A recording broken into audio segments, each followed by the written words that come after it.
What's up, guys? Let's do it up.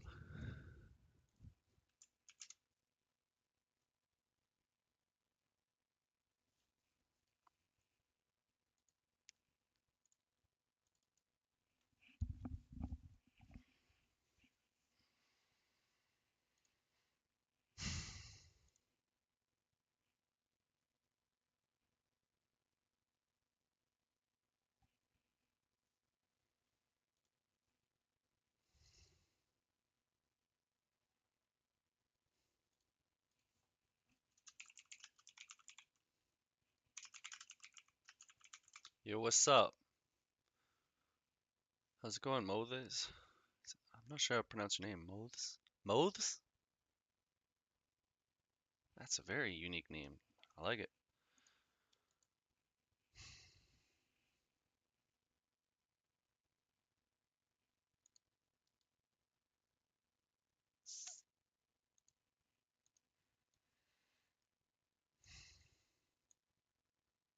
I'd like to come up to this origin. Mothish.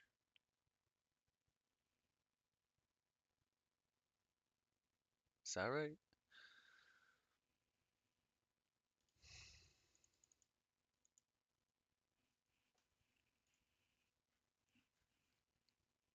Let's go. Let's get some trades.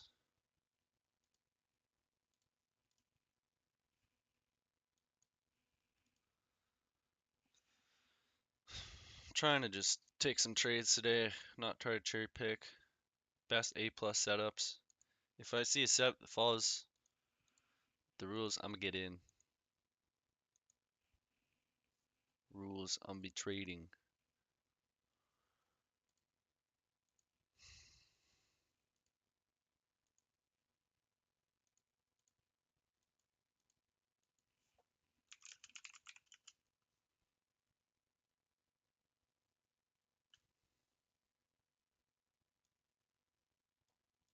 I mean, I really do like DTFX. I mean, the precision you can get and just the overall price action, like readability it gives you, like just the ability to read price action, kind of know areas you can expect to reject and whatnot. Like, it's really powerful. So I'm definitely gonna be dedicating myself to learning this for quite some time. I want to master it, get insanely good at it. There's not much, not well, there's nothing that I've seen that can quite match what you can do with DTFX. Like the potential is a higher skill ceiling than any other trading style I've found. Like it's way higher skill ceiling than even ICT, even though you know how many hours ICT has. Way more things to learn with ICT, but right now, if you're an ICT trader, you're very limited with kill zone times and trading during the right macros and right conditions, and a lot of things have to line up for you. So I feel like it's just kind of harder. Whereas with Dave teaches FX, I mean, every little swing could be an entry. Every little price movement, there's a way you could find to trade it pretty much. So I just think the potential is just insane. So if you get good at this, I'd like no one's gonna be able to beat you.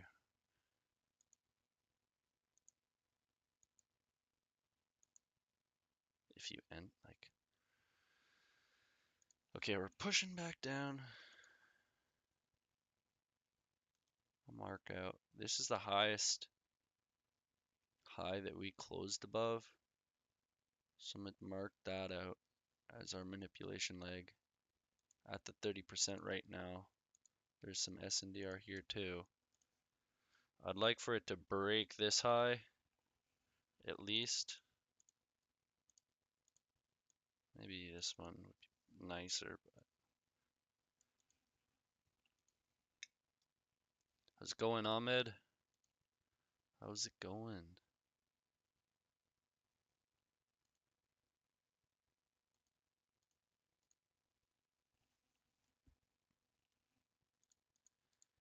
Yeah, price wants to really take out some of these like equal lows, equal lows, equal lows. There's a lot of liquidity down here stops.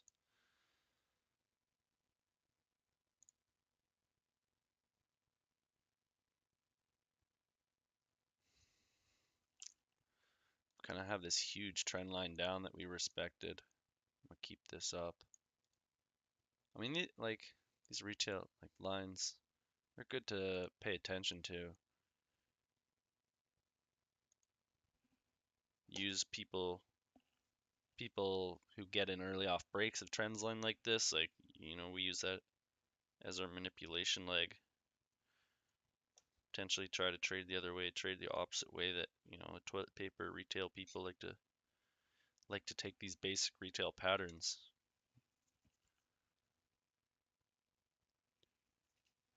I've learned from Dave's YouTube. I'm in his member group member mentorship right now.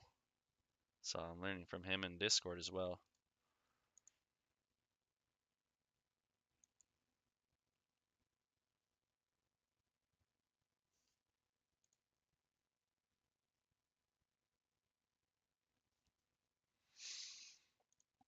Took this high, which is a pretty decent high.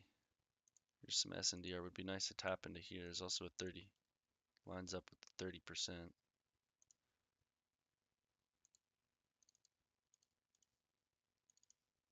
Make it orange so we can see that.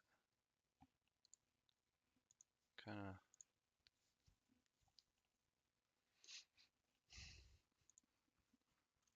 draw the bottom trend line.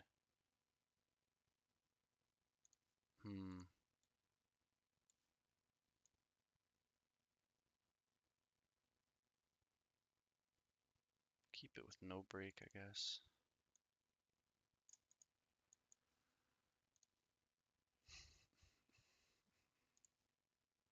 I mean, ideally, be like that. Get as many touches as possible so it touches this too. No pullback, unfortunate. Dave likes using trend lines too in confluence with like a level. So see right here, price touches trend line was right at the 50. It's just a little shameful that we didn't get.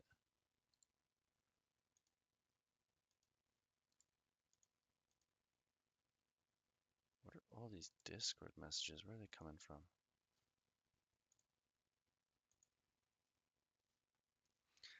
SNDR?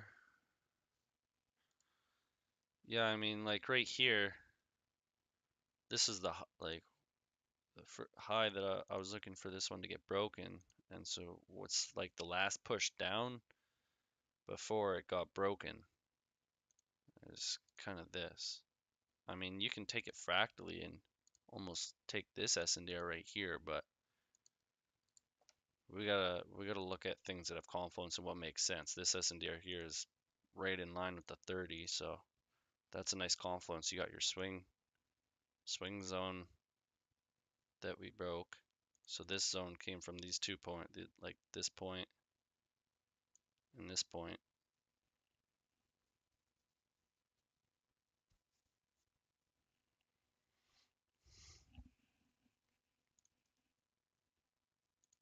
This zone that we tapped the middle of.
Yeah, yeah, I just had to mute up real quick. I did forget to unmute for a little. But I was just saying with, with zones, like I would just recommend getting 1 minute, get 1 minute practice first.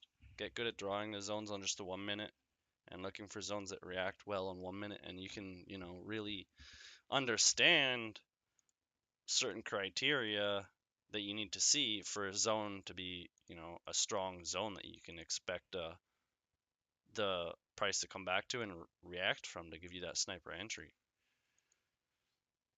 Like this little, whatever you want to call it, fractal down candle in here, right? It was responsible for this break, this little high. And then when we broke this high, it's, it's kind of the same thing. Or when we broke it here, you could take this little swing and you can see how price is holding that high swing. But if you'd look to take an entry off that, I mean, that's pretty high up to look to buy. So this might be, ideally we would break this low before I would look to short.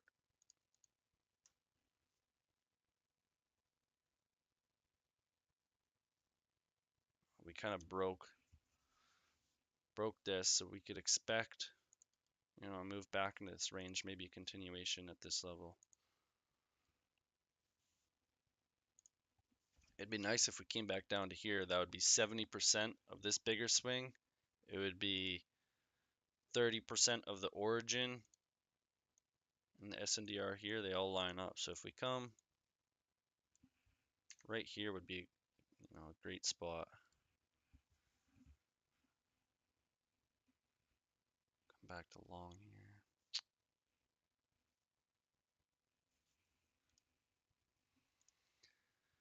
Looking on the Renkos.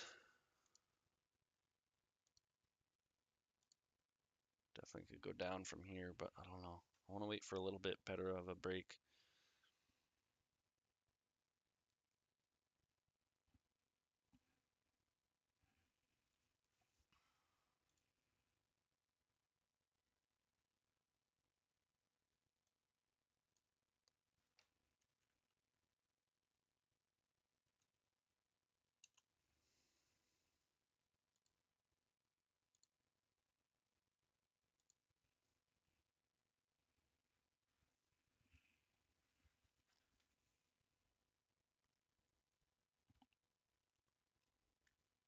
I use Renko because I hate candlestick formation. I just can't stand thinking I'm gonna enter and then I see a little wick form right at the end and it prevents me from entering because it's not as bullish as or bearish as a candlestick as I'd like, and then it ends up going and I'm like, how did I not take this trade because of one little tick of price movement? It's just ridiculous to me. So I had issues with the previous strategy where that I was trading where we would have to wait for a certain candlestick to form and then you enter off the high of that candlestick, and it's like I was saying, it would like give you one tick worse entry and it would cause you not to take the trade, and then it would be a winner overall. So I don't know, I never saw, like, in the end, I mean, there is a reason why we did that. It does add some strength, but I hate how it adds an extra layer of a decision literally at the second that you're supposed to enter. You're supposed to make a decision within 1 second. It's just I really don't like that. So for me, when I see what I want, like if I was waiting for it to I see this flip from this low and I'm waiting for it to tap a level and get in. When it taps the level, say it tapped the 50 here, I know the next reversal bar I'm just going to get in. And so I would be in right there. I'm not in yet because I want this low, but if I was to take that, now we broke.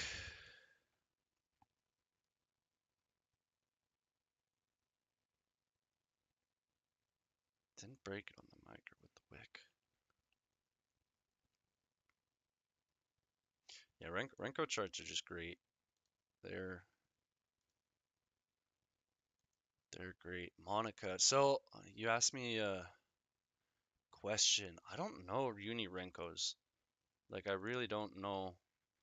Do uni Renkos use ATR? Like, what do they use to calculate the bars? I could try test it out, but I mean, the main thing you can see with my Renkos is that a swing is 1.25 to 1.5 points every reversal bar. So it's either 1.5 or 1.25, and so yeah, it seems like you pretty much got it figured out. Had our 10 o'clock spike happen. Look at that.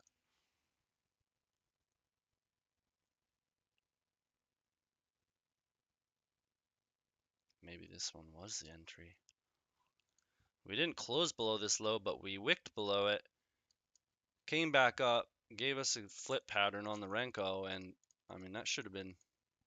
I was debating getting in off this flip pattern, but I said I wasn't going to wait for the safest entries. A wick should have been good enough. If I'm choosing the right low. Damn, look at that. Wow.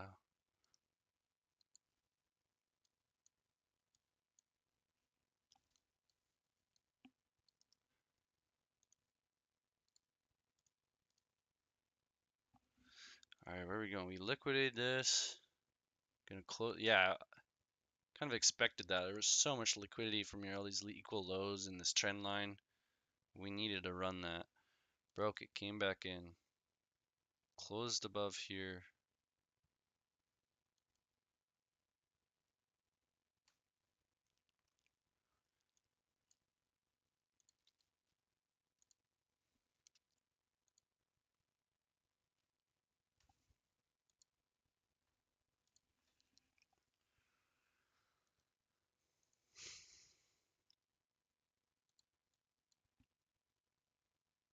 Yeah, I'll have this live saved. Every live is going to be recorded and saved unless for something happens that I don't want on the stream.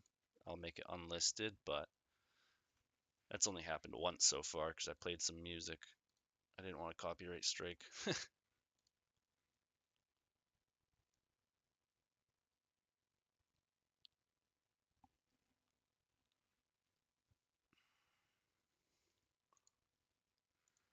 So, no, we didn't get molten in there. It'd be nice. The only thing I don't like about this is with these levels, there's no like SNDR that lines up. This would be the SNDR and it's tapped here and it's so aggressive.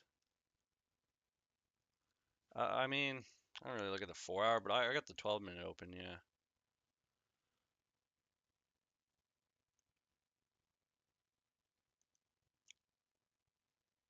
I mean, you can see we kind of closed below these lows here, and that kind of created this whole SNDR. Wicked up.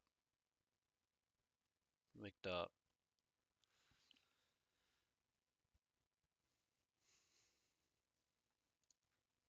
This one here. This is pretty clean on a 5-second aggressive pattern. I'm definitely need to test this more, but we closed above this highest or the lowest closing 5-second candle. Closed above it here, and then that created this little wick down SNDR. What did we get? Push into the SNDR and out.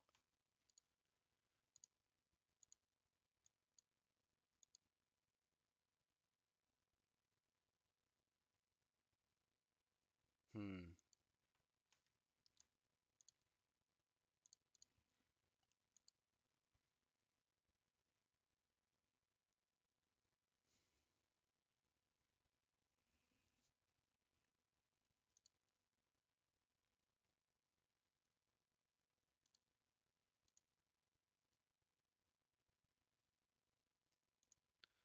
Second tap of the SNDR maybe? I don't know. It's tempting, but yeah, we're starting a bearish run. Tap the 50 of this level now. This bigger level that I have. from this.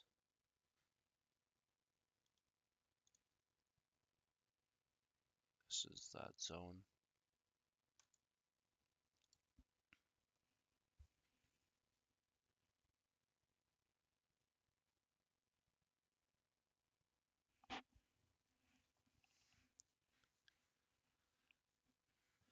So tap the 50.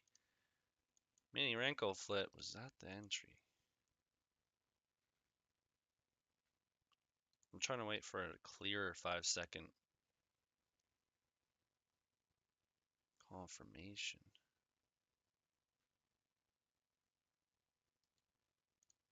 Didn't quite tap this.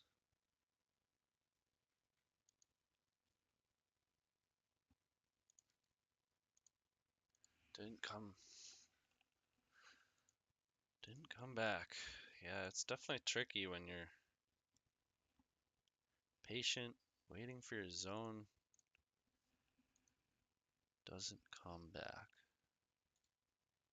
Definitely tricky.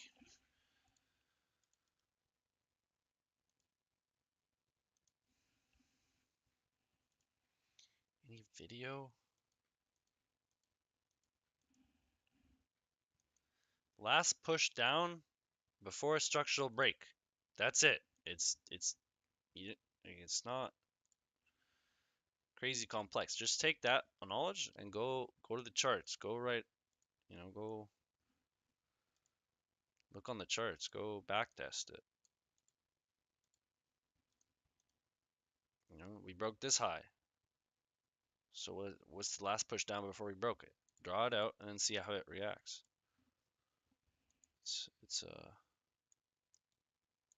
like this. When we broke this low, what's the last push up right here?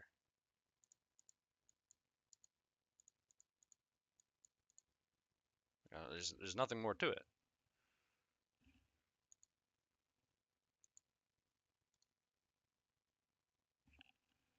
You mark the whole swing down?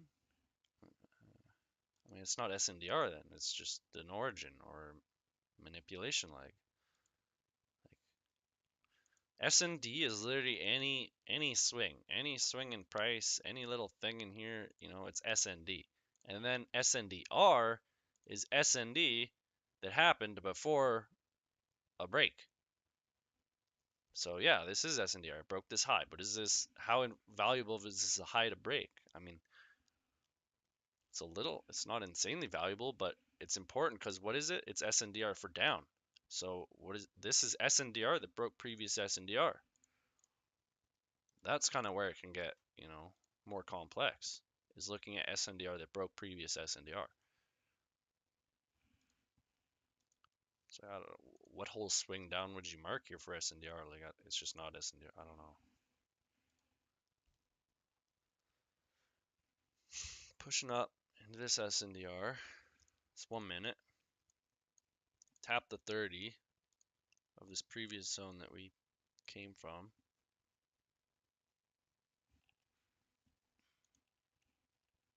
It's not really a clean low on the 5-second. That's high up, it would be like here.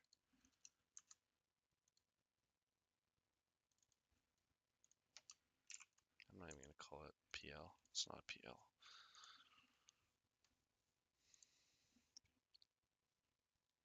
Back at the top of this, even though we broke the trend line, you'll definitely still see reactions from trend lines. Because, I mean, on the 12-minute, it's kind of hard to tell if it broke on the 12-minute or not. I think it did. Yeah, I think it did here. But draw it could draw it like that almost. It's not the cleanest.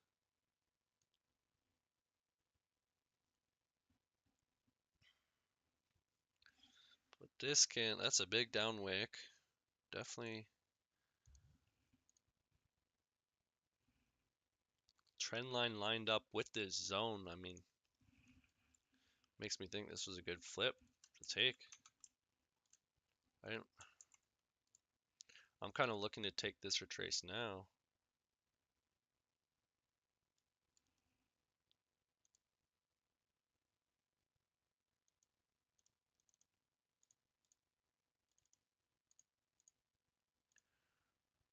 Tap the 30. Come to 50. Come to 50.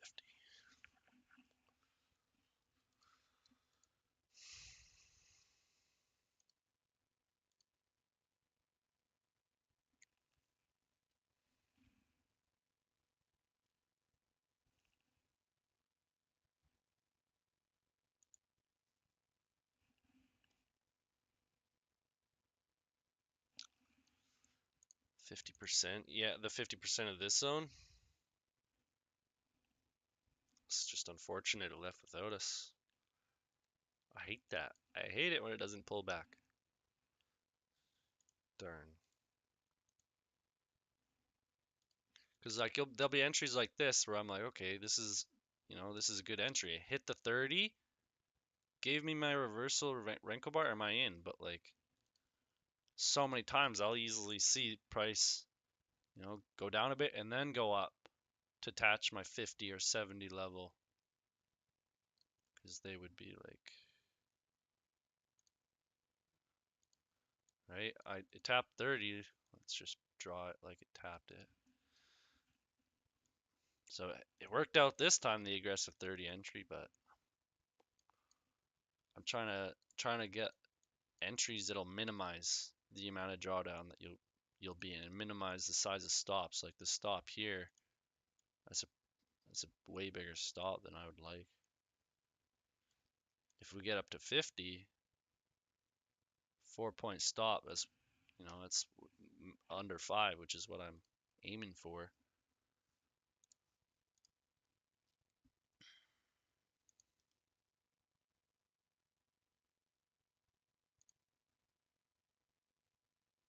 Didn't quite come tap the 30 here.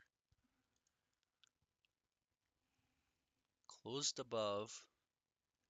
Didn't tap SNDR at all. No tap there at all.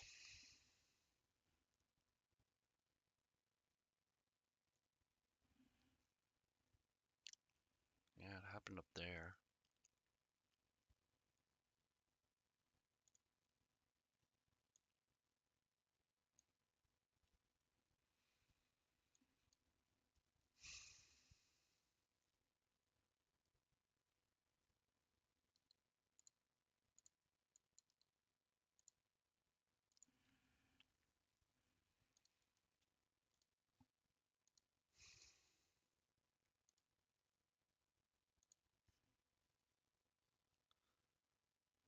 Tap. Give us tap.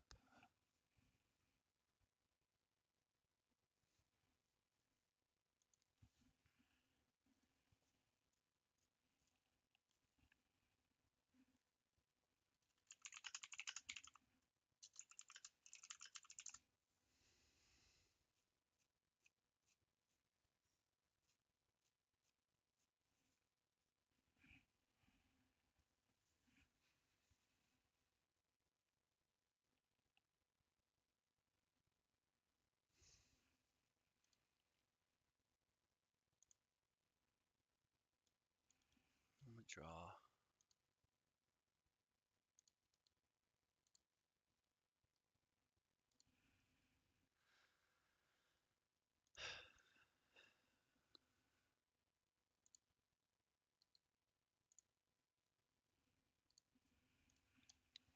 Tempting long, but like freaking middle of this 1-minute range, right? It's not really somewhere we should look to take any trade. Up here would be kind of the minimum, like kind of want to do 20, 25%. So this wick went just above 25%. So overall rate, that would be nice.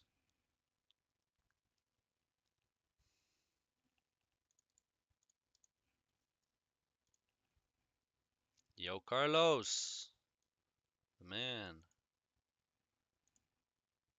the man. Yo,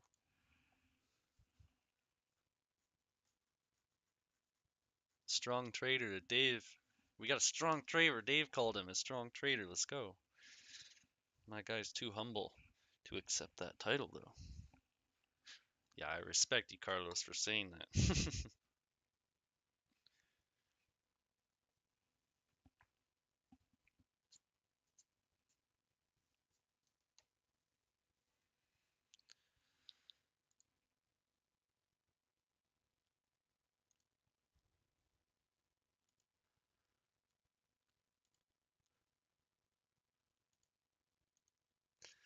Yeah, I mean, it's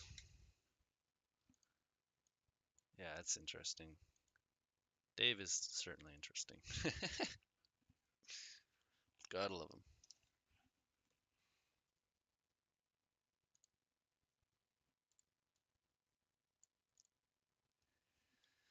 So ideally, we come into this origin zone, top the bottom of this SNDR that's with the 50. That'd be a pretty nice area. That would 25% lines up with the nice buying low. How much is 12 minutes? Like,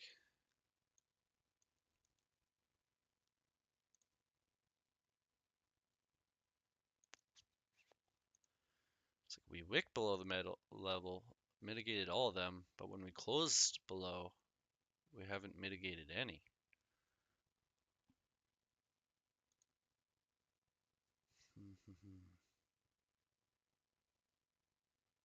Current session mid. We wicked off of yesterday's mid also. Yesterday's mid.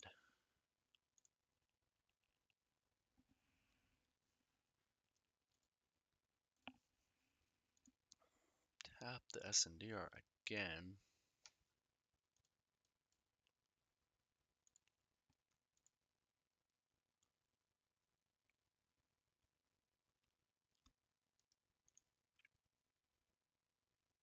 Just barely 5 points.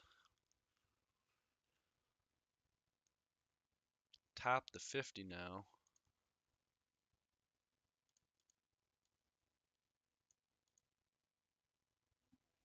70.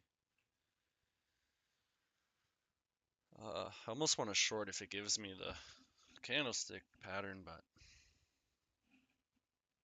it's not the greatest. Not the greatest location yet. All right, Dave really stressing the location's important. Most important part of the trade.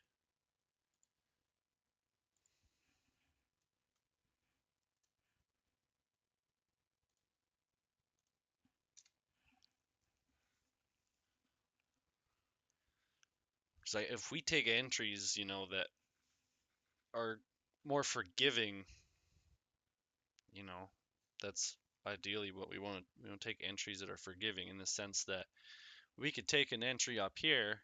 It may not have the greatest shift, not as clean, but because we're up here, price is likely to trade away from a higher time frame high first when it gets near. So we use really good narrative combined with good location. If you combine narrative and good location, you could almost take trade just with that. So then you combine zones, proper zone, proper SNDR, and then you're really going to be in an entry that's like really forgiving. You're at a spot that it could very likely give you a good reaction from more than 5 points. So it could be a potential trade that you're holding longer. And because you're high, you're selling so high, you're very close to your protected high on a higher time frame. You having 5 point stop loss to a higher time frame protected high or protected low, that's like ideal, right? They're called protected highs and protected lows for a reason. Like they're supposed to be protected because they're supposed to hold, right? That's the whole idea of them is when you're in a trend, those will hold. We certainly flipped here though, flipped bearish again. from this close down here.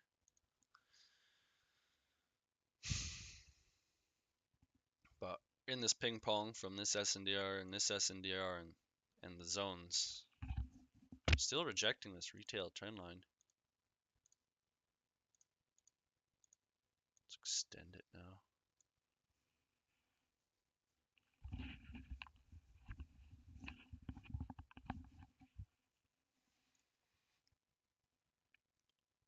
If this one got extended too.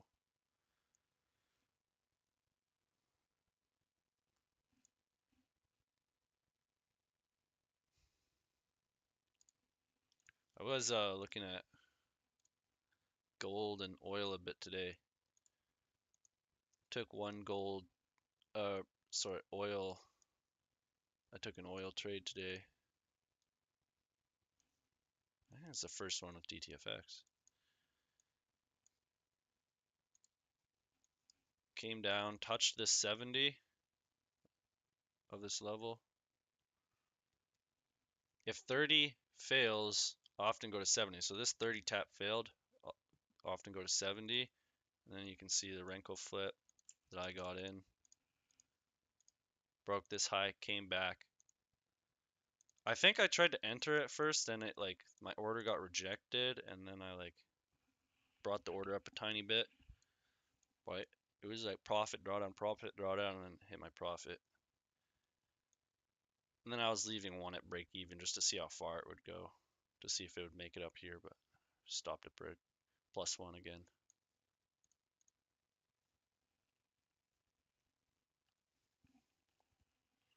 Oh, let's see, is there any?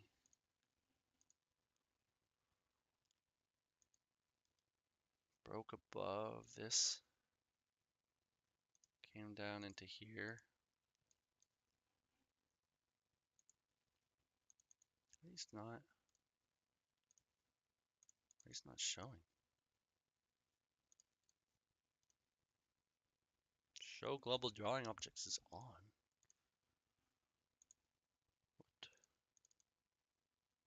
What?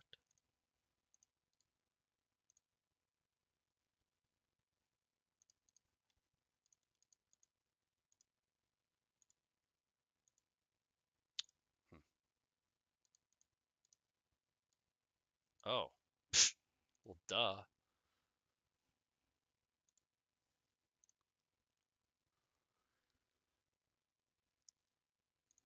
It's kind of like a secondary triangle now.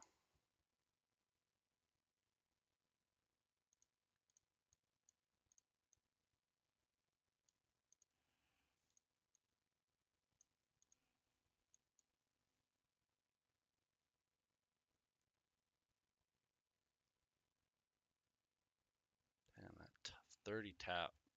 30 tap to tap of the 50. All right, what are we gonna do here? What are we gonna do?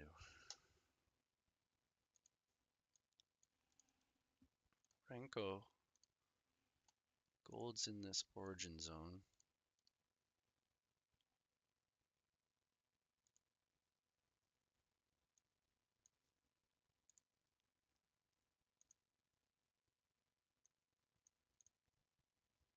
Interesting.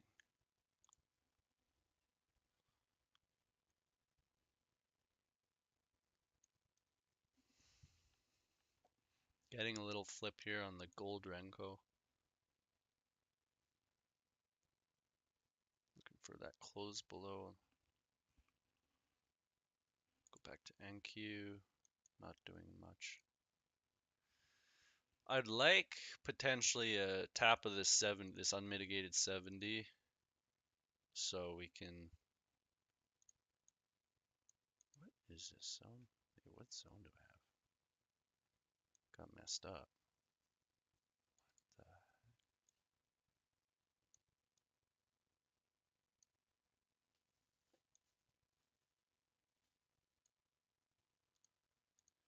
Tap was 70.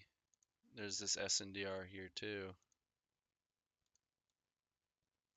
Trend line. This would be real nice. 70 trend line SNDR.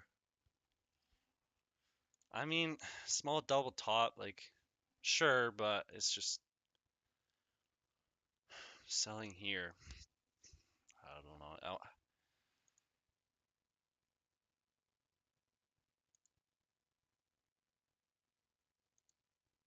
I think it's looking to just take out these highs first.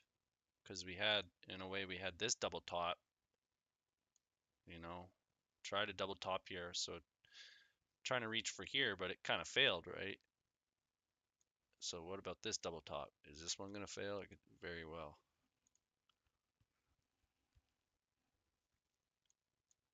But I mean, if we are looking to trade the double top, you'd probably be in. Probably be in already. I mean, this is why if you get a nice, we broke below it, came back into the zone, first reversal bar in there. But it's like, I don't want to sell. I mean, it's pretty much selling the top. Like if we have this micro range, we're kind of selling the top, so it's not the worst location from that aspect, or the aspect of this range.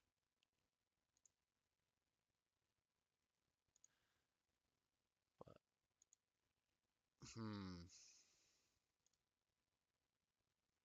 it's just so choppy.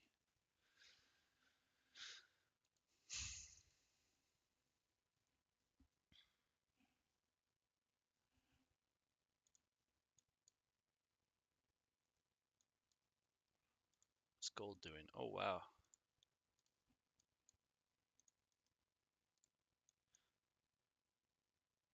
we had a very micro flip in here.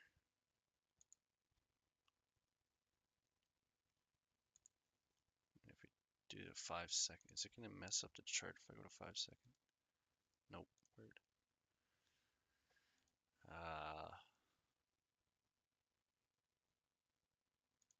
Kind of had this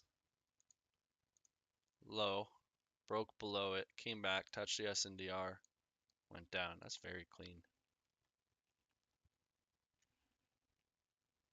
5 second gold after we touched that 1 minute zone. Why do you do this? Why does it do that?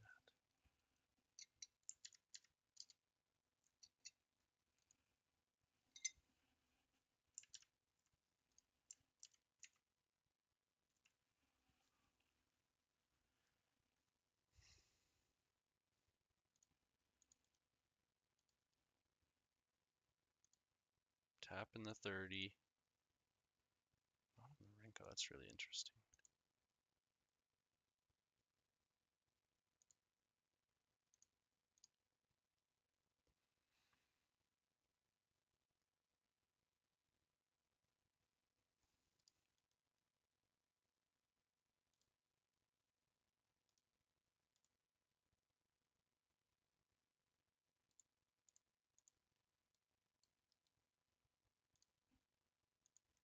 SNDR for breaking these lows. This is the SNDR breaking lower, and then we even have this SNDR breaking these lows.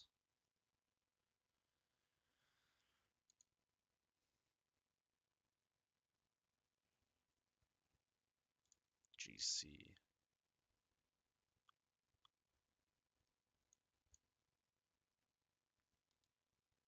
SNDR is kind of.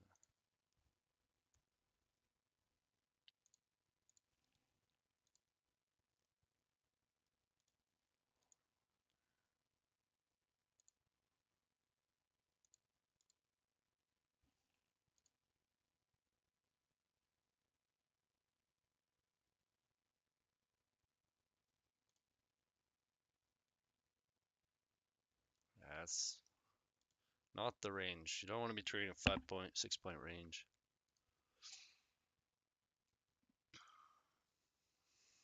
I mean, I don't use ICT. Like, it's like we're rejecting off this fair value gap, but like in reality, we're just rejecting off this SNDR, right? You have that tiny gap, but I think it's this more accurately. So I don't know. Do I need ICT? I don't know.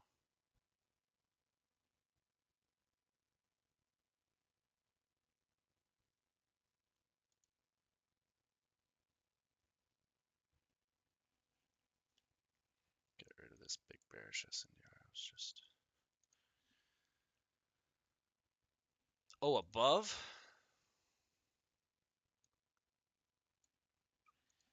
I mean, it's the same thing. Like we have this zone. We have an origin zone. We're rejecting. We tapped the 50. I mean, I guess sure. It is pretty nice. We tapped the CE of this fair value gap very nicely. That's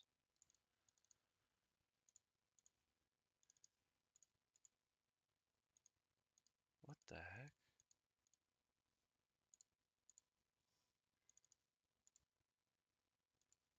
Huh.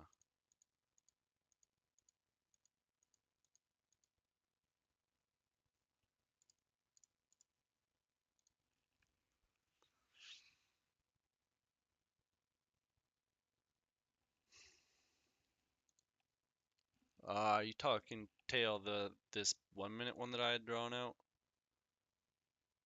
Potentially getting the close above it now, but it certainly was holding really nice. Like to the tick, it was holding here. I don't know, but like ICT, it's completely unnecessary to use ICT stuff. It really is. Sure, it can help, it can add, but it's one of those things where it's like you don't need it, and is it just taking your focus away from other things, from other things that may be more important? I don't know how important. Dave says fair value gaps aren't important. I mean, yeah, like AFOP, man. AFOP learned from Dave from just the free YouTube, and he makes very good money now. He's got a 92% win rate in December. And he was a very profitable ICT trader, but he doesn't use anything ICT related at all anymore. It's like if someone like him is going to do that, and all he does is straight DTFX stuff now, it's like I don't really see any reason to use ICT stuff. I think like his higher macro stuff can be used, like stuff. Like I'm not denying that you can use like new day opening gaps and new week opening gaps and time macros. Like I really do think that can help you, but it's just it's not necessary. First, just get profitable using core concepts from DTFX, taking safer setups. Like you can get profitable just with that, just with very very simple. Keep it very simple. Like you can go extremely advanced with DTFX. Like I could really add a lot of things, like every single rule, every single thing, making sure everything is so perfect. I don't know how many very, very clean, perfect setups there are going to be to meet every single rule that I've learned from Dave, you know, and then you add on times to that you have to trade, and it's just cutting down even more. Finding a basic, simple set of rules to follow that are profitable is, I think, the goal that we should all be trying to do. I'll try to find a set of rules that works for us and is, you know, simple enough to follow.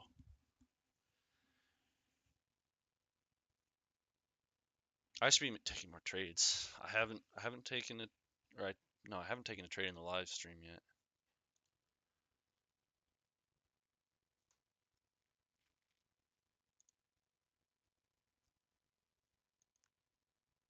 I was wanting to take more aggressive trades, but then more aggressive, but waiting a little bit for the zone, and there were a few trades that definitely didn't give us what we're looking for. Like this first tap, one thing, like say we were trying to take this short here that I saw, it's like if we take this short, entry would be about right here.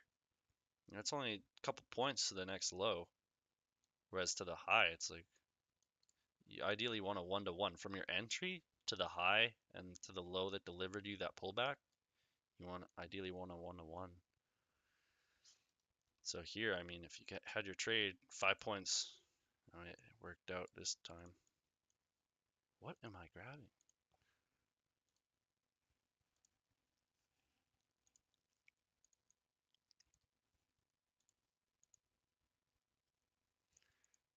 GC's in my zone now. Tap 50.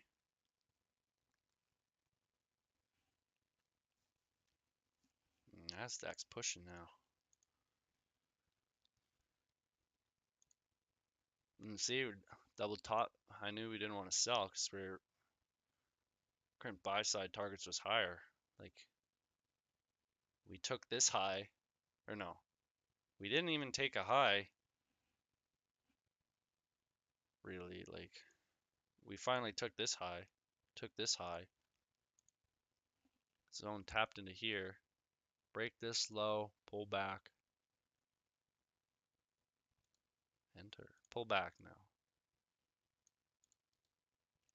And this is tough because you got your SNDR zone right down low there. 10 points off this push up, nice, very nice.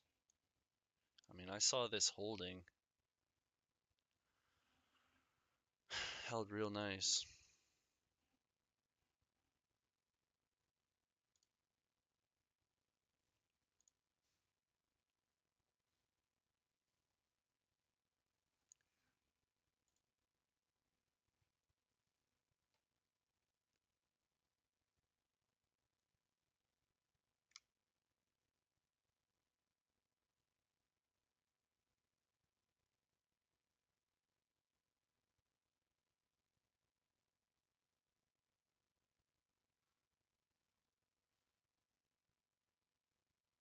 Yo, what up, low key?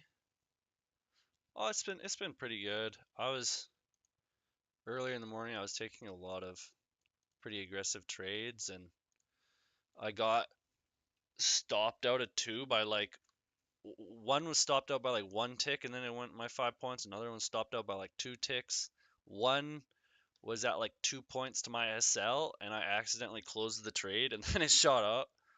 So I got definitely a little bit unlucky with executions earlier today before the stream, but oh, it's good learning, good everything, and I'm happy, that I at least clicked the button a bit.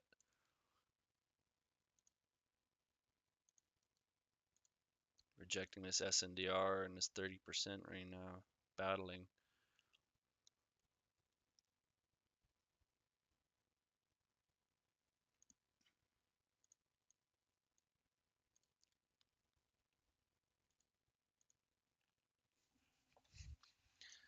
But it's pretty, I mean, this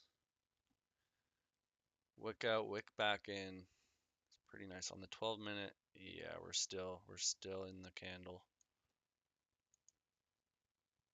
8 minutes away. It's a pretty good distance.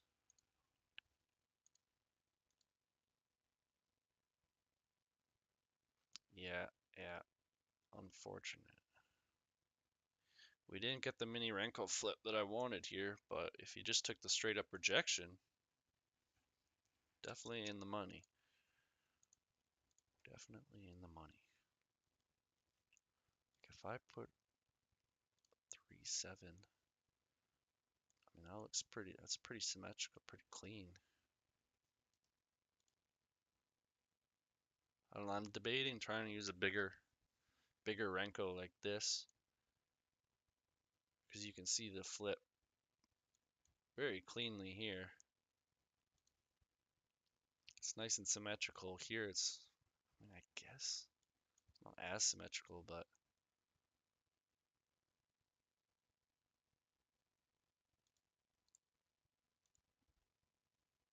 is my mic low? Is it better now? What did I do yesterday to fix it?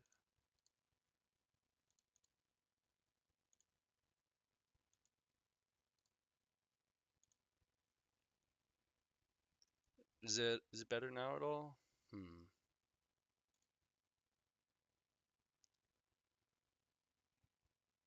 No. Hello, hello. We are testing. Testing 1, 2, 3. 4%? I just did this audio test thing. Volume.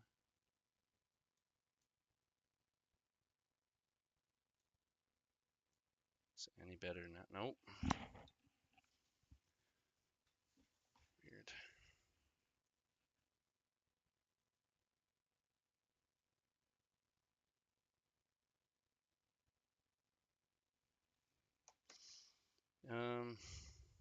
What did I do yesterday?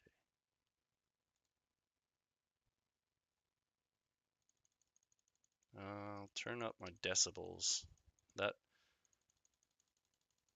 This should be better. Is it better now? 5 decibel increase.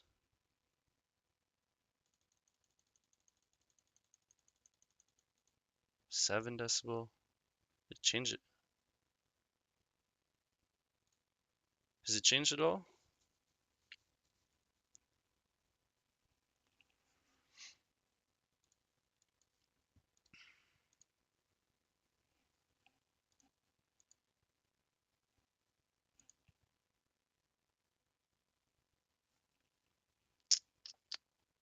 What?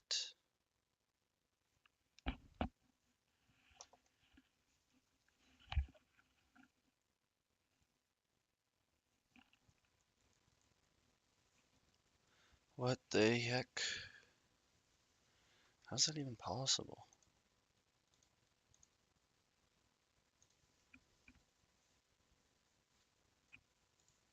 It's better now? Weird. Weird, weird, weird. Interesting. Okay. It's not too loud though, is it?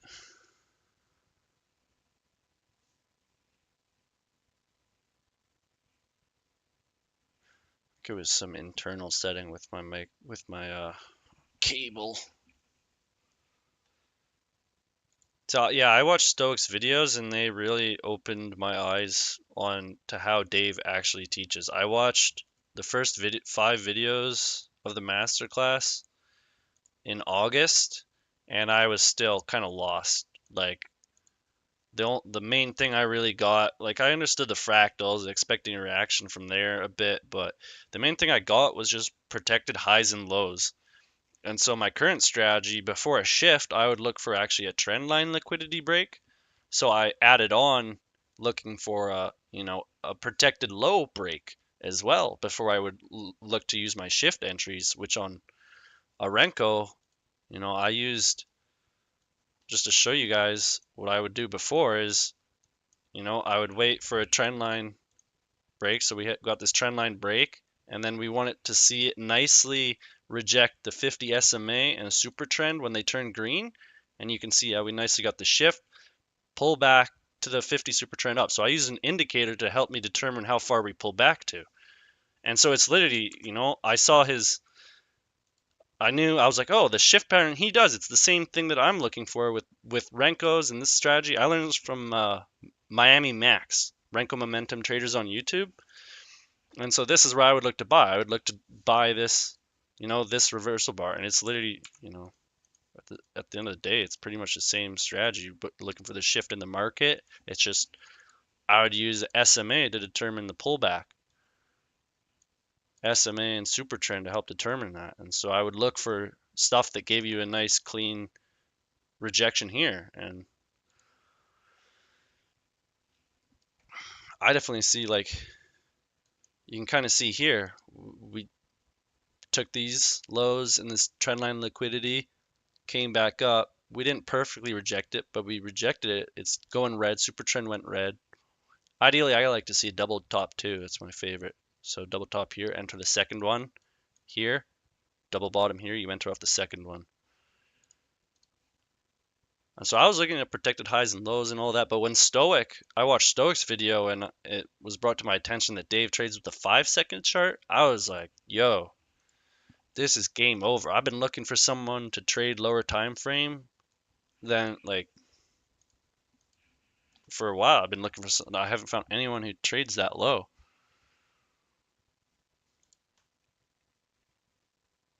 So that's what got me to fully start learning Dave's stuff. Gone through the masterclass a couple times. I've watched both of Stoics videos like 2, 3 times each, and then I just really just putting the hours in the charts. Like I've got from the masterclass at least I've learned pretty much. I mean, there's definitely more in there that I might have missed, but I don't think there's anything major at all that I've missed. I pretty much know everything, what to do and what not to do, everything that's available to me at least so far. Like who knows what else Dave has to teach in his premium content, whatnot. I don't know that. Can't say I'm a premium student yet, at least. Not sure when he's opening up premium, but would like to join it when he does.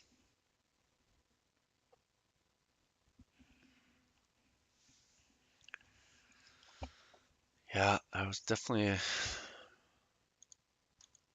Dang.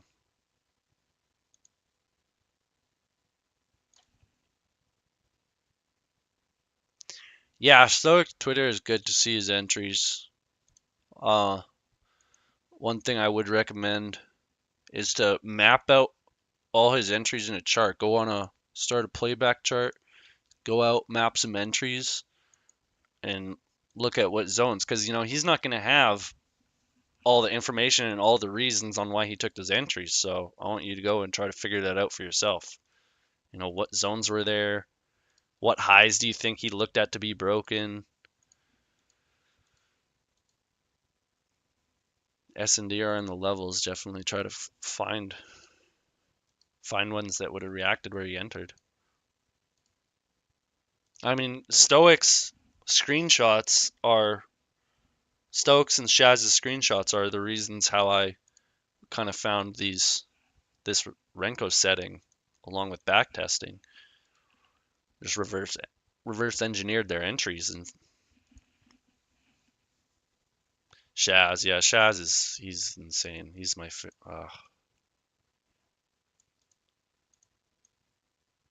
I can't wait to be like Shaz. No, he's not on Twitter. He's just in Dave's Discord and he shares his entries. My God, I never. Uh, it's incredibly aspiring to see him trade, and God, he's really something else. Honestly, I would say it is a big difference. It seems like it. Like it's just the he just goes to another level, and I think that another level it is a big difference. I think like his members only. Like yeah, he is teaching us some stuff that he would teach in premium. That's not in the master class. He's teaching it now, but he's most like he's mostly just teaching you what's in the free master class and just helping us manage it. Well, at least the first 3 weeks that we were in, but now the fourth week.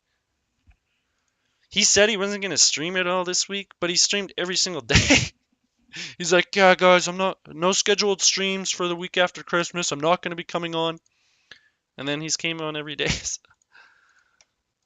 kind of funny.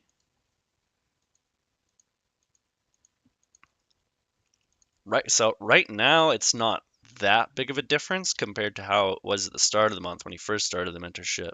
So I don't know. It's very dynamic how he's teaching, and then he's going to be bringing in a new batch of members, and I'm not sure if he's going to dive in deeper right away. Probably not. He's going to curate them the same by like starting off with basic stuff and making sure people understand the free masterclass essentially before he teaches more advanced concepts. I mean, it makes sense. A lot of people are asking questions in the mentorship, and it's like, bro, like you clearly have not watched the masterclass.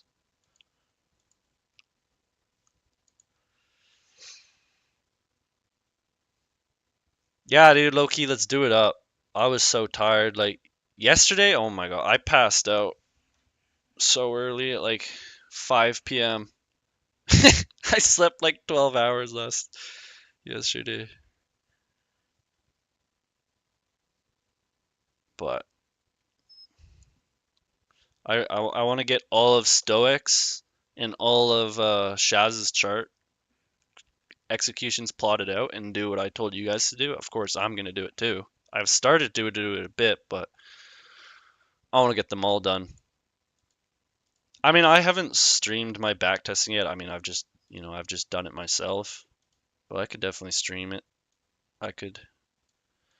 I was thinking of streaming it on YouTube and then also going um, screen share on Discord. So if people wanted to talk, then they could hop in the Discord voice channel and we could talk with no delay also because with YouTube there's like 5 to 10 second delay or something.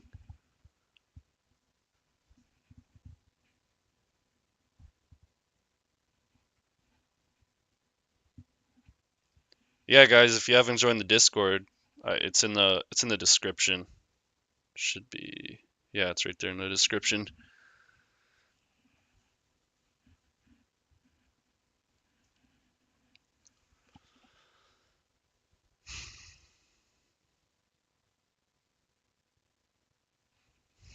Yeah, it was a good short up here. Definitely a good short up here. What are all those messages?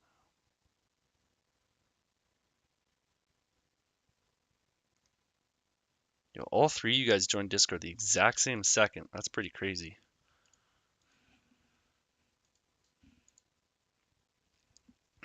Dang, man, no pullbacks. This is no pullback time. I was waiting for it to tap this 30. Nope. Again, it's just going to be pulling back the SNDR. If it taps clear SNDR, even though it's a high, not a ideal pullback, I feel like I should just be getting these aggressive entries because they're the ones that are working right now. When you notice these aggressive work entries are the ones that are like working over and over. All of these I was waiting a little bit deeper before it would go. It's not happening. That's why you got to get good at taking the aggressive entries, and if it reverses on you, gives you a cleaner setup lower, you take that one as well. I think like, you know, the losses from these aggressive entries, if you entered here, I mean, if you only have like a 3 point stop behind previous low or at the end of the zone or something, you get stopped out, take the next entry. I mean, you're going to make back more than that points. Or the times where it does go is going to make up for the few times that it does get stopped. I should try to do a backtesting session only taking the more aggressive, only taking the like super aggressive entries, get profitable with that, because then I'll be confident taking these entries that don't tap the level that I'm waiting for. Oh yeah, C Pope. Yeah, no, C Pope is a madman. The only thing with C Pope for me is that he doesn't share his entries, so I have no idea. I have no idea how good he actually is. Like he can share a screenshot of him making 30K, 100K. I don't know I don't know what he's doing on the charts to do that. Whereas with Shaz, I can reverse engineer his entries and be like, if he's taking 10 contracts, all those trades, he's going to make way more than C Pope. Like Shaz is insane. He'll take 15 points in 3 minutes, consecutive. Like it's just insane. Shaz also. I don't know C Pope. I don't know. He doesn't share executions. Yeah, he posts in Dave's Discord. He doesn't have a Twitter. Shaz has no Twitter. I would love, man, that would be insane if he had a Twitter and he taught more, like crazy, crazy. But when you're making as much money trading as him, like what, like he's got absolutely no need to do anything else with his life, but trade a couple hours a day and then go enjoy his family. That's what he does, right? So I don't blame him at all for not wanting, like, what need does he have on going on Twitter and showing people he's making money? Like, you know, it's crazy clockwork for him. Me personally, I've told myself, like, if you know, I'm not crazy religious or anything, but I'm like, God, you know what? If you help me make this trading thing work and I become successful at it, I can make a consistent career out of it, I'll give back. I'll help teach people and do the same thing. You know, that'll be my impact to help.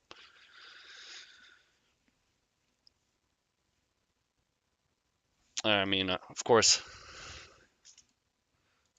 yeah, I don't have a crazy track record yet, but I can still learn Dave's strategy. And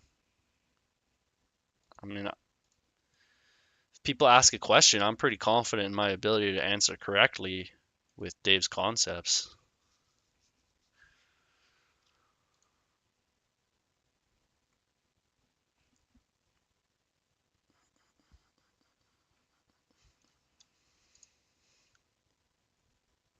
And now we came back into this origin move. We did get the flip, but ideally it would close above this high. This is our 5-second protected high. It's not ideally protected. There's no valid pullback here. We didn't get a close above this candle. So a valid pullback can never lead into a protected high. Once it gets validated, it's just a validated high. Validated high because this was the last high put in between this low and then the next break of structure.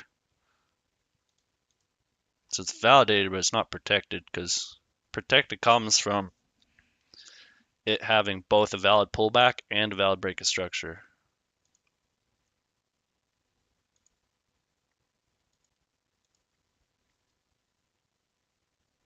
But like waiting for this to get broken, I mean, you know, a lot of times it'll break that structure, dip, and go, and it's like,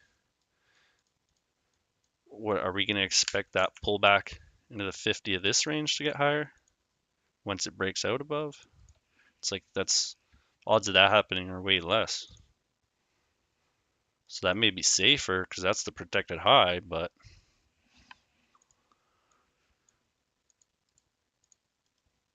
we got close here, SNDR here. Again, freak. Tapped it. Should I have my order on the reversal bar now because we tapped the SNDR, but easily could come down to these levels.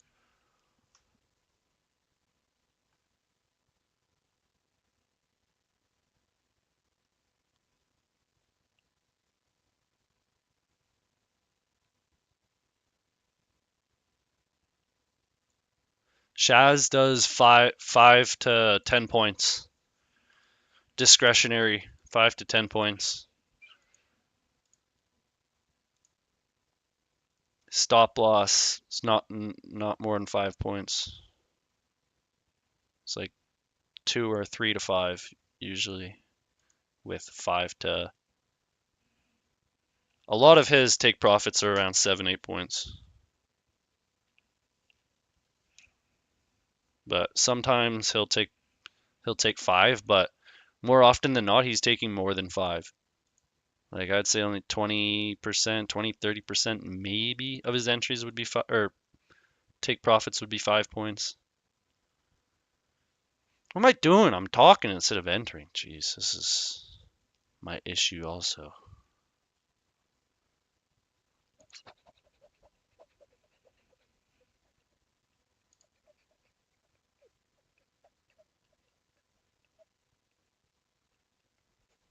Would this trade?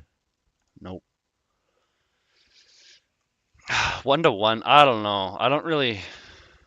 I don't think any of Dave. I mean, obviously his foundational traders have moved on from 1-to-1. So I honestly don't know of any trader that is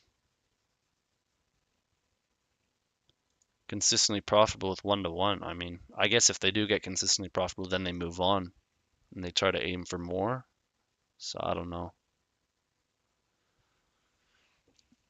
Like I've been stopped out a few times today, and none of them were more than 3 points because I like waiting for the entries that, you know, like if I'd entered off this one, my stop would have only been 2.5 points, a tick below the low. So I mean, if you go 1-to-1, I mean,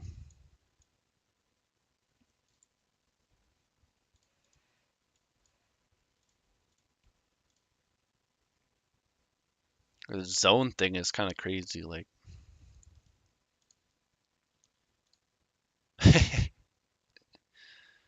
you can't really do the zone thing with 5-second zones. I mean, on the 1 minute, we're really looking for it to like.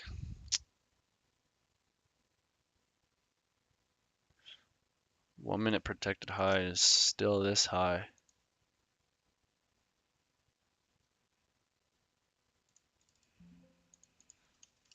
PH.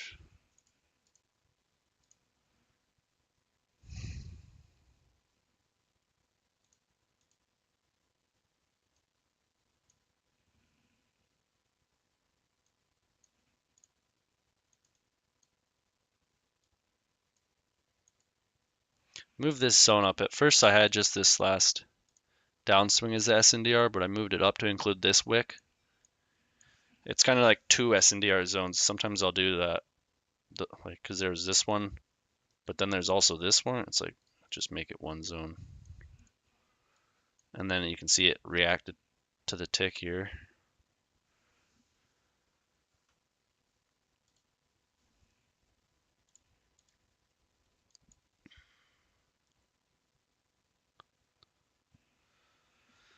All right, thank you.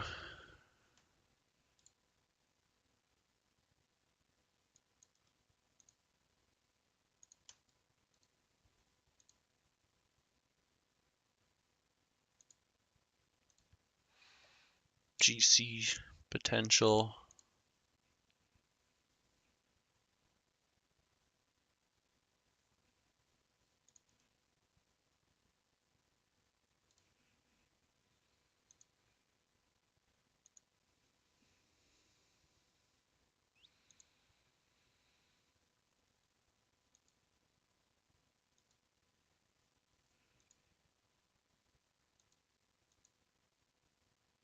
Got to see a close out of this range on the 12-minute. Either close this high or close this low.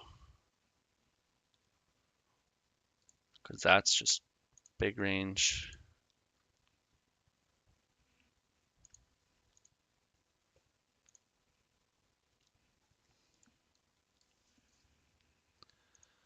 Come on, let's take a trade. Let's take a freaking trade.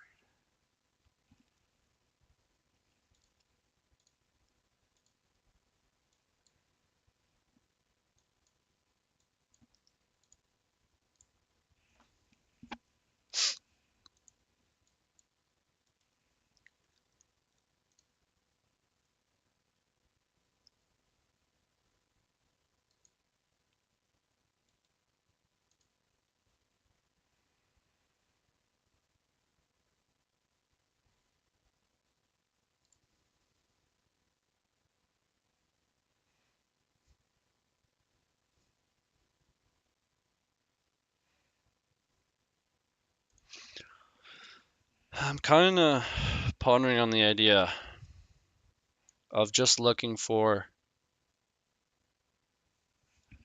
kind of just this to trade.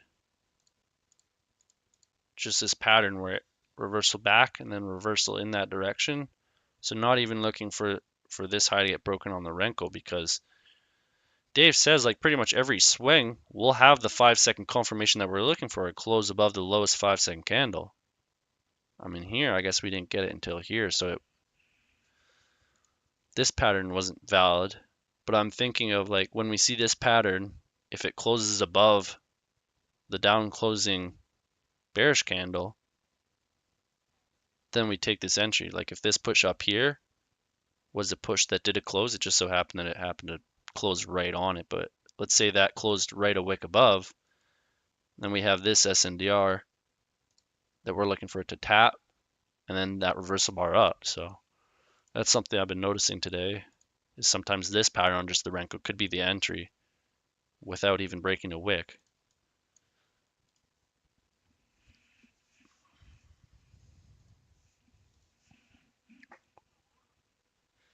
Here we failing to close above. We didn't even wick above though. We haven't taken it.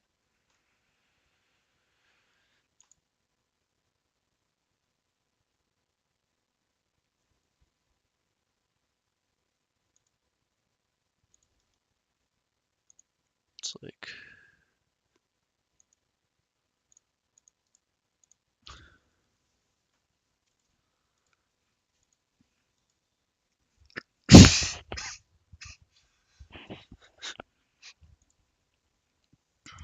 do you guys like these like chart color scheme?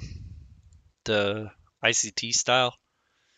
I don't know, when I was following Pepe, I just wanted to try out his chart style. I've been liking it lately. Before I was using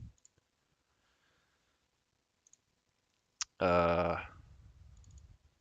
like a Dave style one where it's well, that one's not what I was wanting. I just need to load the default.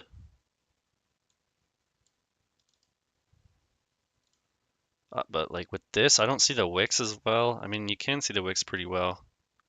But with this one, I need this weird chart style, candlestick doji, because I have no outline. Wait, do I need a candlestick doji? Right, because it uses the wicks.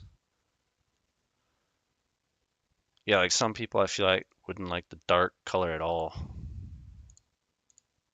I feel like the gray-green one.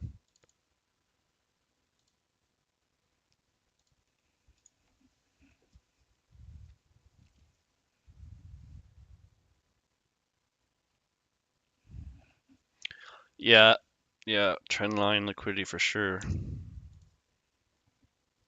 Let's see how we draw it. That's not that. Draw it like that. So it's in a flat top wedge pattern.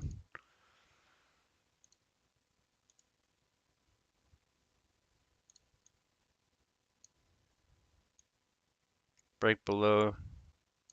Might get some.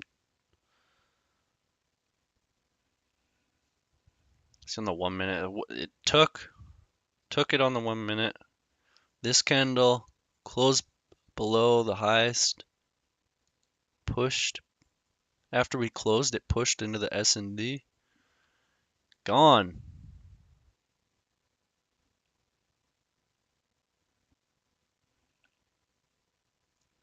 Hmm.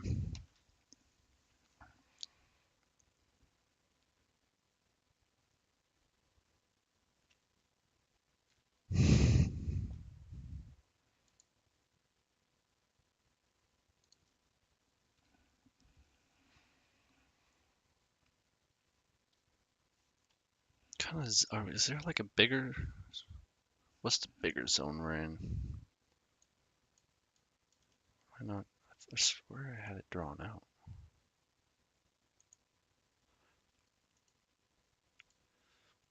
30, 30. Yeah. Another thing why I wasn't exactly wanting to short up here was because the 30, this 30 tap failed to put in a new low. And so Dave says when the 30 fails to put in a new low, we're often going to go to the 70. So I was looking for a higher mitigation before selling, but this one definitely, when we finally took it and then we played the 5-second chart like how Dave has taught us, it definitely played out here.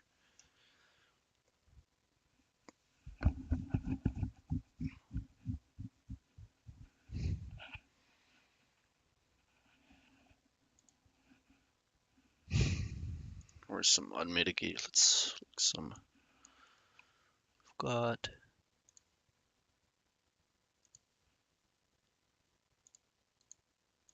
This zone. We came so close to the 50, but the 50 is like half a tick away here.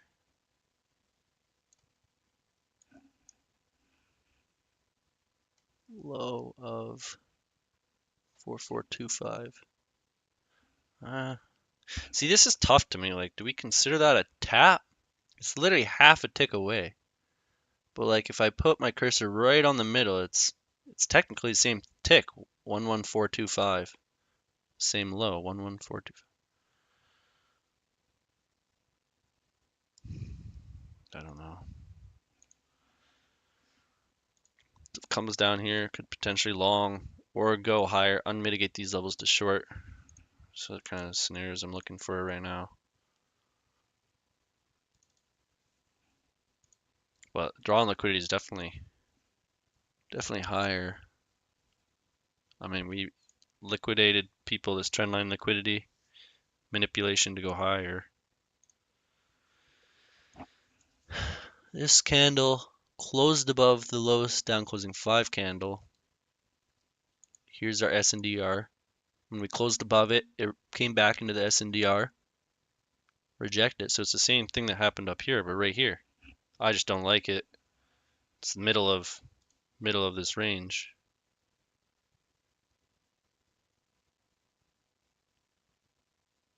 But I guess that could be a good continuation, right?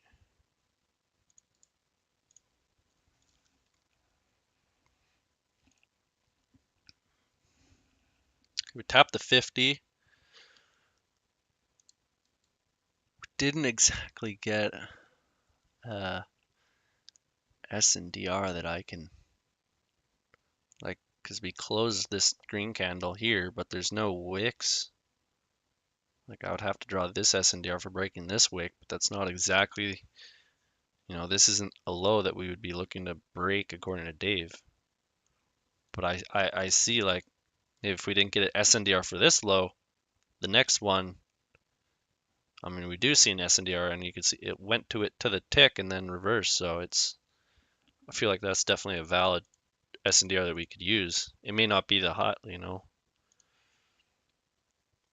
but if you look on like the Renko, I mean, this kind of was the low that delivered to that high on a bigger swing terms. So, on a clean swing sense, could even be in this SNDR now for breaking these lows. SNDR 30 Renko, I could potentially enter short that. Should I leave it ordering? Pick me up? I don't like it. I want it to reject fast though. I don't want it to pick me up like that later.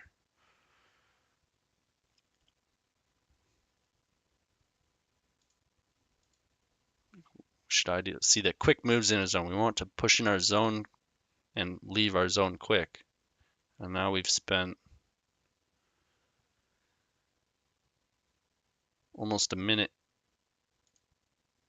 and it's, not gone anywhere. I'm thinking of doing a rule because Dave says that, those aren't the entries that you want. That gives you reason to potentially exit break even or whatever if you see it messing around there for too long. And I'm trying to find out, like how long is too long, right? Do we want to go based off candles, based off time, based off of distance? It's traveled. And then I saw someone have a good question to AFOP server today about like, well, how far does it go? Like when price broke the low here, that let's say we were looking for that low to get broken, like what if price just goes really far back, far down, and then returns? Is it like, is this flip already played out because it already like shot down too much? Or are you still accepting a further continuation when it comes and taps it here? So that's something to keep in mind while you're back testing. But if we put this on higher, I don't see a low broken, not symmetrical. But do a higher Renko, that looks pretty symmetrical. So I definitely could see that. But then drilling in lower,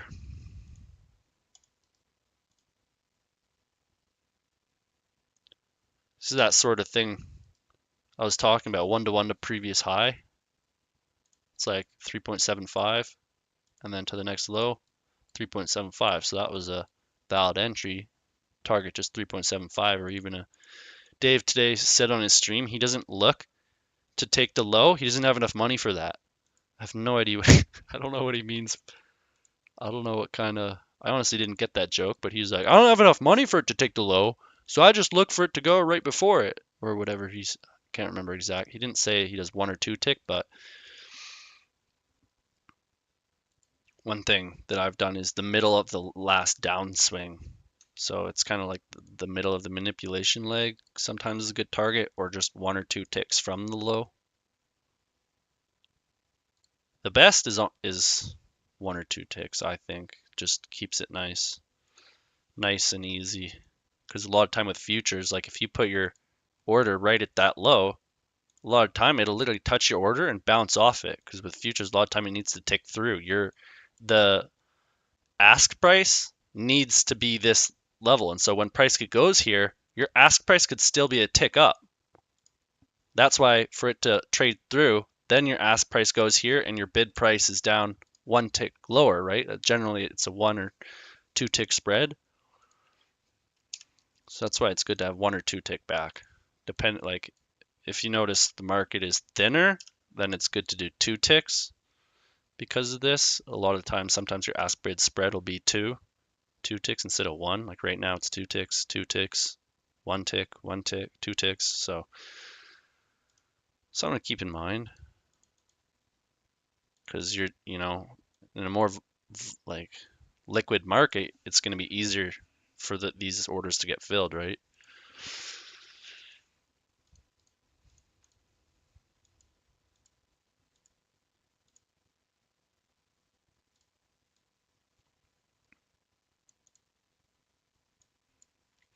Tempting long short potential here with this mini flip in a second on mitigation levels of this zone.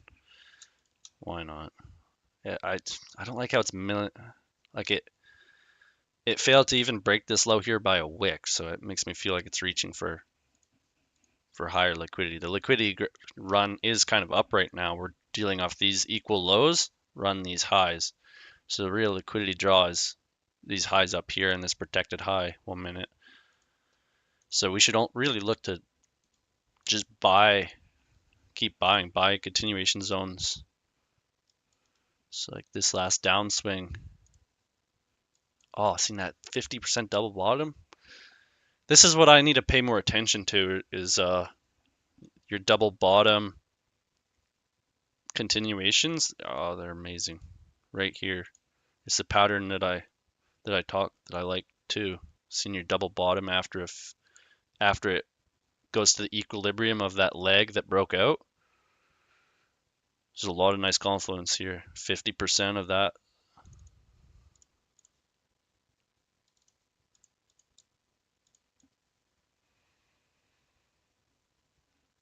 And of course my short likely would have worked.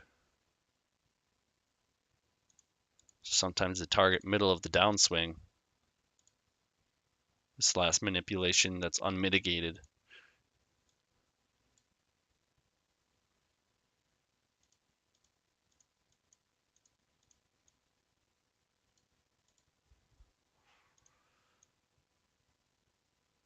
Dang, I said I was going to take every freaking trade that I just saw. And here's me going back to safer plays. Would have been nice if that ticked above, if we took the high instead of making an equal high, but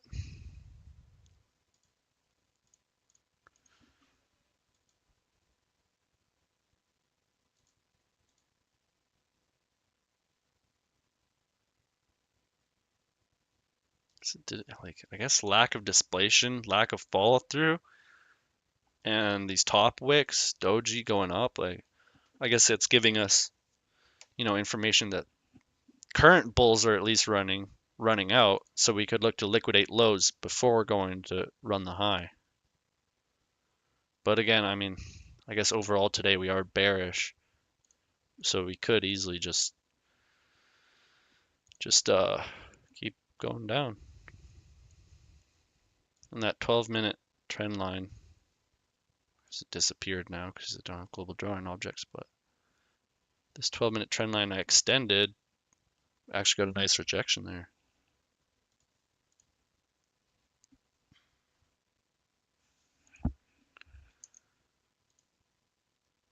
How did I draw that one again? I don't even know how I drew it.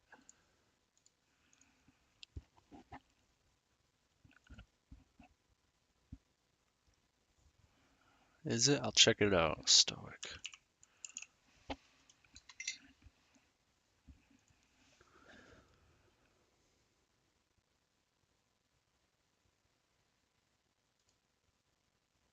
Pretty simple, yeah.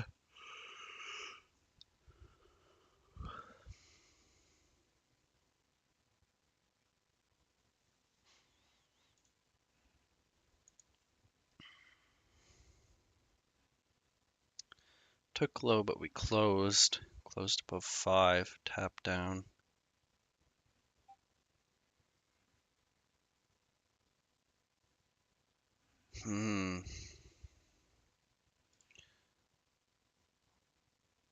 Like 70 unmitigated level.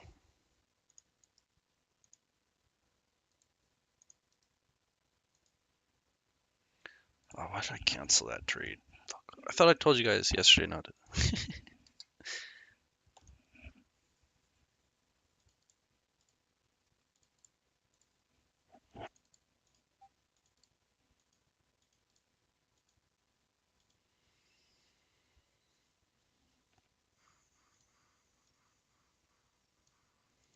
So I gotta look. I gotta really take the second tap of 50s. Those are that's a special characteristics in my mind. So I should definitely be looking for this sell here. I should not have canceled my order, especially considering that.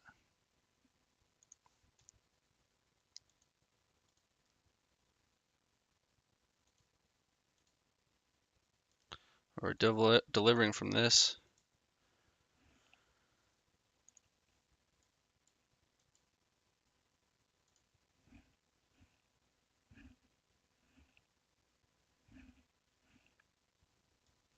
Wow.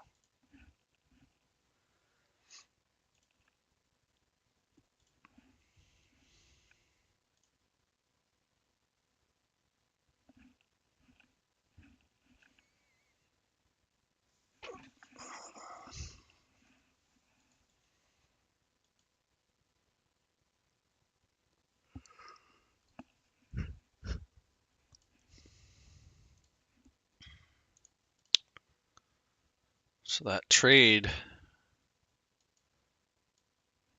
that Stoic did.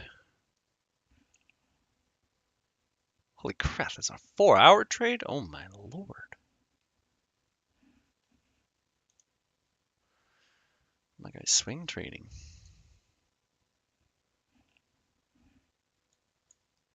Bro, what?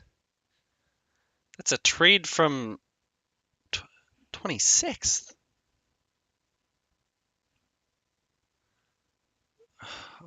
I wonder if that's just a demo trade. Is that a real trade? So he's got to be on. That's got to be a personal account then to hold it 2 days or whatever.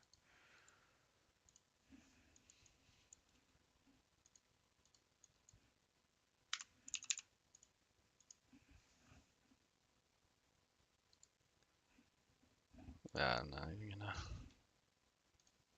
even gonna look.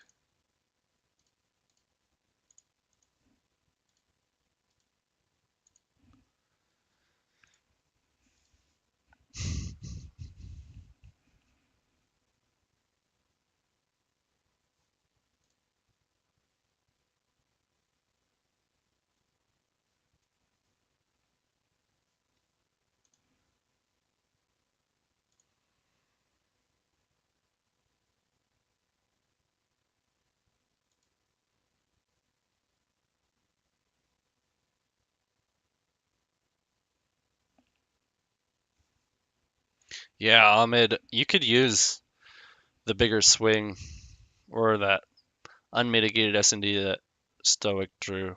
Like it's just, you could use the bigger zone or you could try to refine it more. Both, you could use both. Both work. Show you guys.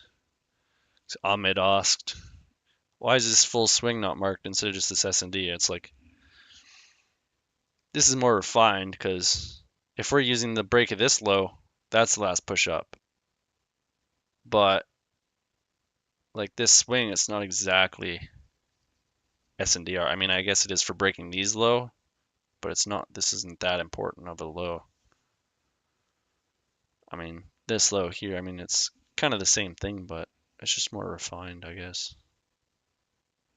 Like if you use the same swing, I mean, the 50 is going to be a bit lower. Like it's not going to change how you traded this really, right?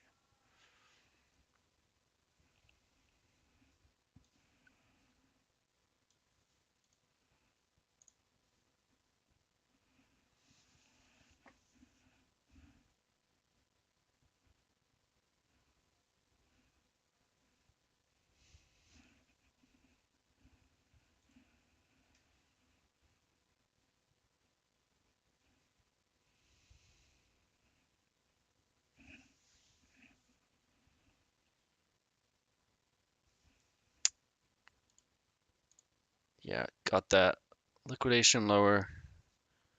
Took out these trend line boy liquidities.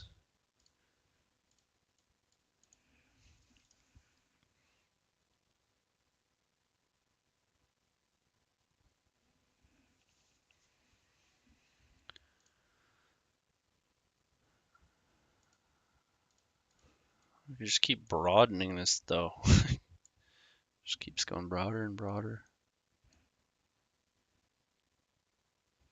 Oh, this line does not look that valid. Ah, why does Ninja Trader have this bug? So annoying.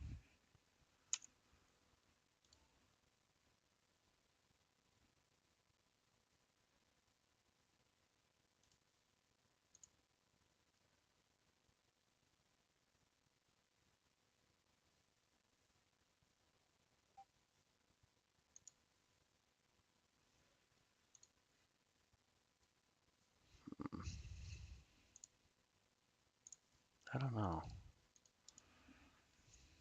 Keep that one. What a pretty much all day we've been in just this range.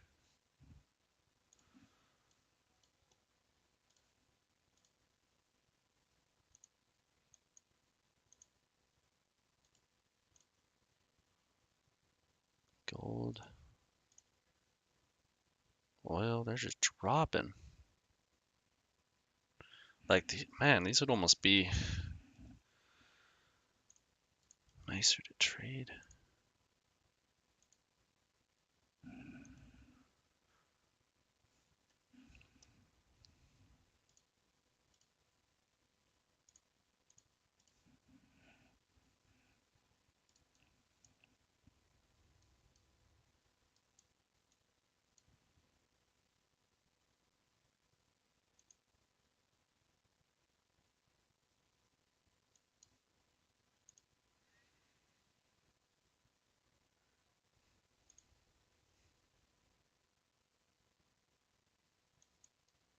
Hmm.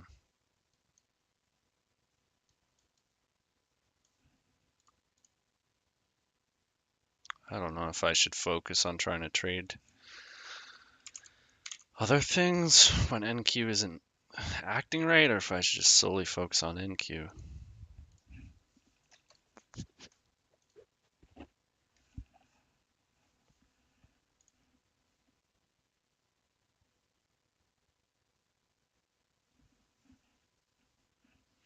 I mean, no, it's definitely like that whole zone is definitely not mitigated. Like, it's not that. It's just he just drew it because that's a completely fresh, unmitigated zone.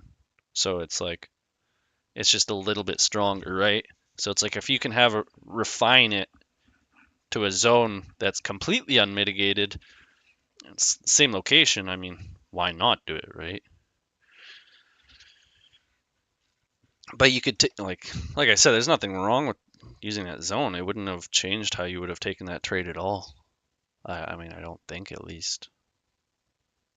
If you're trading that 4 hour zone, are you gonna go down into the 1 minute? Take entry on one? I guess you could. I mean, I see a flip, candlestick structure flip there. And like, if you're taking that lower flip, I mean, the bigger level being different isn't going to change anything.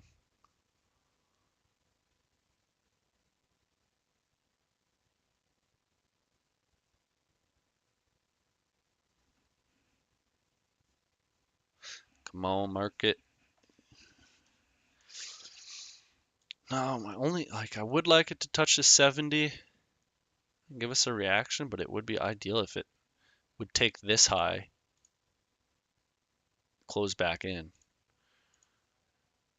See what? It's ideal to look at highs to be taken that are in line with unmitigated levels. Still only would look to long this zone. It's like this zone here, I mean, it could be, it's technically the more authentic origin, but you can see it was mitigated pretty much. I guess the 70 is technically unmitigated. So I'm gonna just leave the 70 on. It's upside down.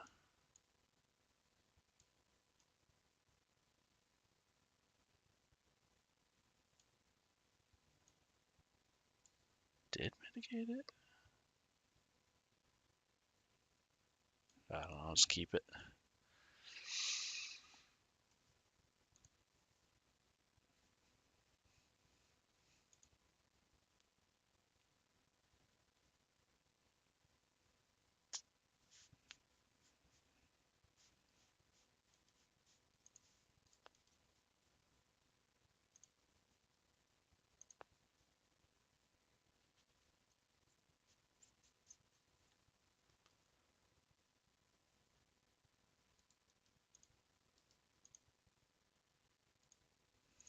Yeah,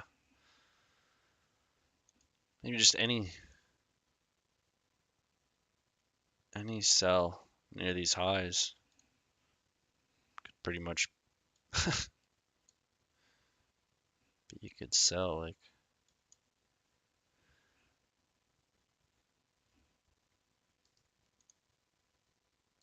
4 points.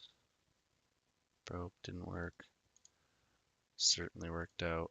Why did I hesitate that one? That's annoying. Come back up. And this, even this would have held.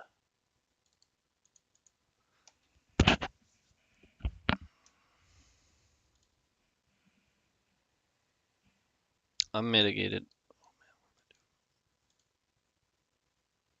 That's pretty clean.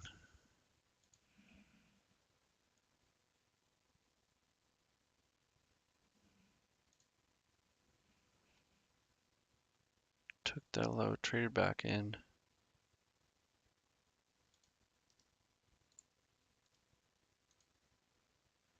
Took this, tapped SNDR and went.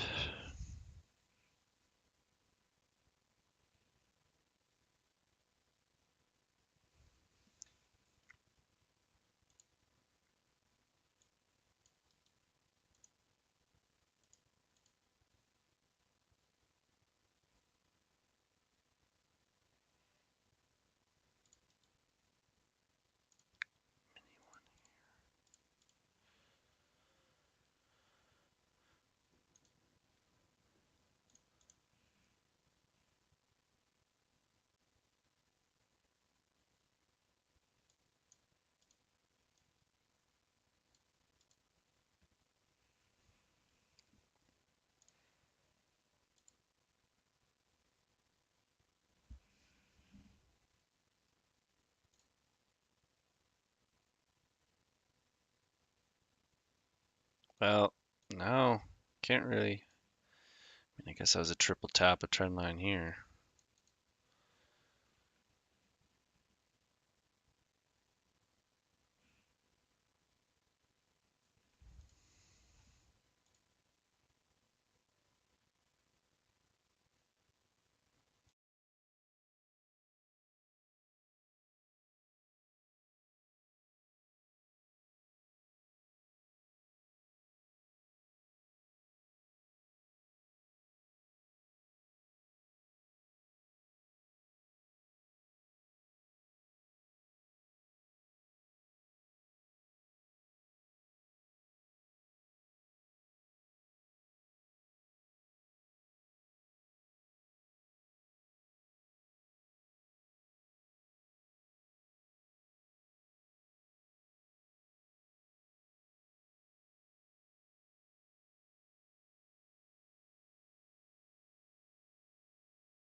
That was a funny tweet that I showed. All those macro times.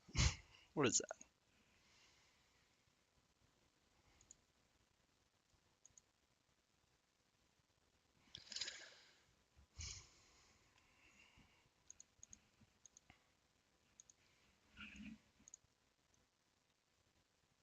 Trying to find out what's like the strongest narrative for like moves back into ranges. So like, is it stronger that I think like where I'm at, is it strongest that we get a wick out and then a close back in?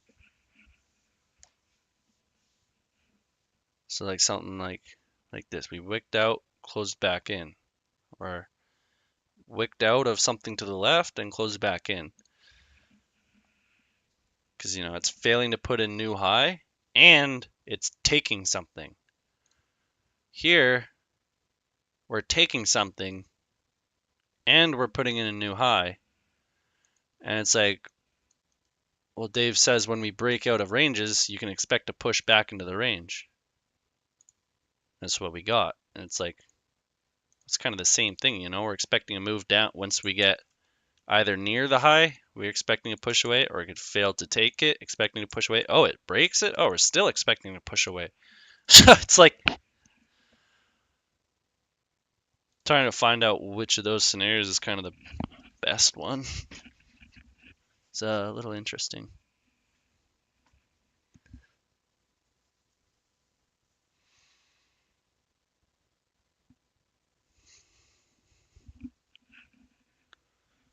Just spilt water on myself.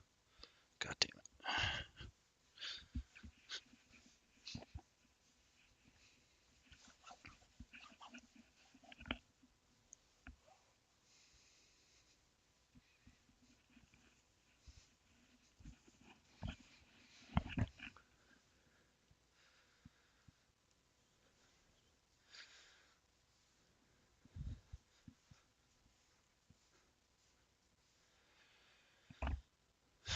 Well, can probably bet money that 12-minute wasn't a close. Yeah. Jesus. 3 dojis on the 12. Wow. That's how you really know we're in a range. Triple dojis out. Ah, jeez. Be right back.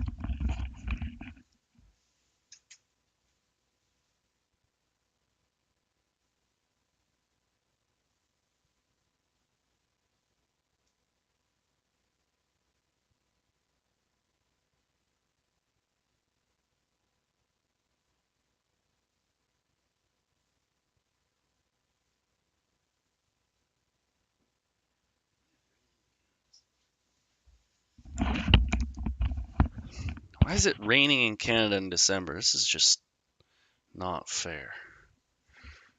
Give me some snow. Had a dry Christmas this year. It's so sad.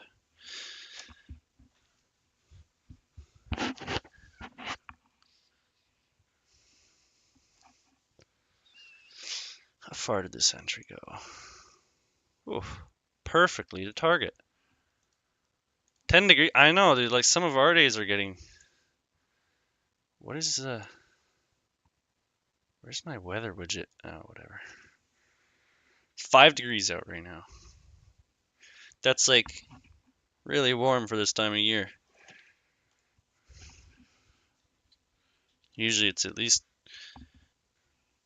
-3, -2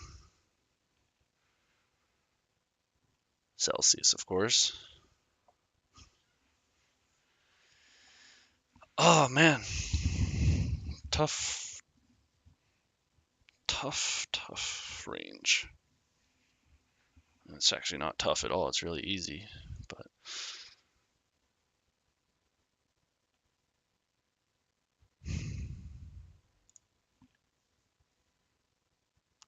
2 hours. 2 hours I've been streaming, no trade. Damn it.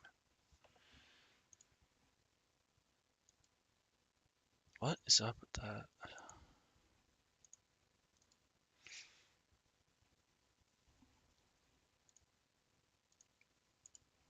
Ooh.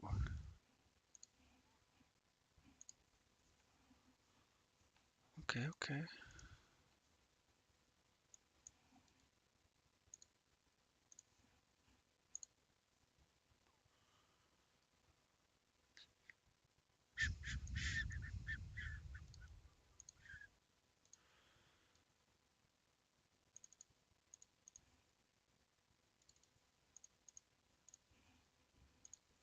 CL.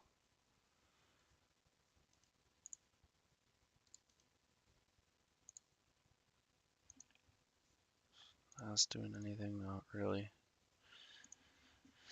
Might as well analyze stuff that's not NQ when it's just doing nothing. Should I code my zones according to like bearish or bullish? Because this could.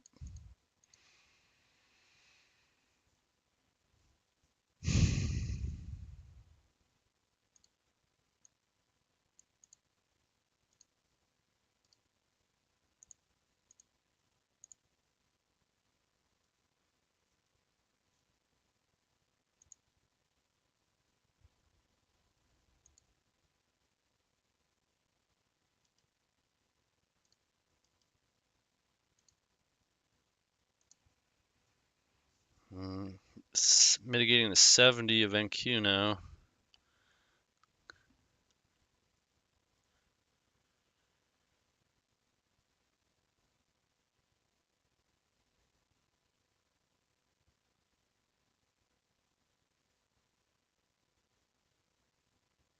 Like,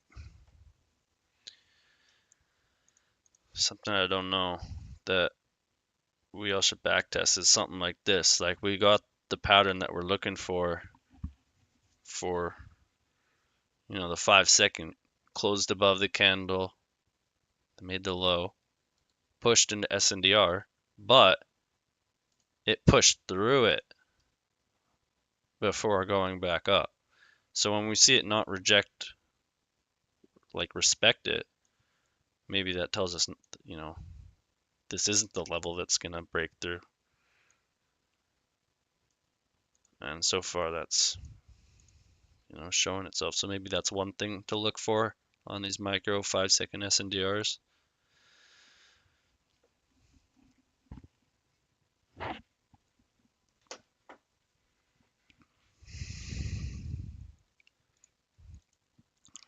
I'm used to going out at night on Christmas and getting some drift skids in with, but nope, not today, not this year. So sad. uh, oh well, way too blessed to know this strategy. I mean, guys, if you're learning DTFX, I feel bad for all those sad souls out there learning some shitty strategy, putting hours into learning something that's quite inferior. We all got to be so grateful we're here. I'm grateful.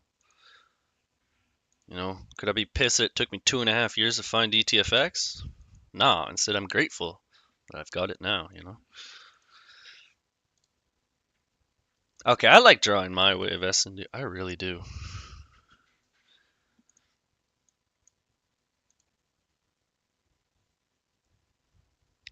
I kind of use a fractal high. So this is like a fractal high. Then when we broke it, here's our SNDR.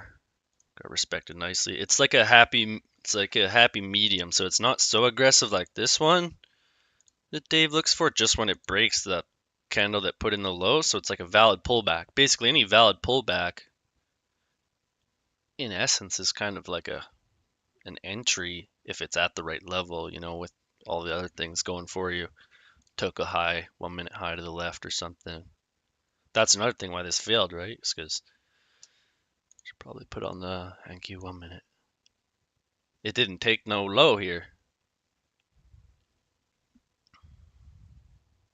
And then waiting for the 1 minute close too. That's another thing because a lot of time you'll get that 5 second SNDR tap push before the 1 minute will even close and lets you know that you got the wick out, wick back in 1 minute close. So that's another thing I got to find out if that's something, how important that is to wait for. Because I mean, you could make the assumption that it is something you want to wait for. You want to wait for that 1 minute close back in.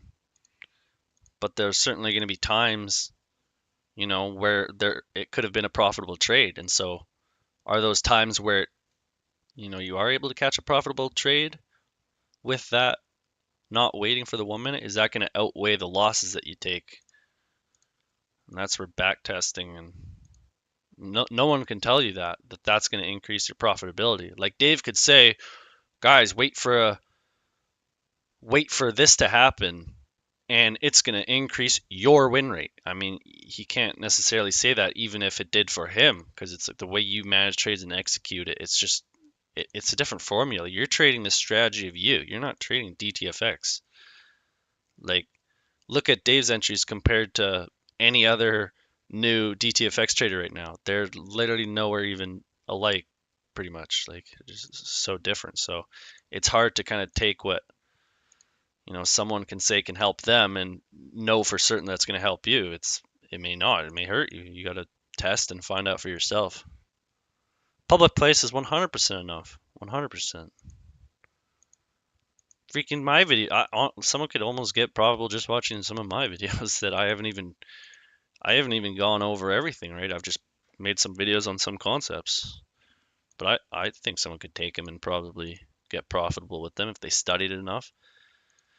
I mean, I'm thinking of making a 20-minute video here max, and I'm quite confident I'll be able to fit everything in that 20-minute video pretty much. Maybe, I don't know exactly how many trade examples I would go in and how much I would dive into details on trade examples, but I could lay everything out really quick, pretty much. Like what I got on my, screen here is the basis of everything.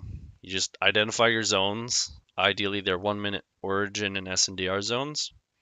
And then, you take a low or a high, get the 5-second body closure, and then Renko mini flip. Yeah,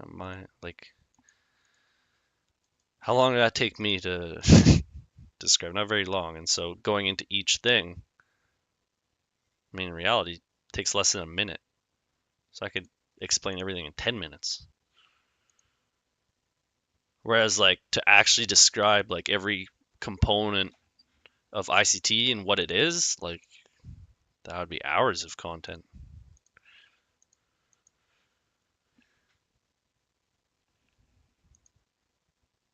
Okay, market.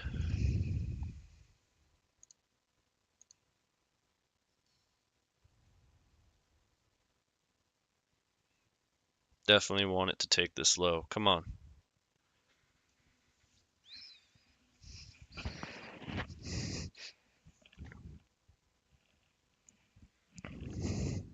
Take it right now.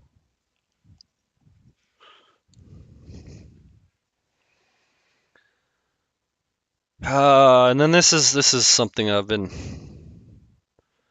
kind of struggling with because just like here, I was wanting it to wick above it and then enter, but we didn't get it. But we got the other confirmations we needed to see. And so here, even though it didn't take that low, I don't know if it should be, something that could completely detract me from taking this trade. Like just that one little component, one tick. Like I'm basing my decision whether I'm going to take this trade or not off one tick. That's what I was saying. I was kind of struggling with previous strategies. I mean, I got one tick can change everything in essence, so maybe it is a good rule.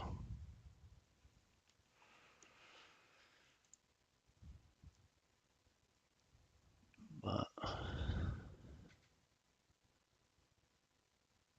do you need a valid candle closure between the high and the low?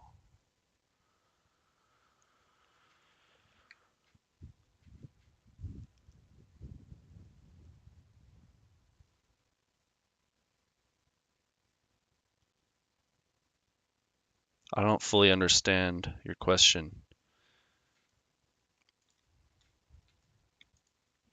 I mean, it's all fractal, right? So it shouldn't be any different with higher time frame. How you find S&D zones.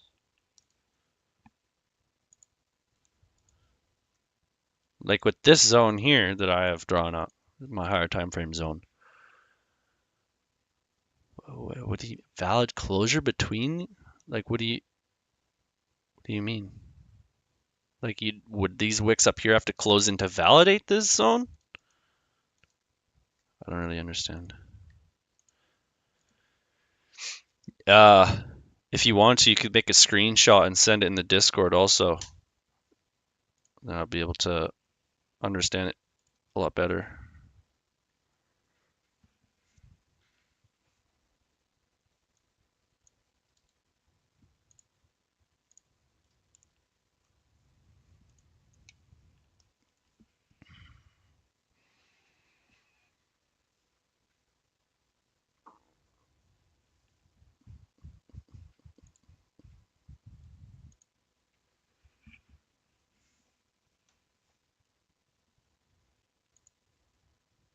Another rule that I've potentially observed, I haven't heard Dave say it, but like waiting for at least a valid pullback on the 1 minute to confirm, longs. So that's kind of up here, which would kind of be in line.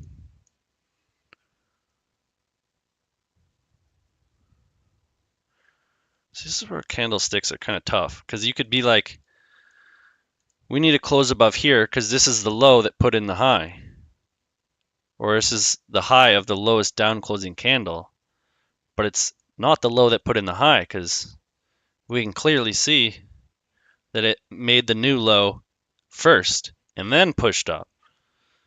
So in reality, this is the low, but you literally can't even see that on the 1 minute. So that's a benefit. 5 second chart, but what was I getting at with that again? Oh yeah, we need to close above there. This is the real close above. So we did get the valid close above. And you can see the SNDR zone that I drew has been holding pretty nice. I was thinking of buying there, and I hesitated like I usually do because I was thinking maybe the 1 minute could show some more bullish. It's yeah, I'll give you the link. It's always going to be in the description, but here's the link. I should just put it there and I should pin it How do I pin messages? Pretty sure I can do that.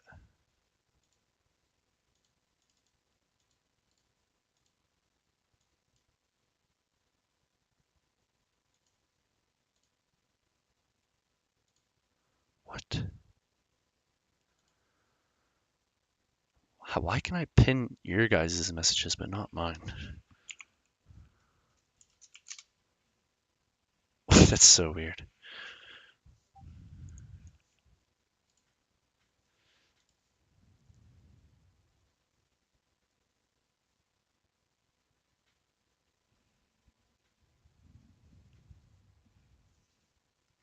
Oh, Grooti, are you still here? I didn't see your message in the Discord earlier.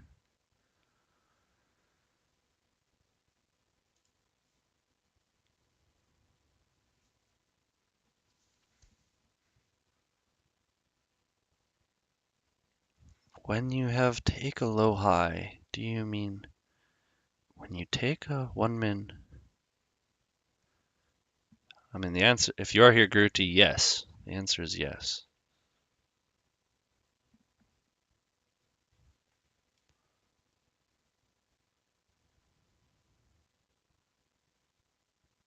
I mean, I was wanting to pin the Discord link. It's fine.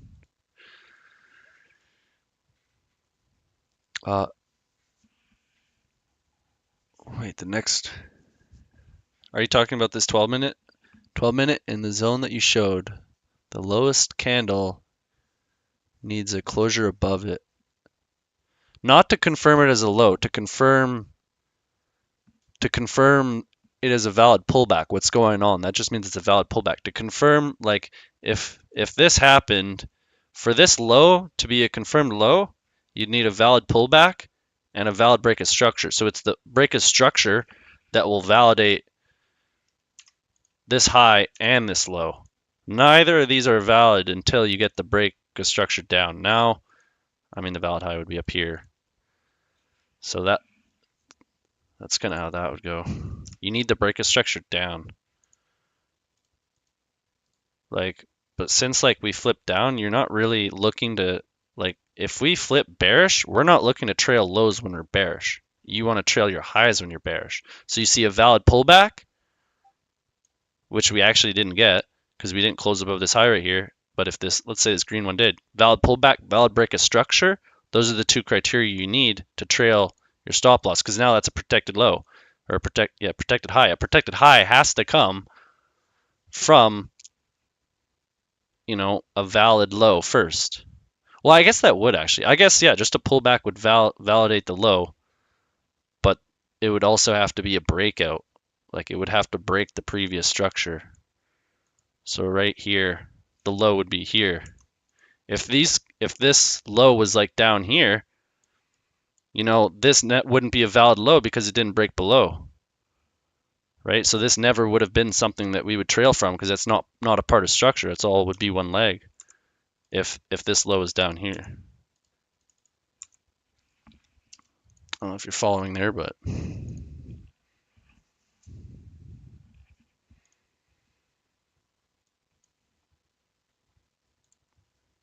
it's got that nice move out.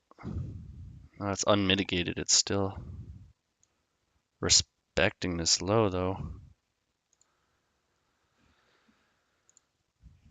12-minute failed to close below 15 CE, so that's definitely bullish. Let's break. I mean, we already had what we like to see on the 5-second at the minimum here. Break at the lowest. SNDR responsible. Tapped, came out. I mean, you could get a quick 2-point scalp.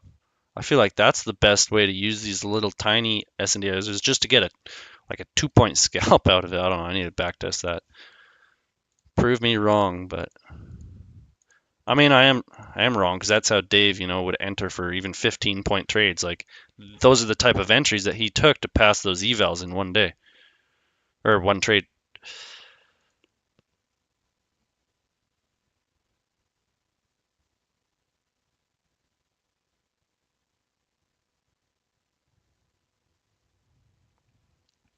I mean, SNDR doesn't have to be from valid, like it doesn't have to be protected lows and highs, the SNDR. It does they don't have to be like SNDR is just the last move before something important happens, pretty much.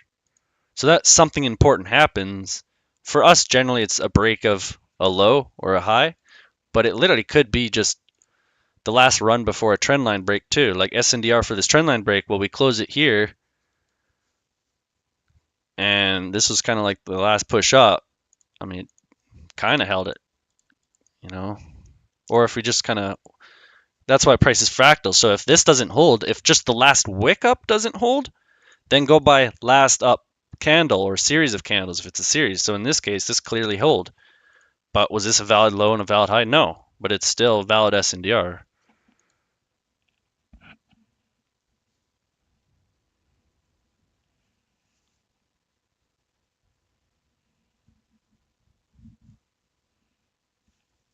Like we're not using these as part of structure. We're just using these as a zone for the SNDR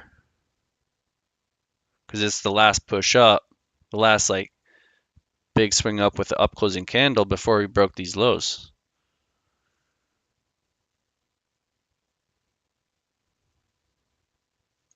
I mean, you could argue that that's this one actually, because when we closed it with a body, that's this candle, and then we had this swing up. But a lot of the time, Dave won't mark out the SNDR that's way down there. He'll mark out the SNDR that's higher up, responsible for earlier breaks, and that also lines up with your PD array. Oh my god, yeah, I gotta love global drawing objects. That's the only bug with NinjaTrader I've got a problem with right now. Everything else I've figured out. But this bug just annoys me. 12:50. We're in power hour, boys. We're in power hour. Kind of want some structure to develop.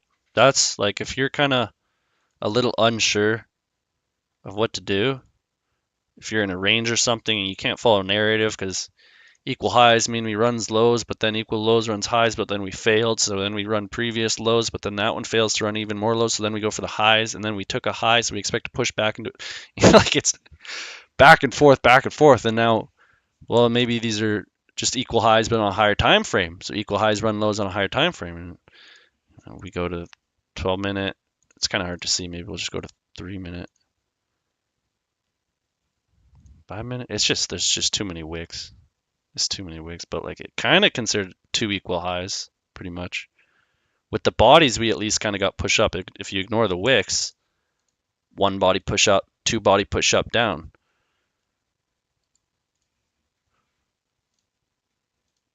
So getting caught in narrative and then look for that new structure to develop. So I mean it's tough because like we're in this giant range since we haven't had a new high for 3 hours or 4 hours. Right? We put in this candle here, closed up here. We put this protected high in, got protected when we closed below here. And so like right now our protected low on the 1 minute is just down here. And so right from here to here, there's been no 1 minute play. There's no 1 minute play technically in terms of 1 minute structure. Like there's nothing. What am I doing?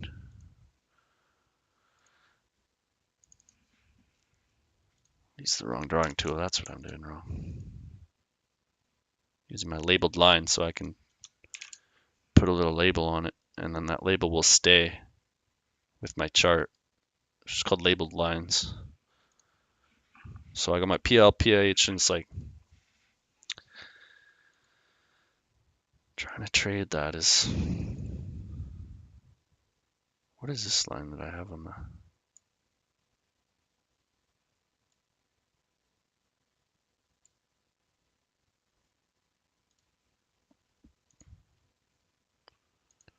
Just a random low? Okay. What? Okay. Acting up. My Ninja Trader's acting up. What the heck is going on? What?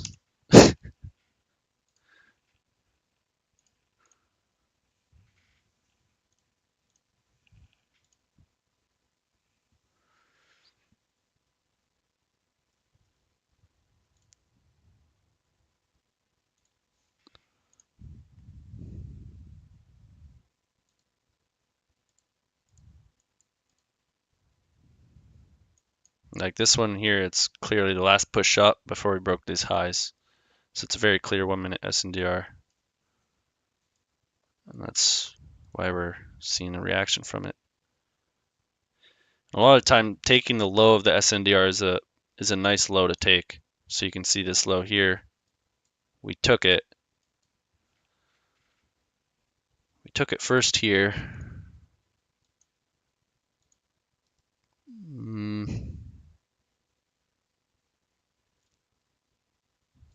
Wasn't really any clean SNDR that we entered off of. It would have been like this trade, and that would have been not the one I'd like. Came back here.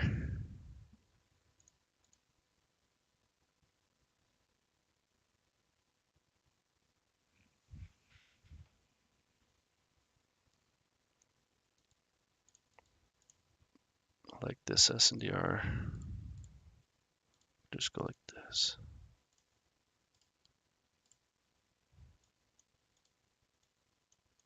This is the last down push before we broke a fractal high on the 5-second.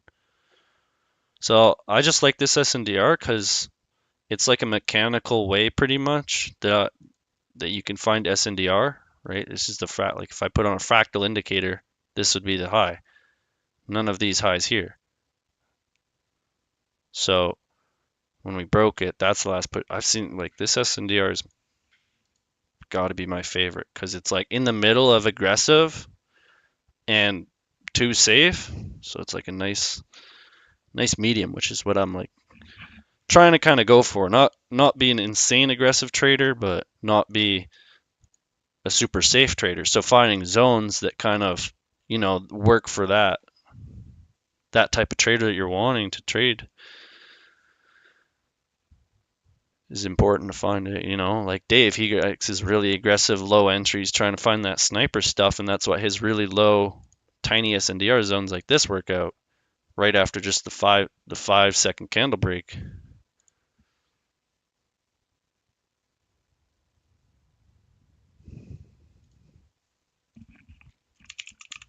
Where, Carla? What chat?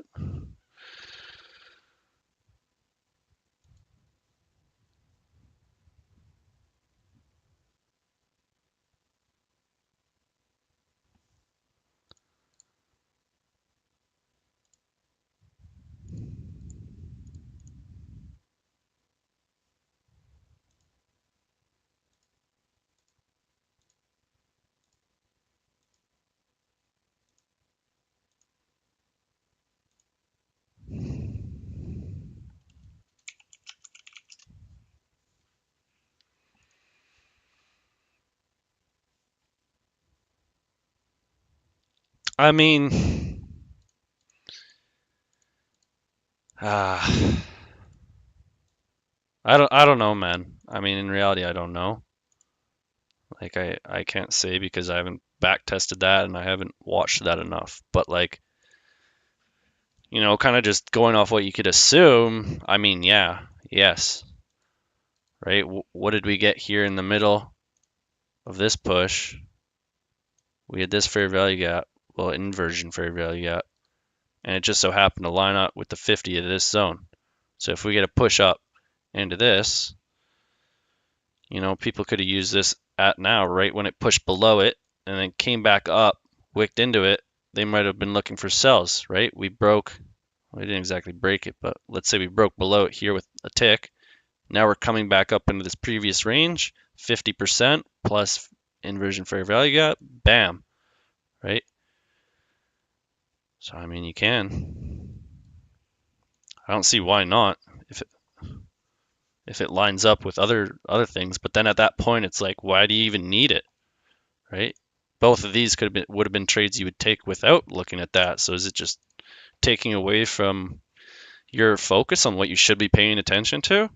That's what I'm leaning to right now. So I mean, you can see it really quick. Like literally, you could fair value gap inversion takes 2 seconds. So if you're good at spotting it and you can do it quick and then keep your focus on other things, sure. But I don't want you to sit there trying to analyze fair value gap this and that and miss other things that you should be paying attention to.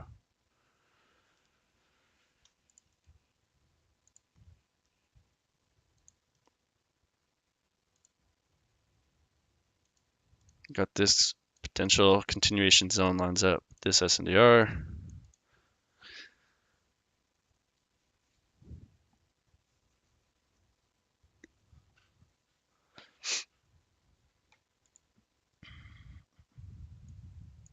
And when I had this SNDR, other thing, like I like saying to know, is pay attention to SNDR that broke SNDR. So when we close this SNDR down here, right, with this candle, it created this bearish SNDR, and I mean we held really well from that. Really well from that.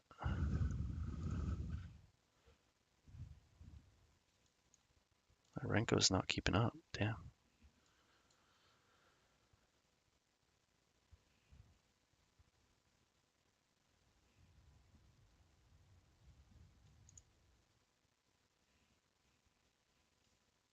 I didn't think we'd go into this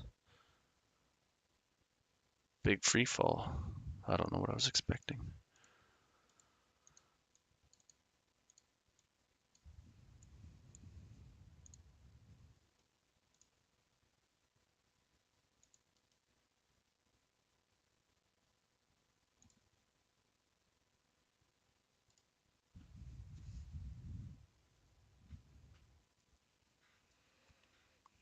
failed to close below that protected low in the 1 minute, but what about the 5 second? 5 second didn't close either.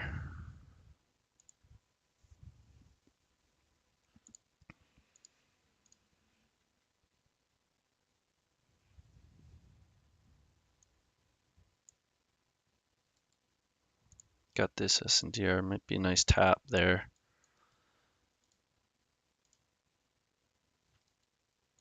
Micro SNDR. MNQ here.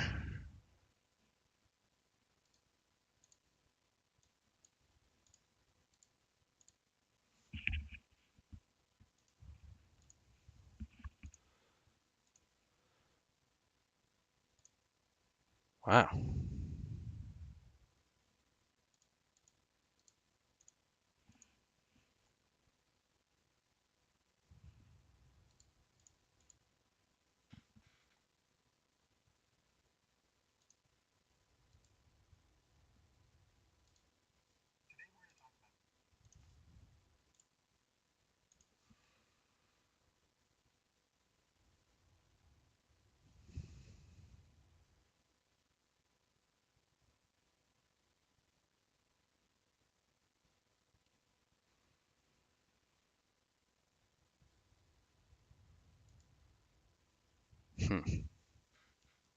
Interesting.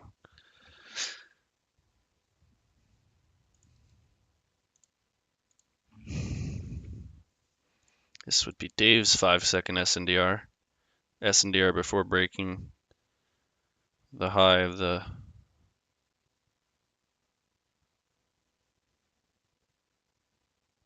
lowest candle.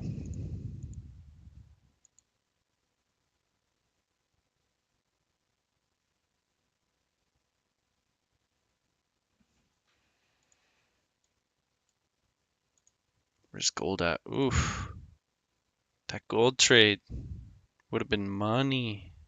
I like gold because like seems to follow DTFX really damn nice and moves slower, so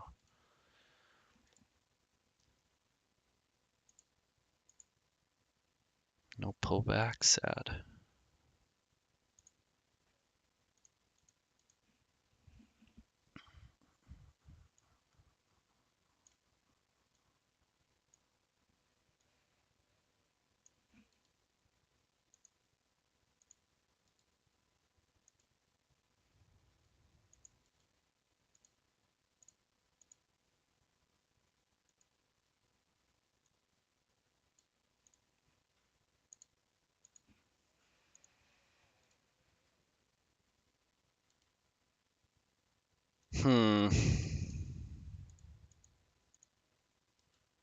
Okay, S&D went ripped this high here.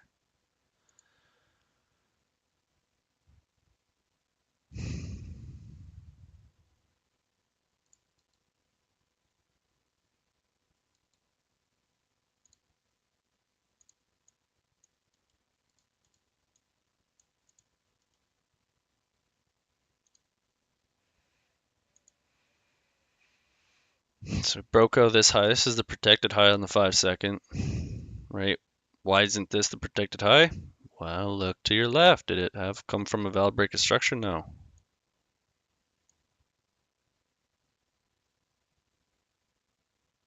This came from valid break of structure. The 5 second entry didn't come back to SNDR here.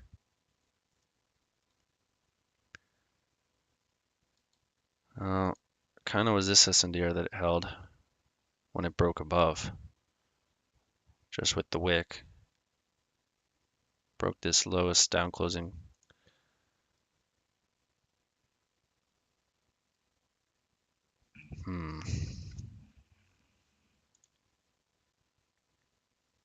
Now would Dave look for the break of this candle high? Because it was the lowest down closing. Well, it didn't do a break of structure though.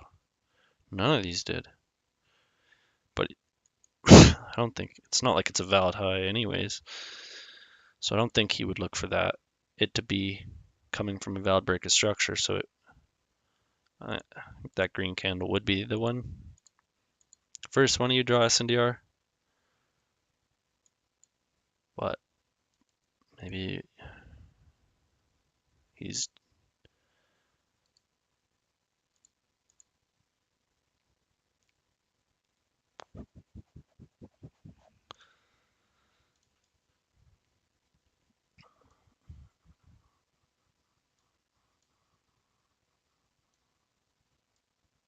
I mean, this on the micro looks pretty clean, like when it broke this high. You know, it's pretty structural high. I think it's part of structure. Broke it, tapped into the SNDR from that structure break. Potentially in shorting. Potential shorts right now, but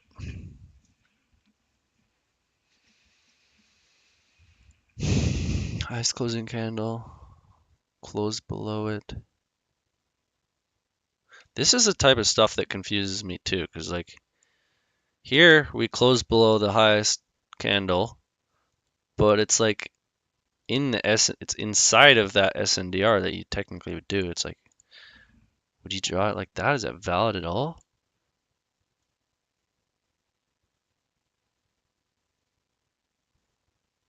Closed. I mean, I guess you would just use the earlier S&D there. You would just draw that one.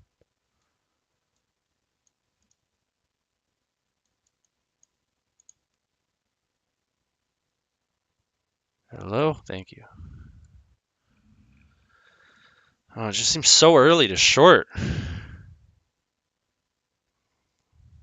Like Dave takes these early SNDR like sniper cells, but it's like, man.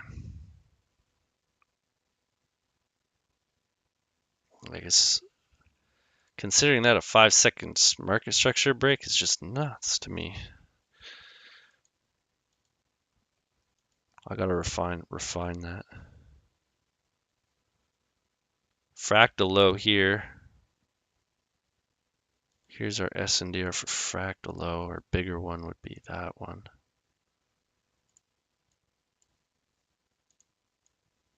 Bearish SNDR. Let's get rid of that. Oh, look at that. Pushed out from this SNDR from breaking that. Like you can clearly see that this high is like a more of a important high than any of these highs here.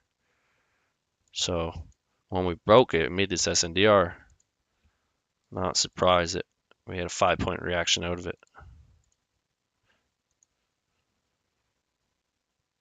Closed back in, which is tough. Like,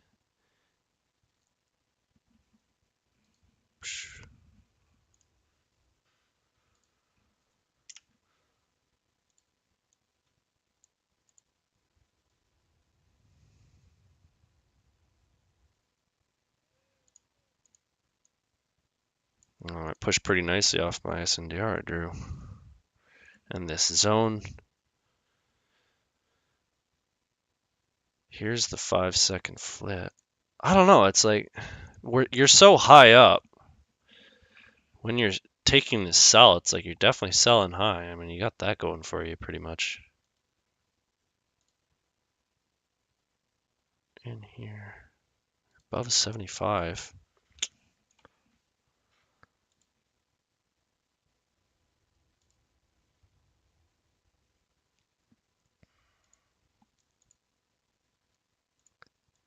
Perfect 50 tap might be nice, but I don't know how this 30, 50, 70 zone I got from this low. It's just a fractal low.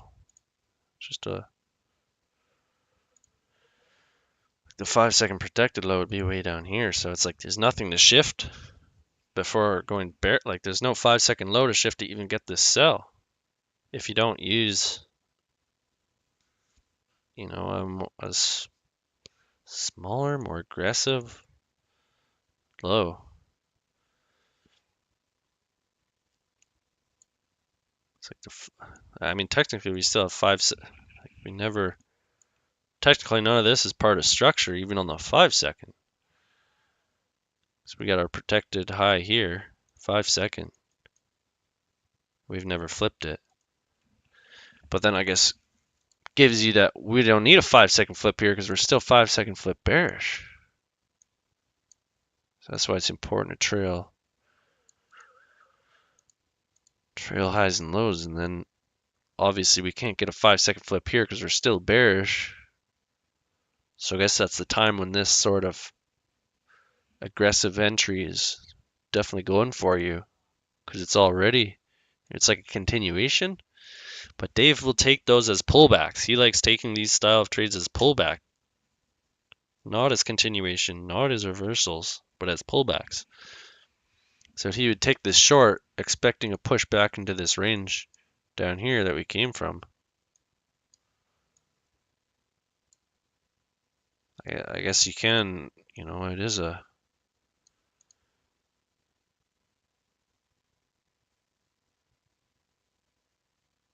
That's where you like combine the ideas because it's a pullback trade. If you're just looking at this, broke higher, you're expecting a pullback back into the range we just came from once we broke out. But on the higher time frame, it is a pullback into a previous range that we came from. So it's a continuation combined with a pullback, the pullback theory. So we're using this zone as a magnet for ourselves up here. So that was a good trade.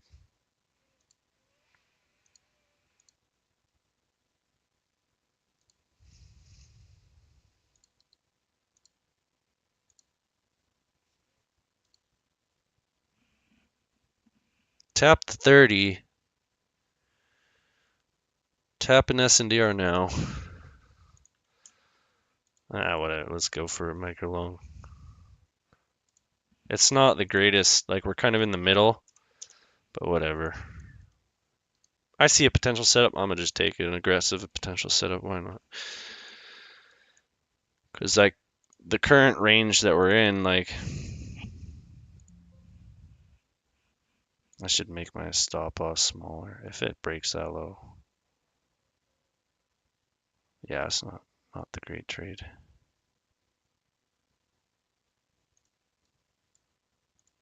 It's just not the greatest location.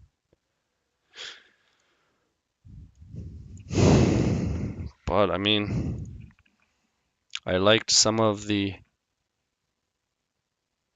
Maybe when we broke the low, that wasn't the greatest idea. Because I was thinking it'd be a double bottom here, but it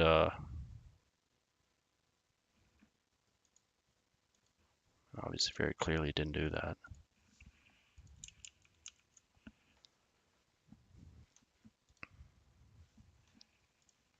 That's what you get, not waiting for the clear setups. So I get this range that we just created, like we're right in the middle. And what does Dave say? No, don't trade in the middle. So why am I taking a long there? Just because it's a previous area that we came from? Like, should at least wait for the 50 maybe. Because it's not like that was a protected 1 minute flip. I'm taking this trade like it's a reversal, right?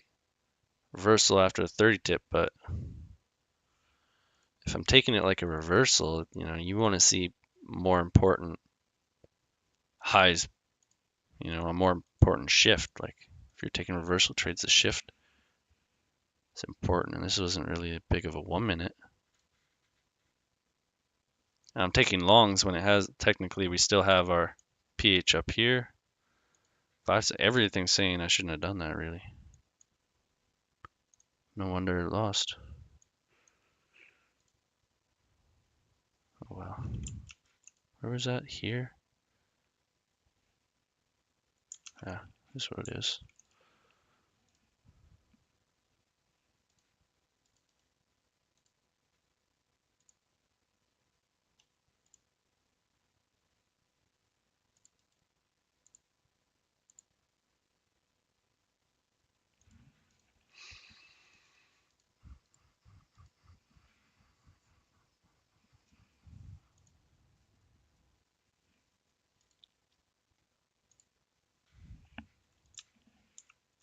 I mean, and I guess now looking at it, I'm just in a bit early. In a bit early. If I just, wait, if I held my 5 point stop, I'd be in profit. It's another thing I'm trying to debate is just holding the 5 point instead of cutting it down to 3.5. Because a lot of time this will happen. I'll get stopped out with my shorter stop, and then it'll go. Let's see if I feel like it's gonna hit 5 points. We'll see.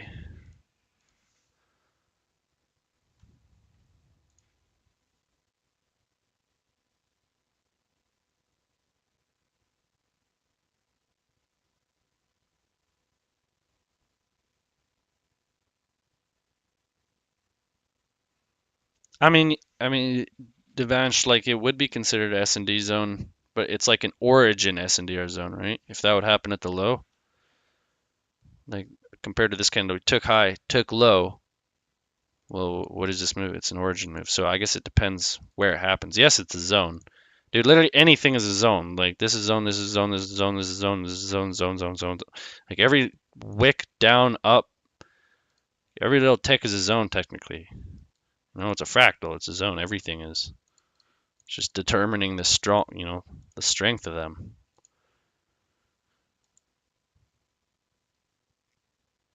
That's where it all goes up. Strength goes up. Did it break an important high? Did it break a protected high and low? Or, was the zone itself part of a protected high or low? Like all of these things add to the strength of it.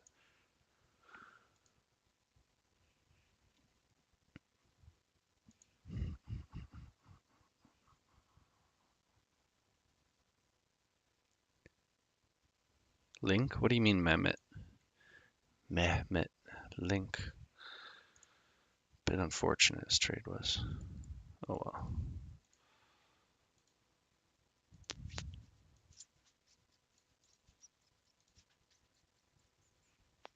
Especially if it's like 5 points to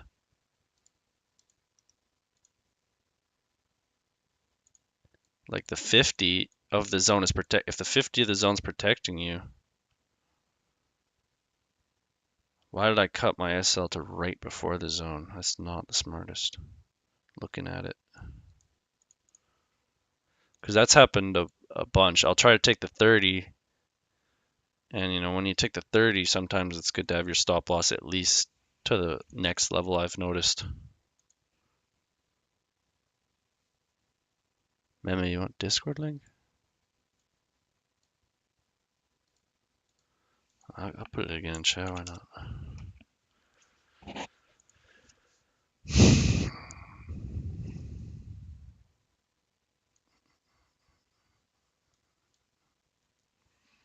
I mean here, so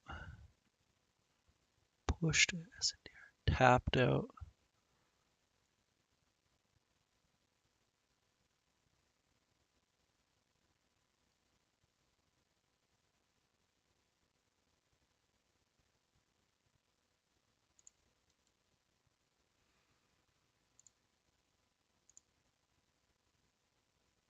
No, I should have entered again, and this, again, it just didn't tap the 50. I wanted it to tap the 50, and it didn't exactly do it. That's definitely tough. It's definitely tough. Because I say, if I enter off the 30, get stop lost, I gotta enter if it shows me the same thing at the 50. But then a situation like this comes where it comes a tick away, and then I don't enter. It's like, well, dang, man. It's a shame.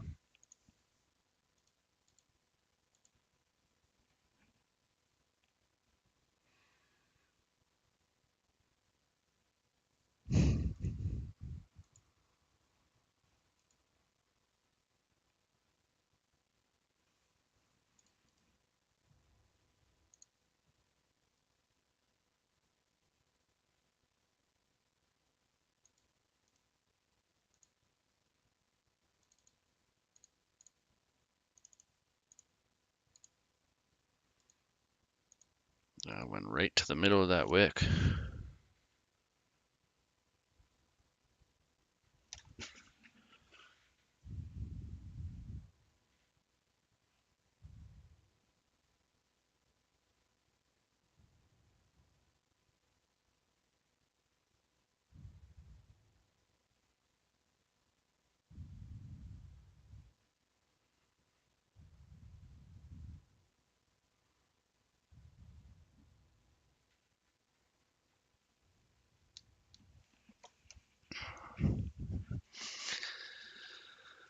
Dun, dun, dun, dun.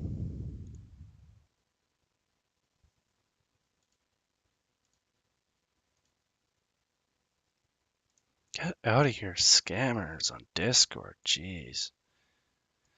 I wonder when someone's gonna start impersonating me, trying to scam people. God. I'll never DM you guys freaking asking for money. Don't get scammed.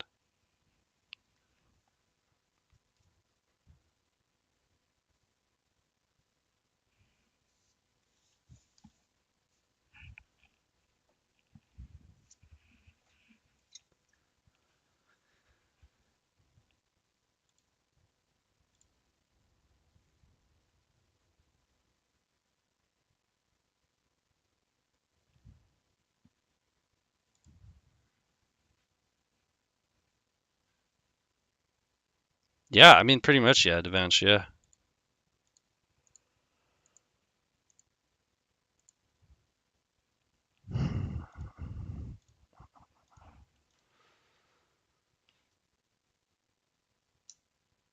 Do I take? Do I take?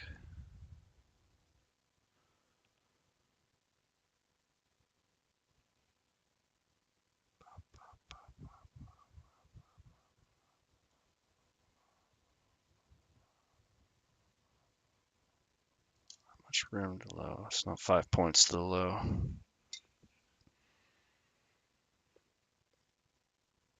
We'll see if it goes to 4.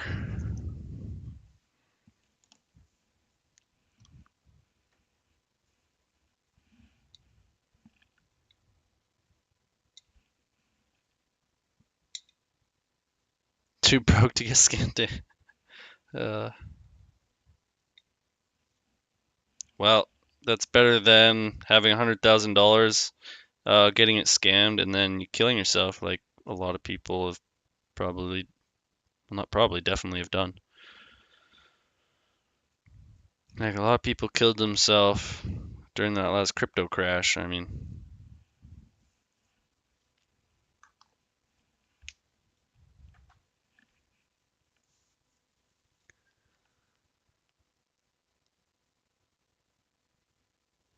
I mean, Devansh, like Dave says, get profitable using the 50 first. There's a good reason why, right?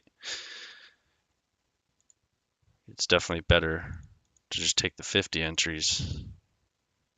My trade here is, I guess here, you were waiting, waiting, waiting, no entry. Came one tick away. So it's definitely up to you, but 50% is good to wait for, just to stay safe. And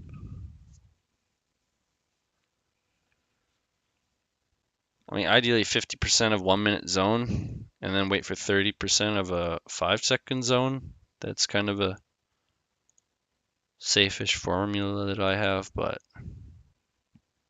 got to back test what works for you, for yourself, of course.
Close above, so expect to move back into range. Kind of just tapping SNDR. Not sure if we want to go higher or reacting off this bearish SNDR still. It's just kind of ping pong between these two SNDRs.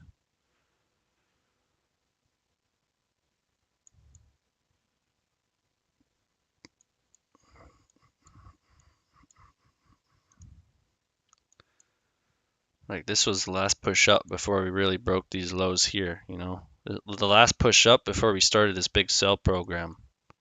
So that's why I've got that one, you know, here, and I'm not surprised that it's holding quite well because it's a very strong SNDR.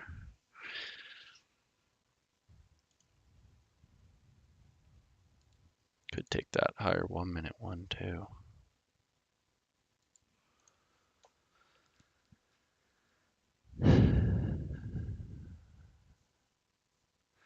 Yeah, I don't know. Most people that trade Bitcoin have no idea how to trade.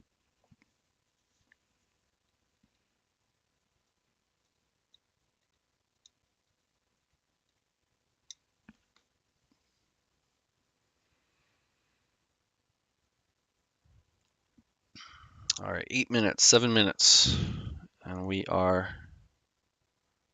It's likely going to be a buy continuation, but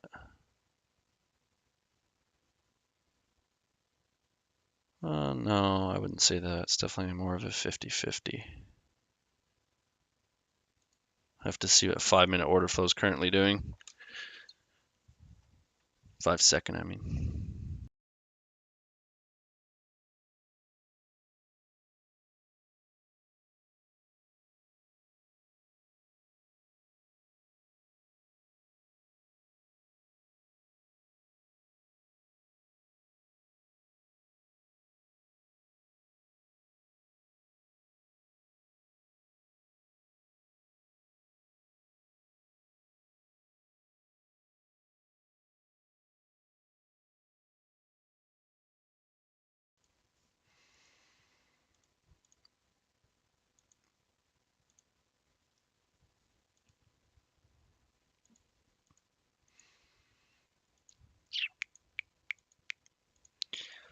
Yo, if anyone wants, after 1 p.m. here when volume dies down, I could review some of your guys' trades if you want. Post some, ideally losing trades that you are unsure of why it may have lost. There's always a reason. You guys could post it in the Discord if you want. All right, we closed above this 1 minute finally. It's not even a real 1 minute shift though. It's just a 1 minute internal high.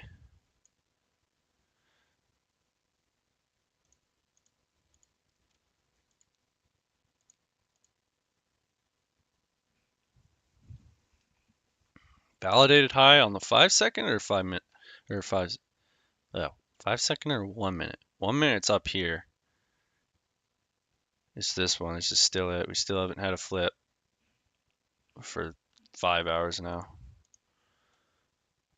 5-second,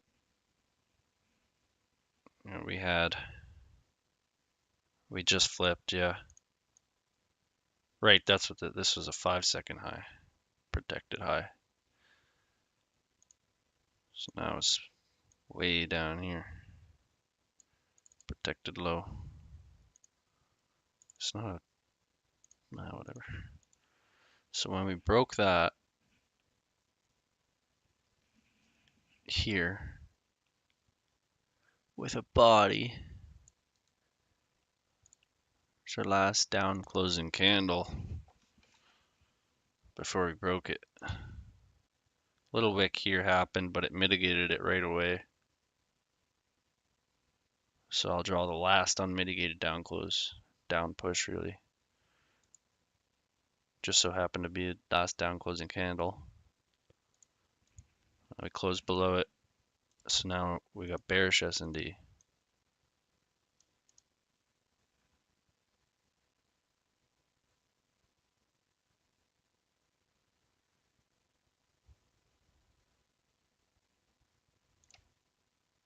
And close above this candle would make.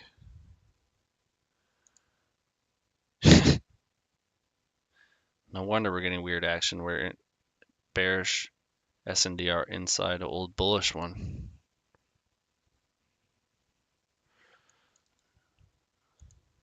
Random SNDR here for breaking this high.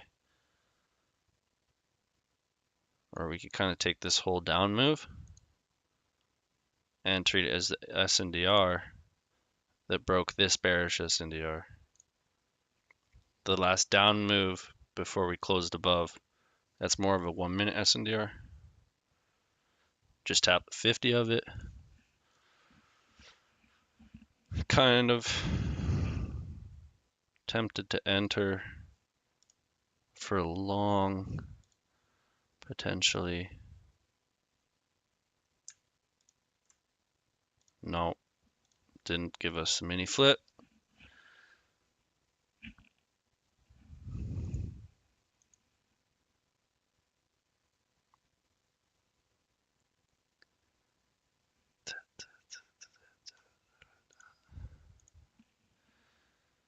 Okay.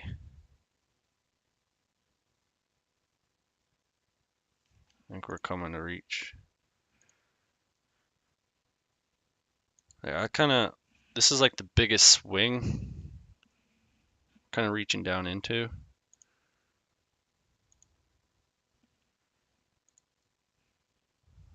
I'm still going to keep this SNDR because we closed.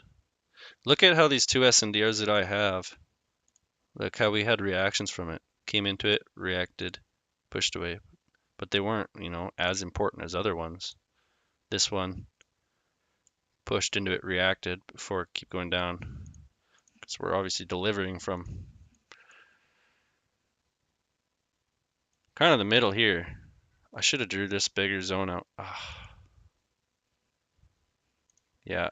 So we tapped the 50 of this bigger zone when we wick below it. It's because we just wick below. But even if it wicks below, if it closes below, I mean, that would make it stronger, this zone. But it's still strong. Like, it wicked below. We did take these lows, right?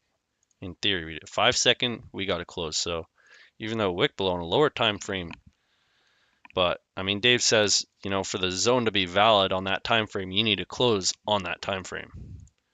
So it's not a fully valid zone, but I mean, come on, look at that. You're gonna tell me that those zones don't work? No, man, they work, trust me. But it's just, you got to see the right things.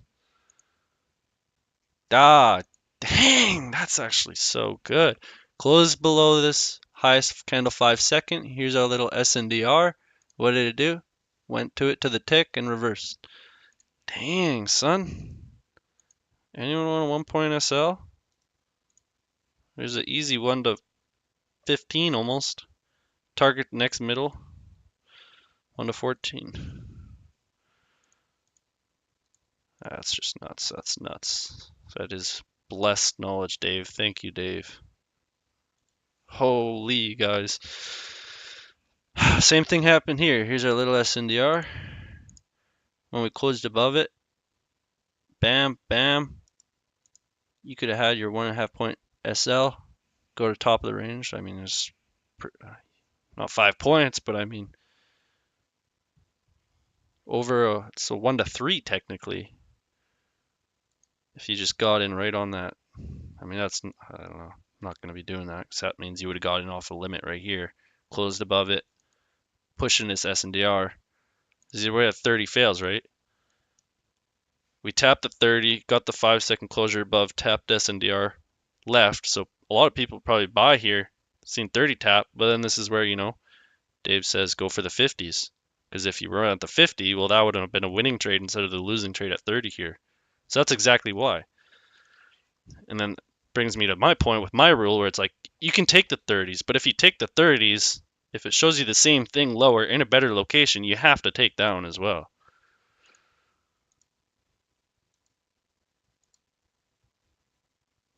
So, I don't know.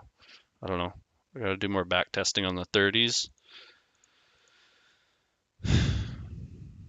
That's really the key with the 30. If you want to take the 30, sure, but make sure you have the backtesting data. I mean, you should have the backtesting data for every setup you trade before you trade live funds. Like I've done, you know, a bit of backtesting, enough where I'm comfortable just trading up to one mini sometimes, but I'm really not comfortable doing more with the setups because I'm just still unsure.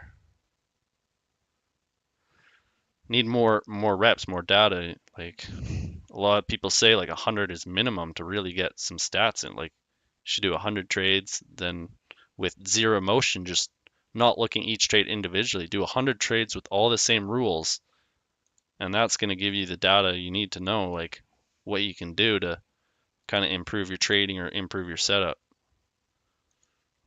You can't, like, the biggest thing that I think has been plaguing me was almost expecting every setup to be a winner.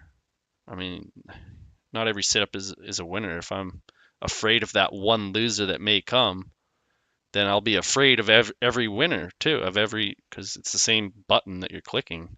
So if you're afraid of clicking the button for the loss, it's the same thing for oh, this big dump. We got 1250, but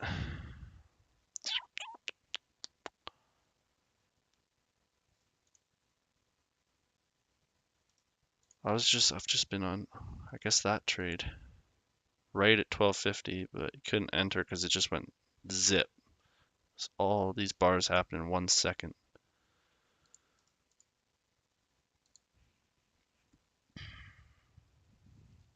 Now I'd be looking. We're low. We're touching the 70, unmitigated 70.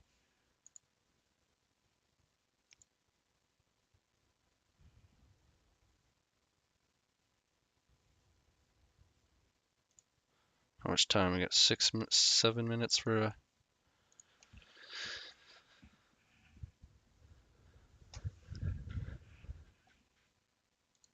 Yeah, see, Devansh, like you're gonna get wrecked doing that.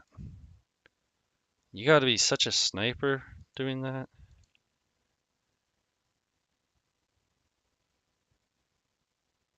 So you need to close above and tap into the S&D cleanly and a move away. Like you need at least that. You can't just enter off like a close here. I don't know. Obviously, that one would have been a winner, but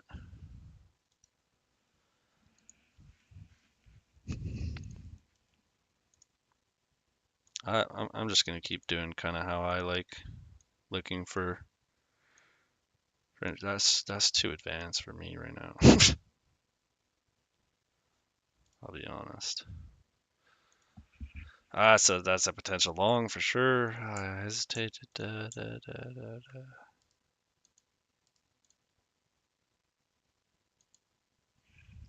Yo, that trade could have been the one. This one might run 10, 15 points.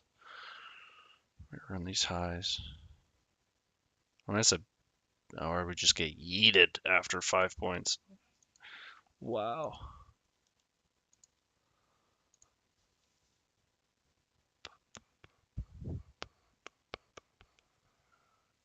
I guess this is what we can expect from this volume increase time of day combined with December, combined with after Christmas week. I'm just so unsure. Like we're near the lows of days and it's pushing more into end of day, like more new lows for the day. Like that's just 4 minute on that one. 1 minute closed. I mean, sheesh.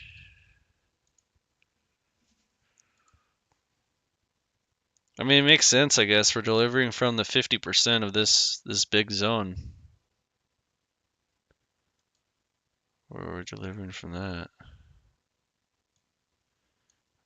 Our high technically got moved up, ironically, because we closed below here. No, we closed below, we take the highest point between there. So one of those situations where it got moved up. Instead of trailed down, it trailed up.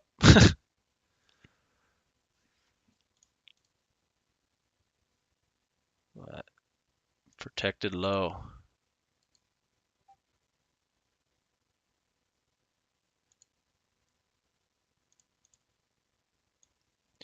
Five-second highs now up here.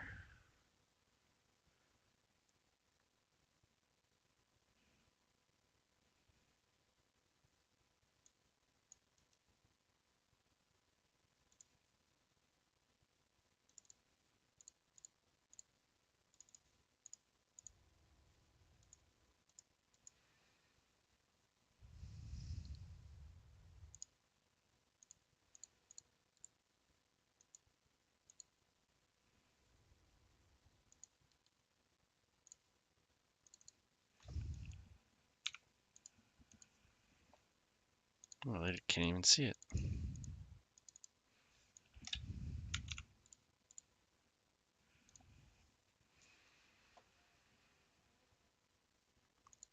Yeah.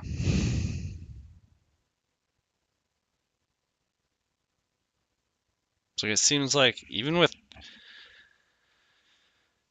with trends, it's like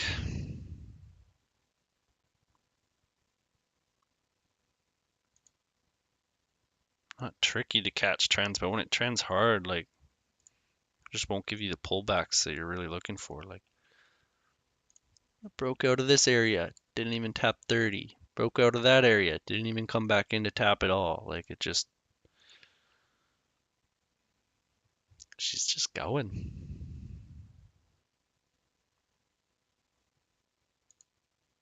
Even on the 5-second, like here, closed below it, didn't come back to this SNDR at all. Didn't come back to the SNDR at all. Even on this like micro SNDs, like the sell up here, I really should have seen this. I didn't draw it out because it didn't close below, but it's still a big zone, like a big area, you know, that'll you can expect bigger reactions from bigger zones. Bigger the zone, bigger the reaction. I mean, obviously not always. It's a generalization thing. 12-minute. Dang, touch the camera, pivot, touch the bottom of this SNDR. I should have had this drawn out in the 12-minute.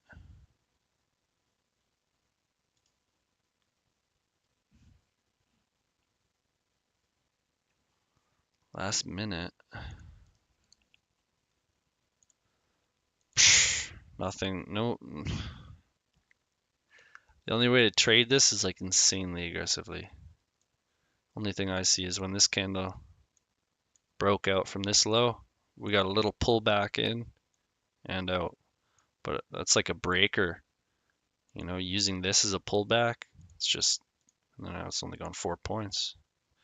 If you held 5, you got yeeted. So, pullback mini flip could have been in here. 3.5. Yeah, the draw is definitely higher, so it's like selling this low is just not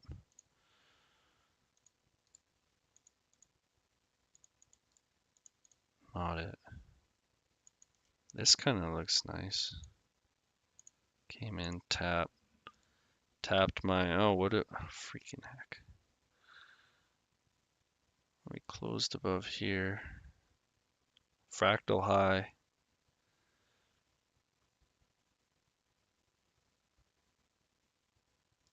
Came literally to the tick of my favorite S&D. I mean, I kind of like this high. It's a decent swing.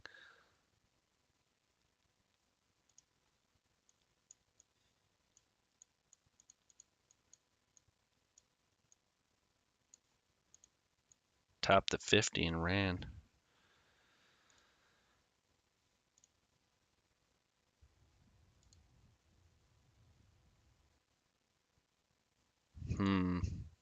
It's still too early to sell, even though we took a nice. We didn't close below a 5-second. That's wait, how'd the 12-minute close? Yeah, it closed back in. 12-minute. Wicked out, wicked back in after touching levels below. So we'll probably get some slow moving up for the rest. Volume's gonna die down now.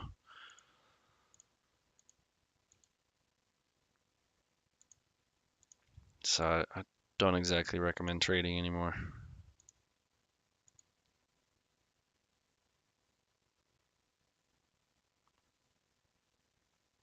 We're hitting 2 minutes after now, so it's literally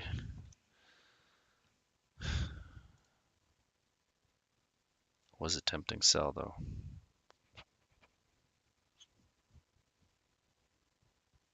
I mean, you can see on this 5-minute, 5-second close below this highest candle put in the high. We had this tiny S&D, this little one tick wick. After we rejected it, we pushed into it in a way. So that's how Dave gets 1 point stop, 1.5 point stops.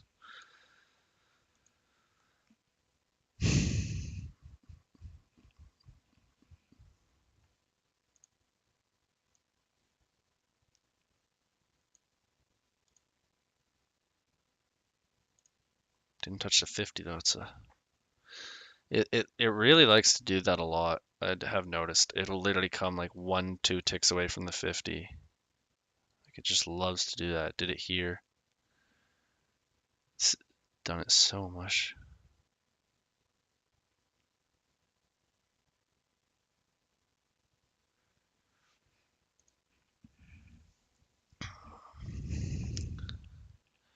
Why are my viewers increasing? Trading is done for the day, bros.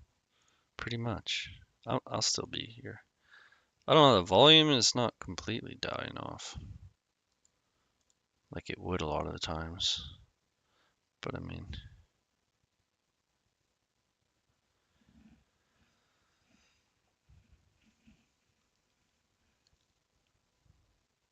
so that sell up there, like, just in too big of a zone. What is this?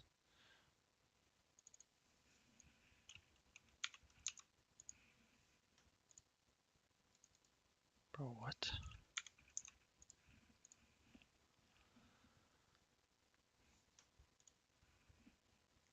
Yo.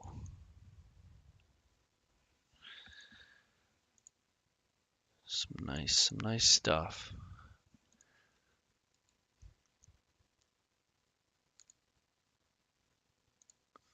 Like when you, oh man, when we get good at sniping entries, guys, you just do like every new low that we break, you draw your S&DR, retests it, and you get in. Break a new low, we've got our new S&DR. When I retest it, you can get in and like, maybe not here. It would nicely have tapped here because it's way later, time's passed, but not as strong now. But the continuation, the like stacking entries that we could do, when we catch like a big run and we keep stacking entries through like stacking or pyramiding, however you want to call it, can do some nasty things doing that.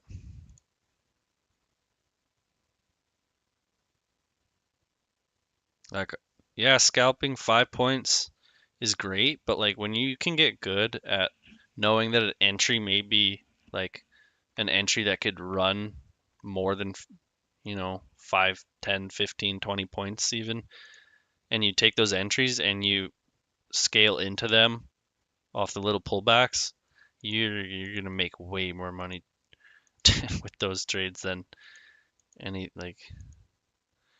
else. I mean, it's definitely harder though. It's definitely harder. You gotta do it right. So when you scale, and if you do get like stopped out, you don't get stopped out a crazy amount. It's you do it methodologically, so it's never gonna stop you out more than what your original risk is, right? That second entry that you place is going to be protected from the profits that you were in from your first trade. So if that comes a certain amount, then that trade gets taken out at break even. So now all you're left at is break even at your original trade. So get there, I'll get there. We'll get there and absolutely murder these markets. Not murder. In Roblox murder. Yeah.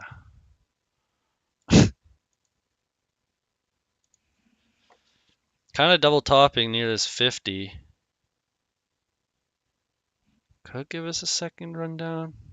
Ideally push up a little bit more. It's kind of a mitigated zone. Broke it on the 5 second and testing it now. So we might see a little push back lower if we form this double tops. But I don't know. I'm not expecting much. It's very dead. Vol. Where's the vol? Where's the vol?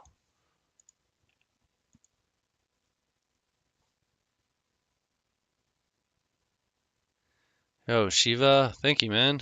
Or, sorry, not man. Thank you.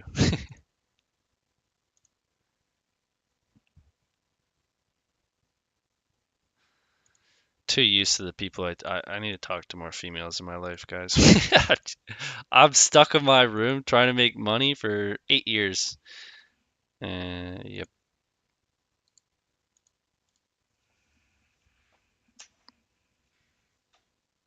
Yeah, I mean, you guys are committed. Like, one of my best trading friends is an Indian. I mean, he's living in the States right now, but I mean, there are you guys do have a pretty good population, so and good with computers and tech. So it's like a pretty good target market for trading, I would say. A lot of a lot of you guys have computers. Trading provides really, low barrier entry into a career that can pay you really well.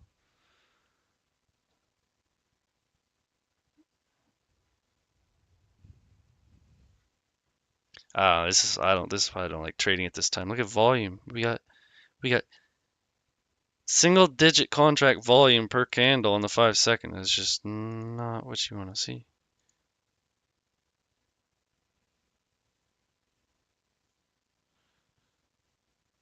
Look at that drop off right at 2. This is why I stop at 2 minutes after, ideally. 2 to 3 minutes after, and it's dead.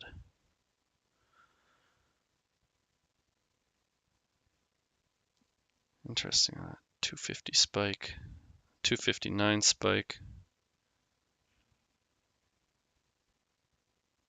New York Judas. Oh yeah, I mean, you can make way more than that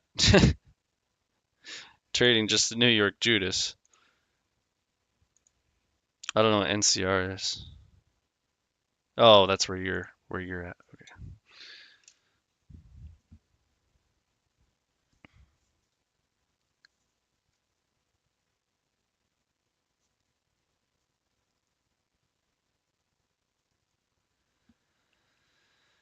But yeah, I appreciate your kind words, Shiva. I do. I do like live streaming, helping you guys out, but I do it for myself too. It helps keep me focused on the charts, except for the times when I'm talking about something and I miss an entry. But oh well, it's a trade-off. It's a skill that I got to develop.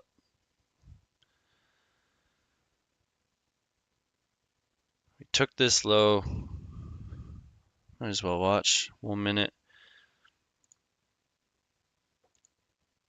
I don't know, using different narrative, not DTFX narrative, but we had, 2 attempts to sell off from this area that we pushed up into. If the second attempt of something fails, you'll often see the opposite happen. So then we'll combine that with failure to put in new low, JK, we didn't fail. But if it did wick down, fail to put in new low, closing back in, You know, it's combining multiple narratives. I don't know if you guys know Al Brooks at all, but I mean, there's definitely no. I don't really see doing, using any of that narrative stuff to help. You know, if it contradicts it, then throw it in the trash. But if it's confluence and can add to it, I mean, you got to test it out and see if it can help you out. But I mean, the knowledge that I've learned in the past 3 years of trading, I mean, there's a lot of little things that you don't exactly call DTFX, but they definitely help me out in trading still. Don't you don't technically use it in your actual trading model mechanically, but it could be something you look out for here and there. But again, it's like I don't know how much useful that may be.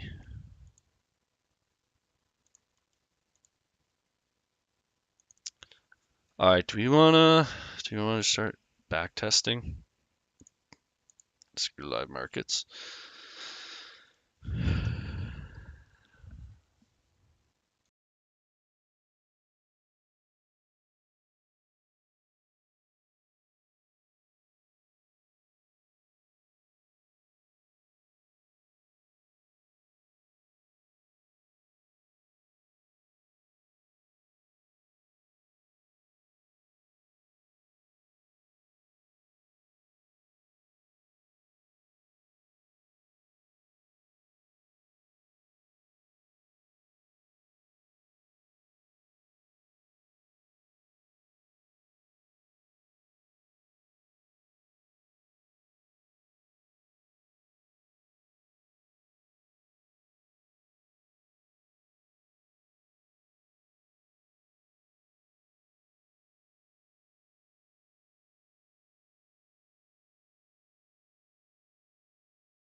Alright, I'm getting playback going.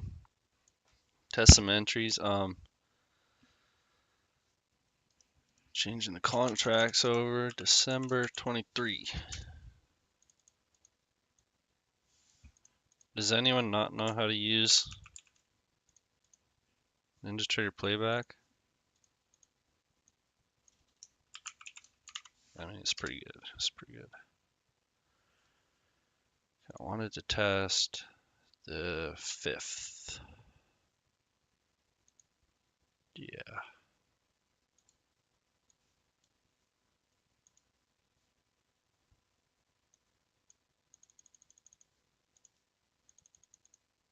Got data. Cool, cool. No sound? What?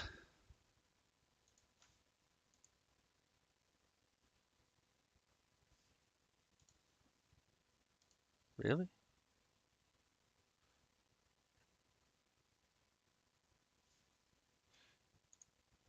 I hear myself.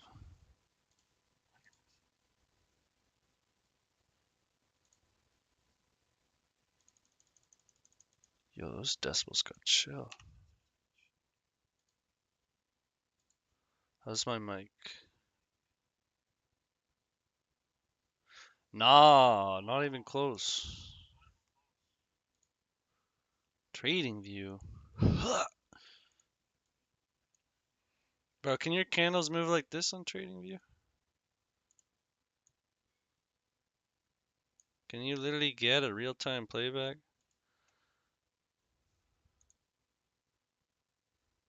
Let's move to actual volatile period.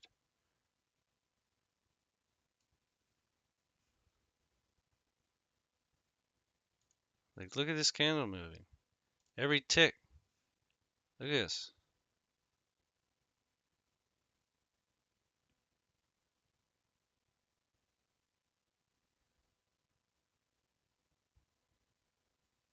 You can't do this on TradingView. How can TradingView compare to this replay? This is playback. Did you know Ninja Trader Playback could do this?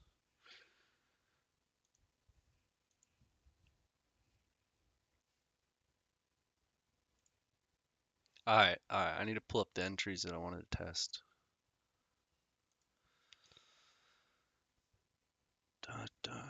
From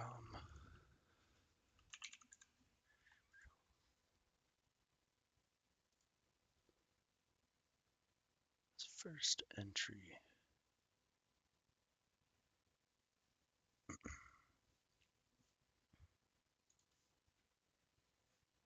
Seven 16 a.m. Oh, I'm just past that.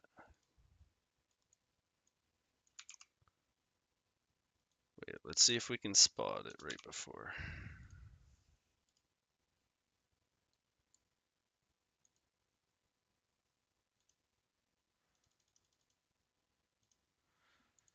Da, da, da, da, da, da, da. This is SNDR. It broke SNDR. Strong SNDR.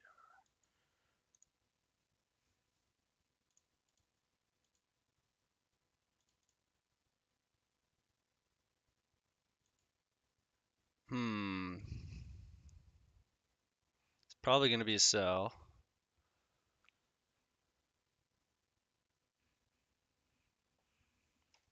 Um,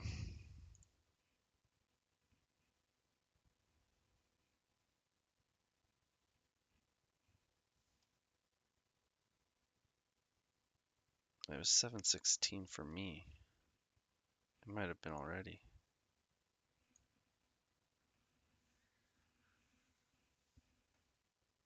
Oh! I messed up. I'm a day ahead.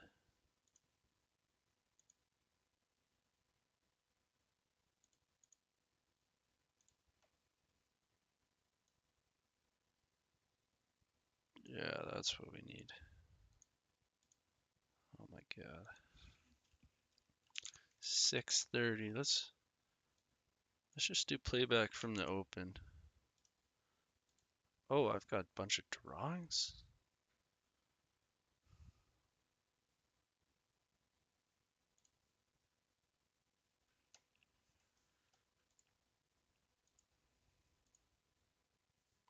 Peace out, guys, if you don't want to watch this. It's all good. I guess I could, should I stop the stream and restart it with a different title? Can I change title mid-time? We ain't live trading no more.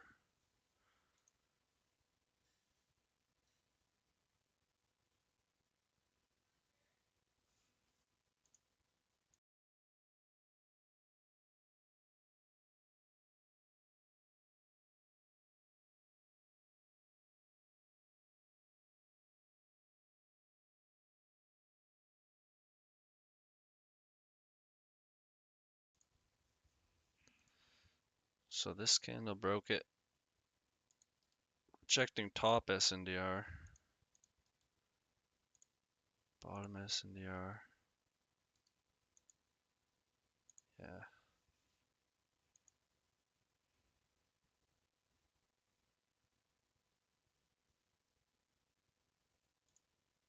So open's about to hit 6:27 a.m.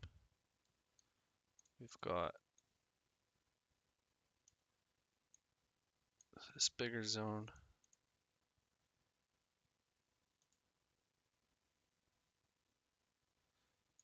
Still got this one.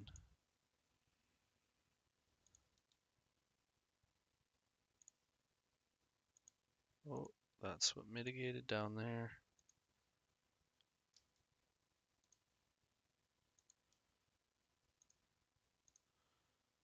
The 30? Nah. Should I do back testing overall, or should I just skip to the entries I want to test?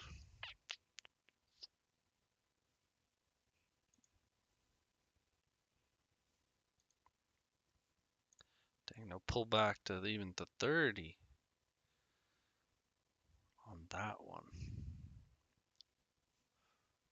Let me chill out. Closed it. Dang, I mean, we got the 5-second pattern. Holy.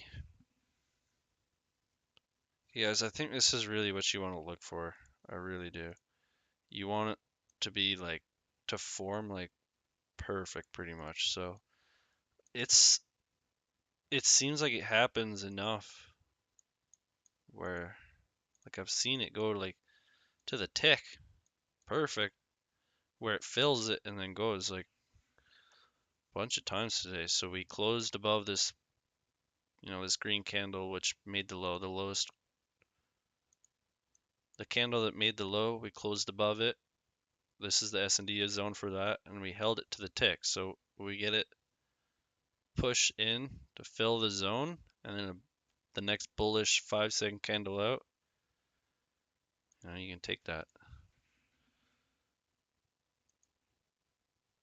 When you backtest your entries and get it right, of course. You gotta have the right zone. That's why this really low last unmitigated S&D zone, it's not a horrible zone.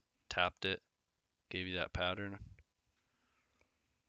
Did it take a low? I mean, it didn't take any crazy low, but it took like this wick low at least. It didn't it closed beyond it.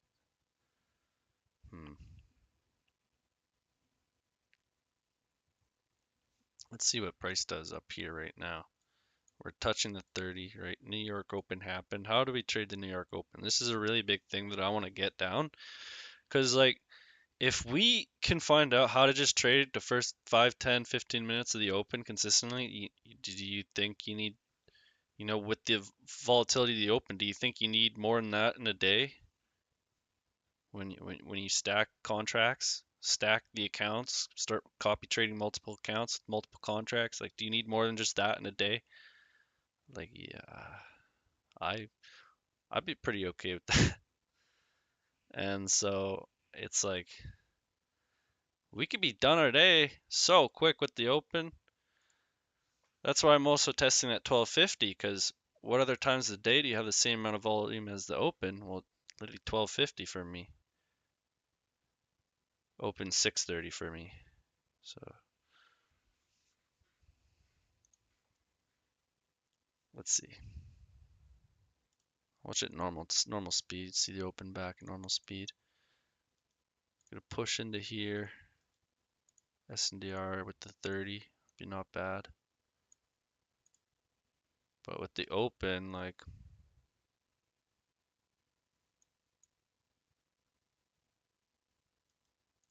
could have this new zone. Open's just going like, this is kind of what I talk about, like with symmetrical, like this tapped into our SNDR, gave us a reversal bar, but it's been, a good amount of time and bars passed. Maybe not time because it's open only 30 seconds, but been a bit of price action develop. Like technically we got a little flip here that's holding, so we would have kind of wanted the run down, wanted to sell the run down into the, before the flip opposite happens. So if this right here came up, touched, and then went down, that would have been nice because it's, again, like I talked, the symmetrical. It's like I could literally take this and like just draw a freehand pattern that looks nice and then just go and plop it on the chart. And I mean, it was almost there, right? It was actually almost right. Like, literally, this could be something I could just copy paste from be like, yeah, here's your shift pattern, and then go and put it on the chart and see it actual, like, work like that. But we got the tap later, and then it's ran 4 points. I mean, maybe your first exit would be a tick or two above the low that delivered you that pullback, so that would be here, and you would have got your take profit at 3.75, 3.5. Like Blue Horse, he makes a lot of money, one of Jave's top students, and I'm pretty sure I've heard him say a lot of time he'll go for 3.5 ticks. So I don't know, that's a strat. Like going for 3 to 5, like this one here, if you were aiming for a tick off, wouldn't have made it. You'd have to do at least 2 ticks off the low. For whatever reason, you sold off that. The first tap of the bigger bigger 30, get rid of this. But I kind of like this bigger zone because it broke these lows too, which is like, pretty decent swing, still structure. But this is kind of what I like, the origin, the first flip in between like a Renko reversal bar to Renko reversal bar. That's what I like calling like the origin, the origin zone. And these are really the best entries because when you get the 50 up, you literally get 3-point stop loss. I like all my stop losses were less than 5 points today because of that. But I mean, a lot of times they'll run like this and actually keep running lower, and then you're left out. But staying safe, risk management's more important than catching every trade, right?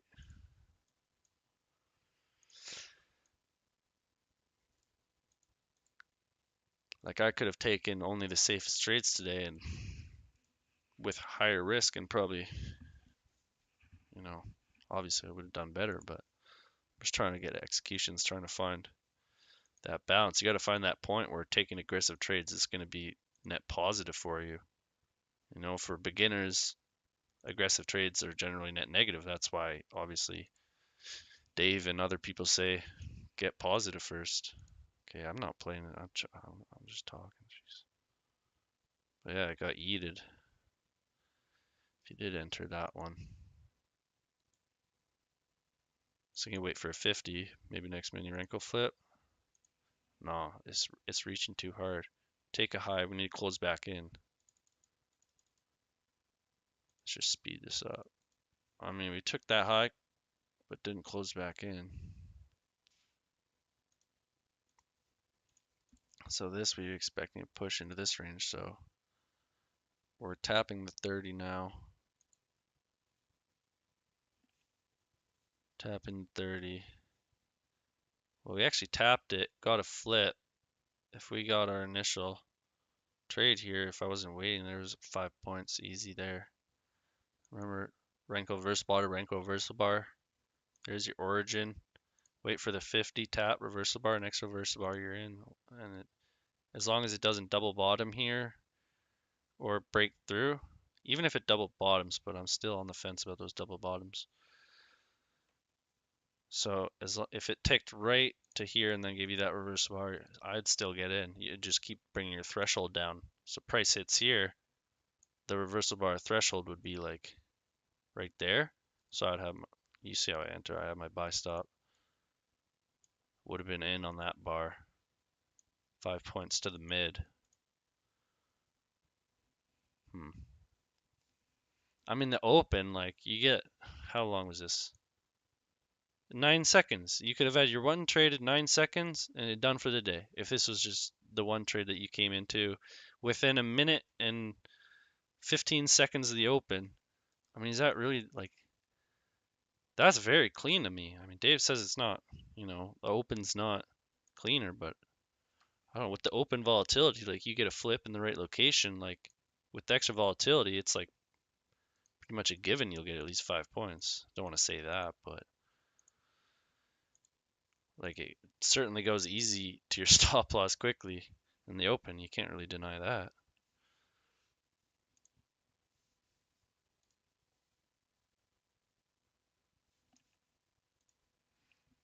Tap the 50, broke the Renko, tapping the S&DR now.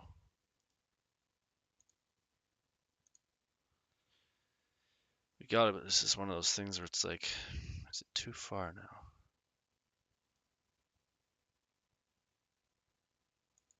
Yeah, I mean, a lot of the time, the opening range, so the first 15, opening range can vary. Some people say 5 minutes, some people say half hour, but I can't remember the stats, but a good percentage of the time, that first range, yeah, we'll put it in 100%.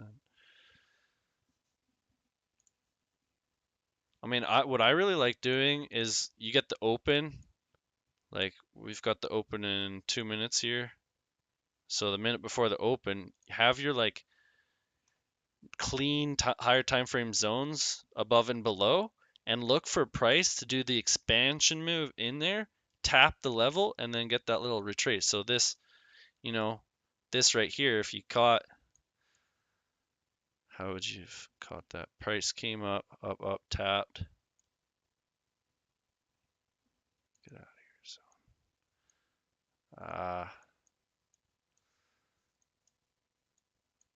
like, I mean, we didn't get the pullback we were ideally looking for, but most aggressively, you could have got in.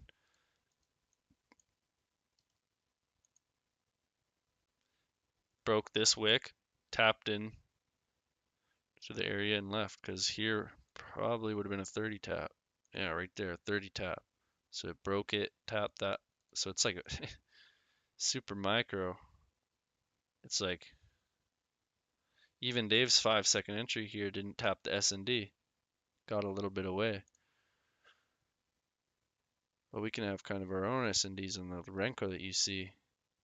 That you don't even see on the 5 second, especially at the open, because with 5 second, like to see the finer swings, you even got to go down lower. Like AFOPS said that, and it just confirmed my thought of that.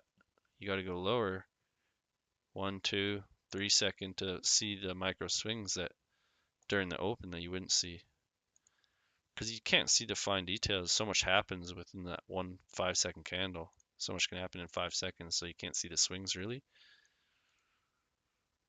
That's Renko always has kind of the same. You'll always be able to see the same swings. So we broke this low, and then it technically had this SNDR pushed up into that, gave us another reversal bar. There's, that could be a sell. So we broke that low. Or we broke this new low. So when we broke that low with this bar, what was the previous SNDR? Is that. Get in off that reversal bar after we tapped it. Broke the low, tap into SNDR. Like, this is how you can get really micro stuff with the Renko, and Yeah, it's nuts because you could have your first entry in here, second entry, third entry, every little reversal. This one again, so this pattern is actually really nice. A really, really, really good trader. Pamela Ludwig, yo, this is her favorite pattern that she likes just for trading. She likes to see a reversal bar against her and then back in the continued direction. So reversal bar against, just back again. So she just takes that, just confirmation, just literally itself within the Renko bar as an entry. And she's, oh man, I wish I had the money. Yo, how much is it? I think it's like $50 or something a month. I mean, I could obviously buy it, but Ludwig levels, guys. There's random proprietary software that this chick has called Ludwig levels, and the market like is so good at respecting them. So, man, I can imagine combining Dave zones with that would be insane. I gotta look into getting that, cause nothing, no indicator I would like pay like. I mean, I definitely paid for some, but these Ludwig levels would be the one that I would like subscribe to, cause you got to subscribe to it monthly. I don't know, I heard website's not loading, but that tap into that higher time frame zone,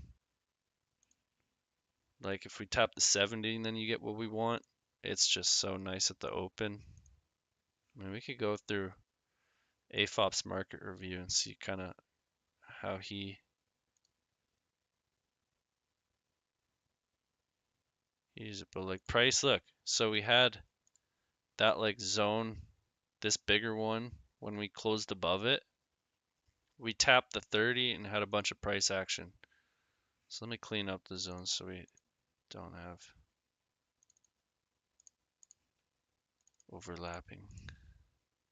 So the blue zone, we broke above it here, tapped, got this first 5-second reaction and this mini Renko flip up that I talked about.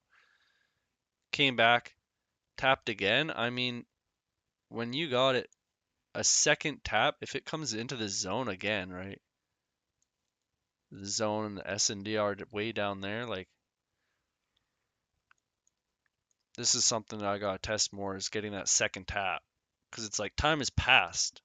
So part of me thinks I need a new Renko, mini Renko flip here. I would have needed a high here or something to break, but we can't see that on the Renko. Renko didn't show us a swing. Wasn't one big enough there.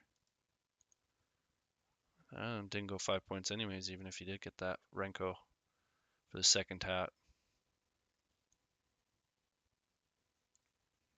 And then it came down mitigated to 50. But that's, yeah, like, that's why taking the first tap on mitigation is definitely the best. But second tap I see work a lot. It's like, gotta figure out the best times to use that. This one down here, well, we tapped the 50. Next reversal bar mini Renko flip.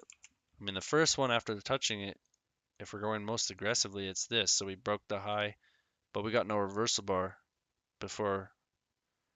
Like, if this was our zone, there was no reversal bar in the zone. It broke new lows, so we take out, oh, new lows. So now we have a new, these highs are validated to use as a flip once we got low, once we broke below.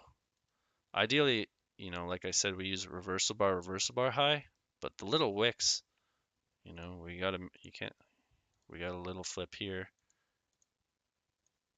Tap the top of the 30 from this wick and pushed higher. So that one, or we did flip this first origin, reversal origin flip, came tapped into it. It's also the SNDR here. Came out again. And so this is like that first, you know, it's the first flip after we touched the 50. So this is that trade right here. And we would have taken this entry and zero drawdown. And like zero drawdown, 20 points in a minute. Yeah, I want $420. So I mean the open's nasty. You get your big flips and just play it off big levels.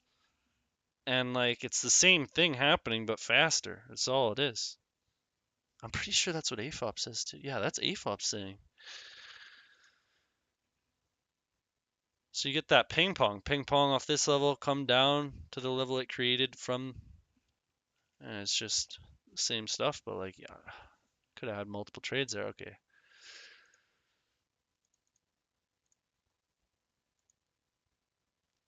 So now like the only unmitigated big zone that's really here is like down here for this 70. Mitigated, mitigated, mitigated, mitigated, mitigated. So we would either wait for a new zone or try to be more risky, play off a second tap. Oh, I could see, I do like second taps. Second taps with new flips are ideal for sure.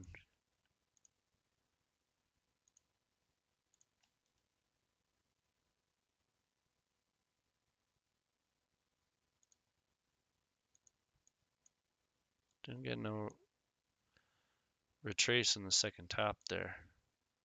Only way to enter this is off the most the aggressive. Dave's SNDR was not touched. Would have had to use like a breaker bar entry, and I don't wanna use those. Second tap of 50 here. Did we get a mini wrinkle flip? Oh, we got a mini wrinkle flip. We'd be in long there. 5 points in 3 seconds. Oh, I lied. 4 seconds. Stop. Crazy. So I don't know. The open, man. Could do some nasty stuff. Just wait for your really sniper entries. Like, if you got stopped here, you'd only lose a couple points. You see that mini flip? We broke this wick. Came down next reversal bar. I mean, it's pretty much. Like it's to me, this is way easier than trying to fall 5-second micro stuff a lot of the time. I mean, we didn't get it here. There's no pullback to the SNDR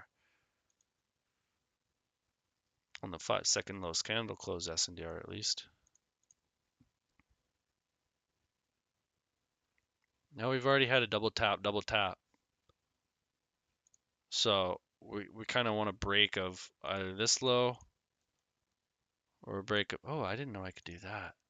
Yo, I'm just using a fib tool, but dragging it all together to make it a line.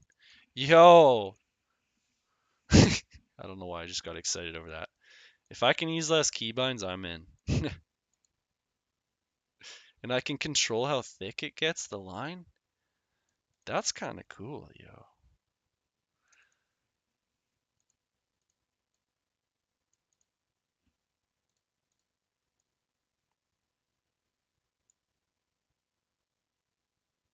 Okay, we broke here.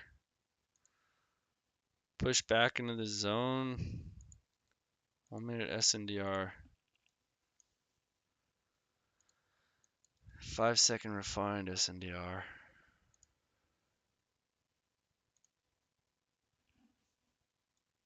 Open's just going yeet. Yo, that entry down here would have been killer.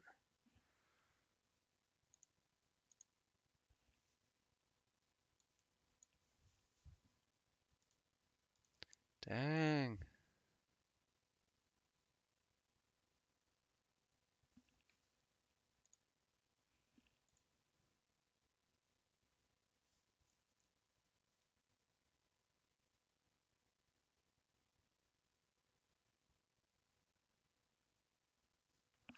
I mean, hidden S&D, I mean, that's this right here. I mean, you say wick only on one side. I mean, yeah, I've done that today. I mean, so Dave draws the one hidden S&D that I don't fully. I mean, it's like S&D that I think he learned from somewhere. It's not Dave S&D. He just like marks out the high or low of a wick. So like just this wick here will just be like, yeah, this is just supply and demand, which I mean, it is true in a way. But I don't know. I don't want to draw that out because like to me that's not Dave style supply and demand. But I know what you mean. It's like if there was no wick here, it would be just that.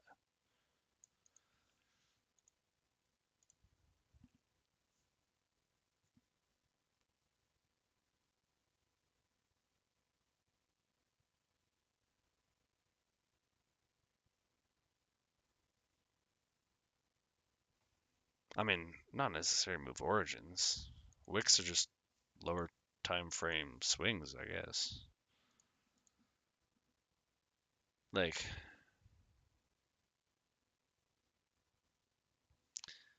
I mean, I guess if you're looking on literally just a fractal scale from a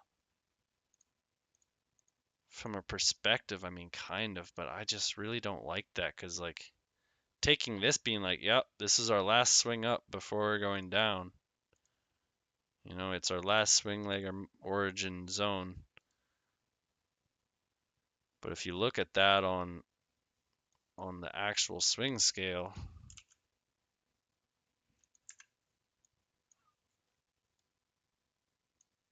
so for that zone, like here to here, I mean, in this case, it seemed pretty good, but it's just like the way cleaner origin to me is just more refined. It's actually it's only a tick difference on this one, but it's just you don't actually see like the real swing structure of what happened. I mean,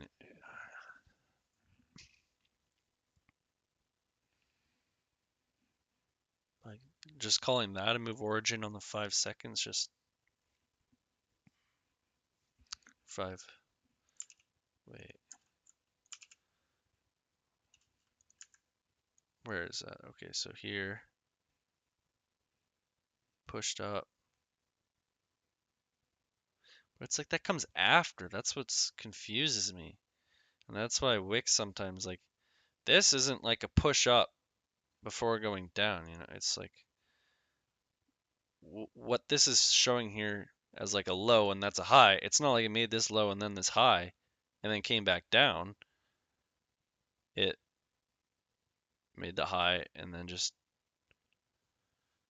came down. Like if this, you know, you're marking out this box, draw a box around it. This is your move origin. On the 5 second, this is what you're marking out. You're marking out this. Right? This is what that wick represents, this down move. Down moves are not move origins. Like the move origin would be like if we're really talking, you know, it'd be like that. This was the last up push before we went lower, right? So this is that move origin, that last swing up at this point in time, right?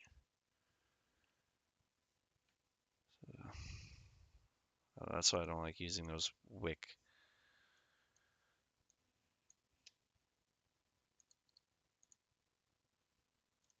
All right, what do we got here? Let's get off global drawing.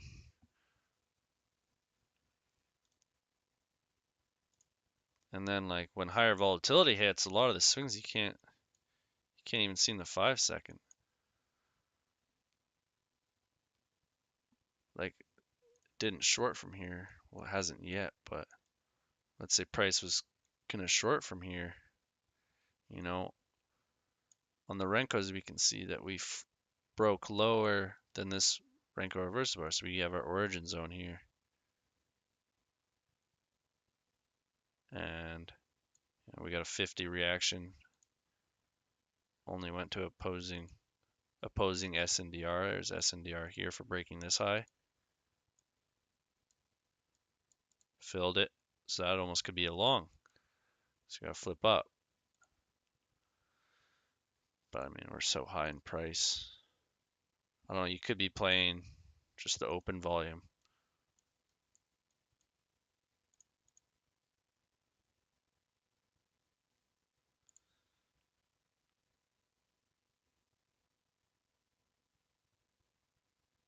All right, I kind of want to go to the time that I'm looking for.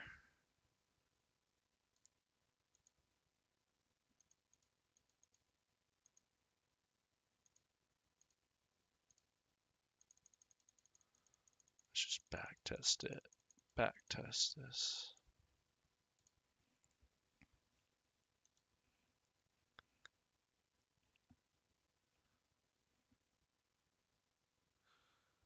Boom, boom, boom, boom. Okay. What did we just do?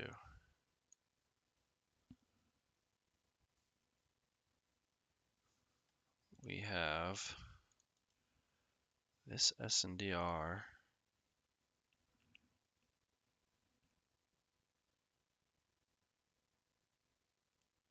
First, like bounced off of it, but could refine it. These series down.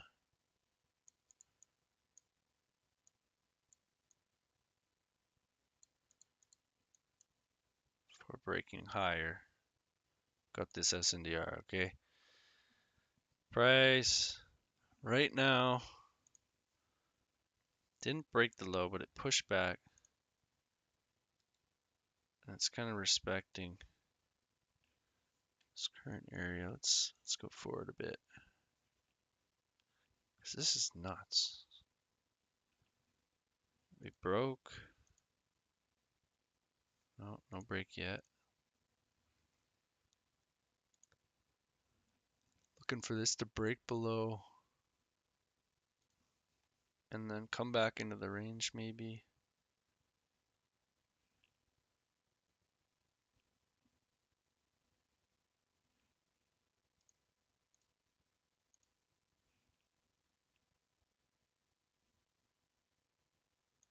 Okay, so what do we got here?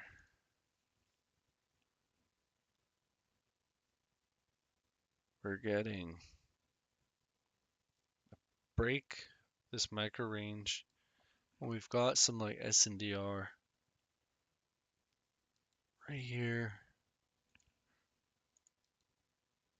Got it. There we go. We got a double top. Let's keep playing it. Not gonna sell yet. Oh sheesh. Came back up.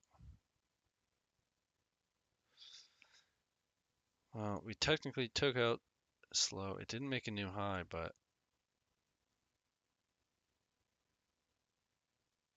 it's pushing up. If it goes back down with a reversal bar. Oh, we got a new high. New low.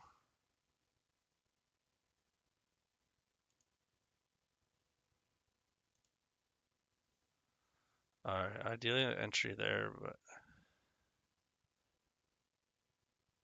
didn't break the low, but we broke this after making a new high, so we did get a flip. We haven't got a flip this whole time, except now. We see this run up, and there's this high here that we broke.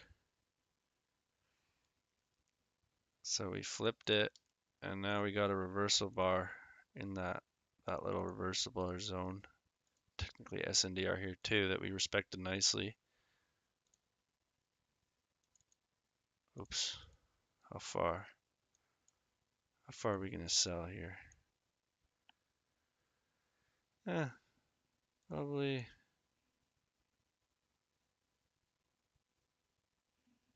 gonna break lows. Let's go for it bigger. Gonna go to the low. Oh my god, why do I have an ATM on that goes break even? Are we gonna get stoppied? Oh well. What is this ATM?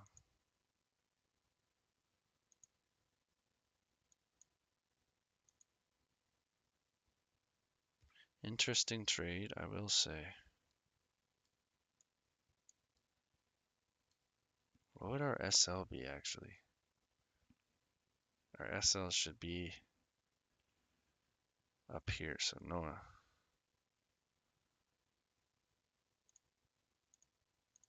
Interesting trade, yeah, I'm not surprised. So that was a entry. You know what? He probably would have took money here, or came back, give you money again, rejected again. That's where I need to learn more, cause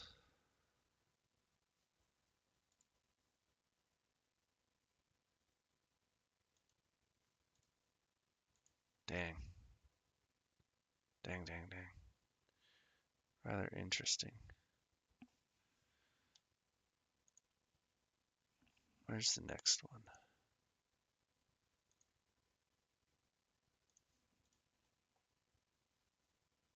7/20/24.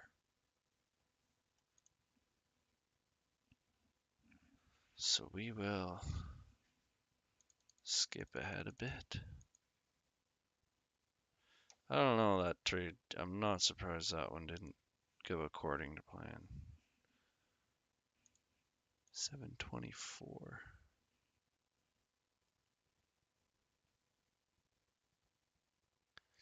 Got this. Okay, let's slow it down. Okay, what do we see here?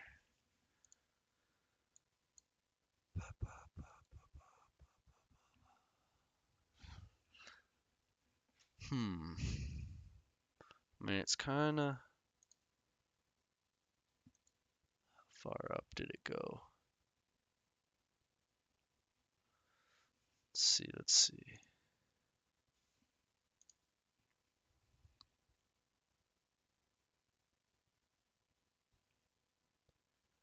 So we got this range, we broke lower. Come back into it. Got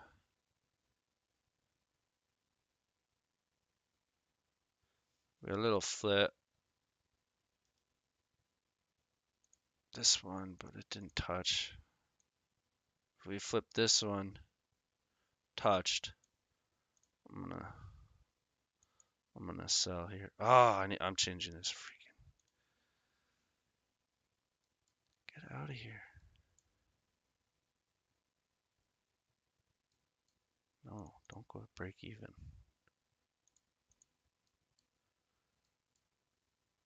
How much was that? No, it didn't go 5 yet. See, that's why you don't go break even after only 3 points. Alright, I went 5. 5-point take profit hit. That's where I should have had that first one. I'm gonna change that right now. Would he have gone break even?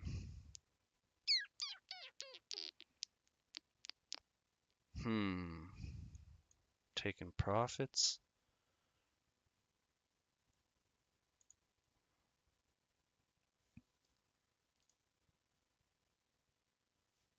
Way too advanced.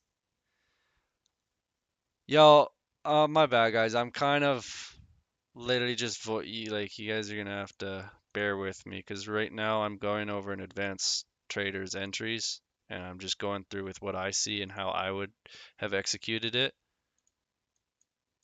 So trying to do better than Dave's best trader.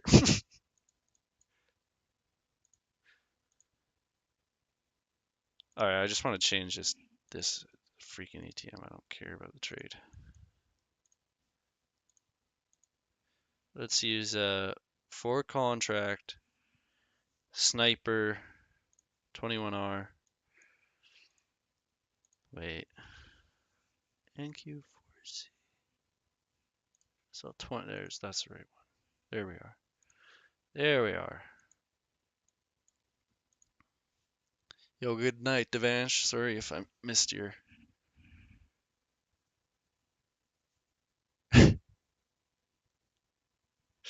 Uh, yeah, I mean, I can go over really quick. Well, not really quick, but basically with this first entry, it's not loading. It's not loading. I don't know why. Okay, this was my information.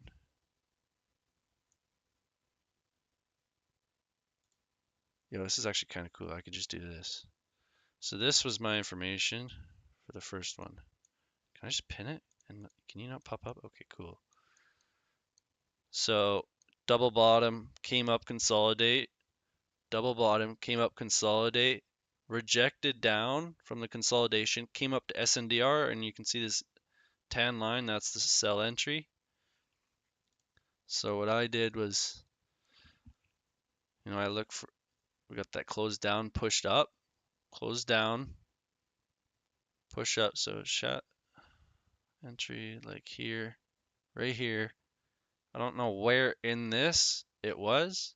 Uh, you know, like I've seen stuff like this happen where it would post an entry, he'd be in profit, and then it would reverse on him to stop loss, and I'd be like, "Yo, did that hit your stop loss?" He's like, "Nope, closing profit." So I'm like, "Fuck!" Like I don't know how he, like, I don't know exactly how he manages the trade, but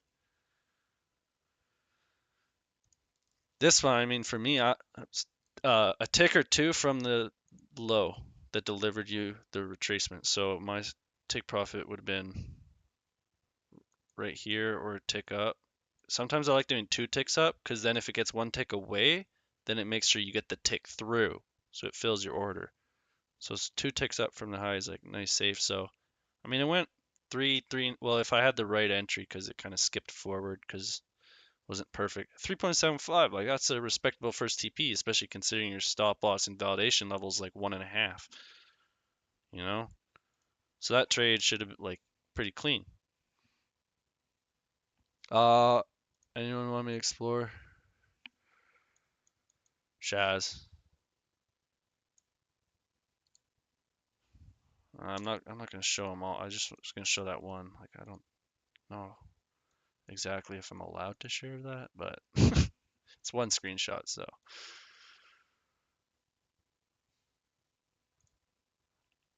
just so you guys know. Um, Cactuar, you're watching me? What did I do? Why are you watching me? I'm not streaming public for the whole world to view if they want it. Totally not. Appreciate it, aimbot. Oh, it was a great session. Good PA watching. Good had some execution errors and some little things I'm still learning, but it was good. Good learning and whatnot. I'm not trying to make money crazy right now anyways, otherwise I'd be trading actual size. But I wanna master like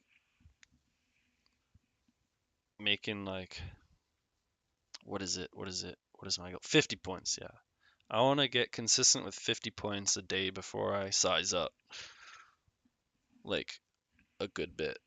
That's kind of what I want to do. I want to do 50 points a day for like a week and then size up and then get 50 points a day on that size a week and then size. So every goal is for every week to size up. Obviously, it's not going to happen, but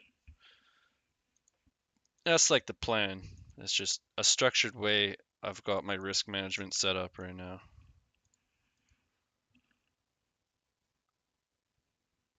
Yeah, man. I mean, I'm not here claiming to be a crazy profitable trader and you got to do what I say and everything like this. It's like, Dave says you got to prove him wrong. ICT, one thing I really liked about ICT when I started listening to him is he's like don't take my word for it. Like I don't even you guys don't have to care at all if I'm successful with my concepts. Take these concepts, go back test them and see if they work. If they work, why does it matter at all what that person's done, right? Like someone could learn and study a crap ton on how to be a great coach for a certain sport and they could pay tons of coaches and learn how to do it and then they could go on and have a good coaching career. But were they ever able to play the game at a professional level? No. Does that mean that, they may not have any good coaching? I don't think so. I think they could have some valuable input. Did they put the work in and learn? And yeah. All right, next entry. This one was a banger too, as they all are probably going to be. There's definitely going to be some losses. Of course, everyone has losses, but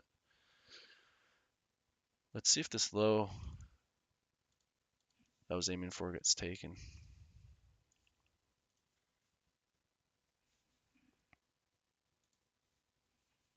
Yeah, it did. Banger. So his take prop, what would it? Uh, uh, um,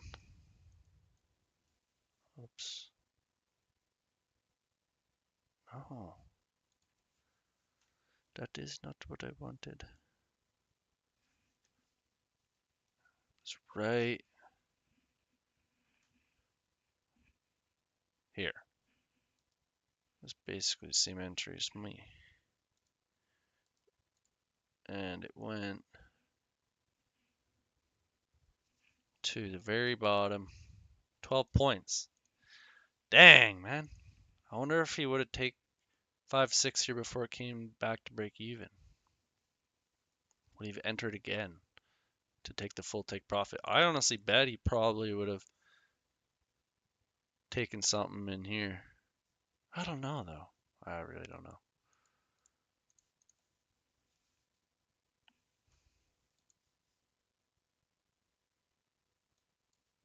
Banger. How far did that go so far? 23? Okay. Where's the next trade? 6 minutes later.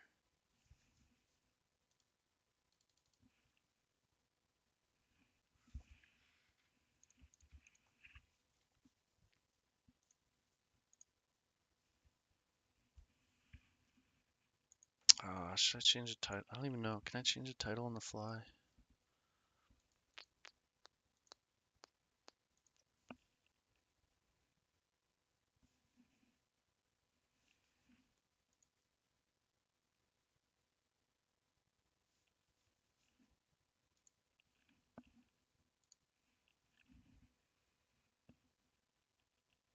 Oh, that would have been a sniper trade. Oh my goodness.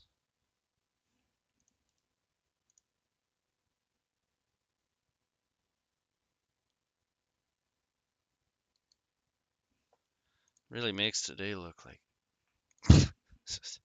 really bad.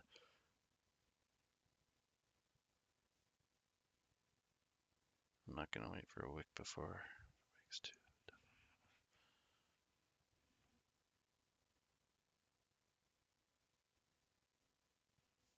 Oh, no, I missed it. Dang it.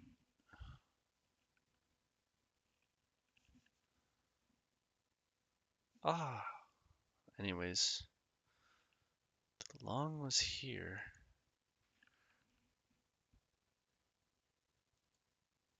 That's crazy.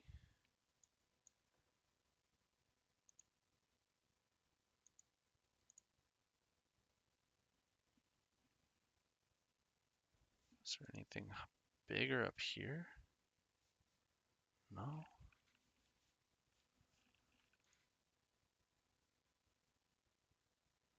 30, 50, 70? Wait, what is that?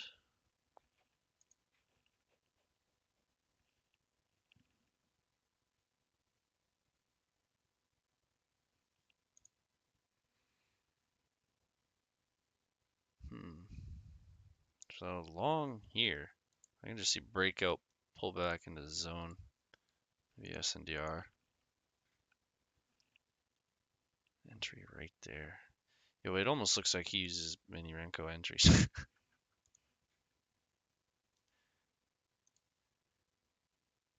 So we got the break higher. We got a bearish push. So it's like, oh, look, some bearish continuations. So we have this area we closed out of. I draw it properly. Closed out of here. Came back, pushed into the area. There's this like mini SNDR down there. Tapped it, and it seems like he got in right there. Right here. And target was right here. Let's see if it reaches.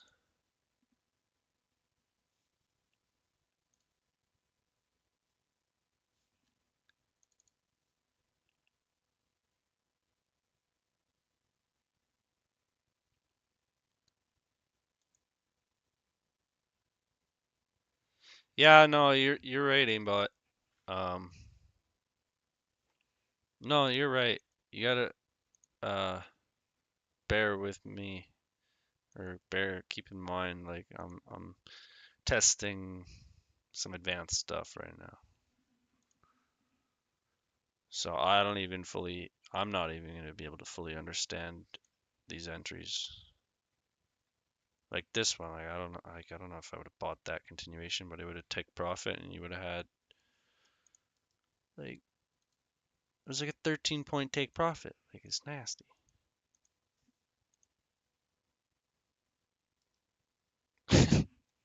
And like I easily see what happened. You get a breakout above, tap into a level with a mini Renko flip. Oh, oh, we got that right here. So I see easily how I would have taken of this. Next reversal bar, 0 mini Renko flip, and you had 0 drawdown. Oh my God. 0 drawdown once you took this entry right here. It just shot up without you 15 points.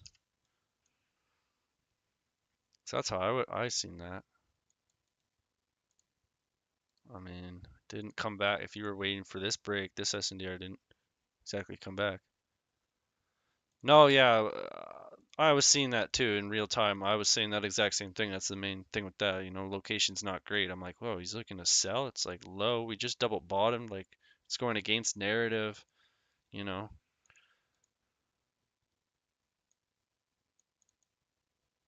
But I mean, technically, the few point scalp was there to recent lows.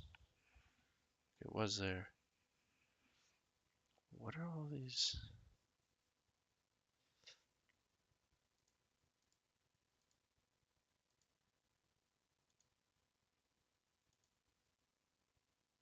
Yeah. Anyways, where's the next? The next one.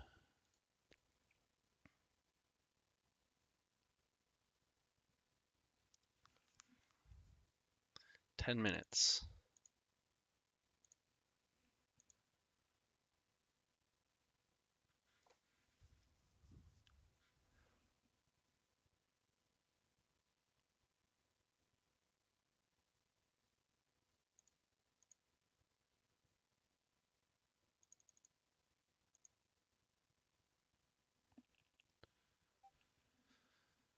Dun, dun, dun, dun.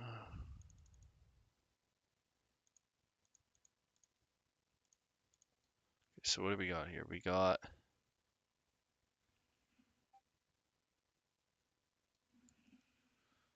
let's see what I can see. We're at the 70 previous area. 5-second SNDR. It's not that clean. Unmitigated would be up here. Just draw that. Let's see.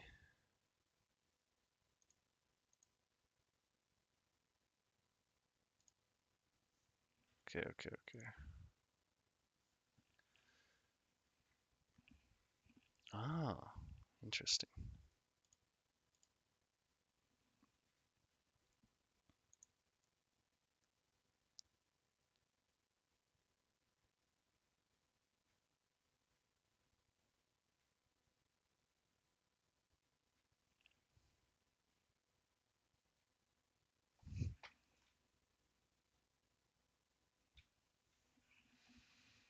Interesting zone, interesting zone. Trying to figure out this entry.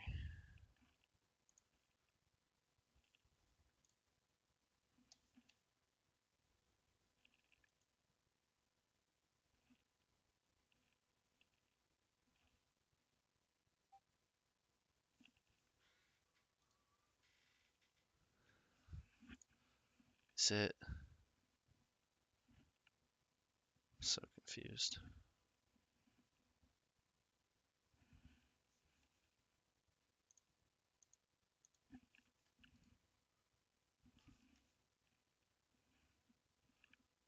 Gotta wait for more. Yeah, here it is. Okay, okay.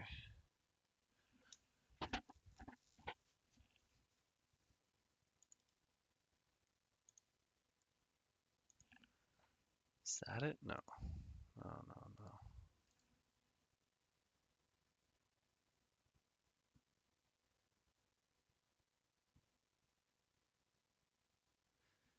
Yeah, that's a good practice, yeah.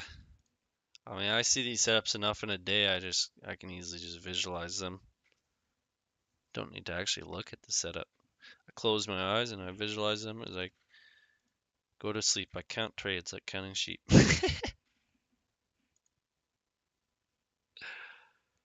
Okay, this trade, I don't fully get it. Broke out.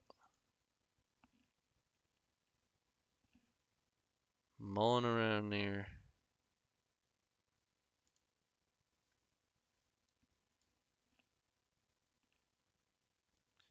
We got the mini Renko flip. That's crazy. This is a crazy entry, guys.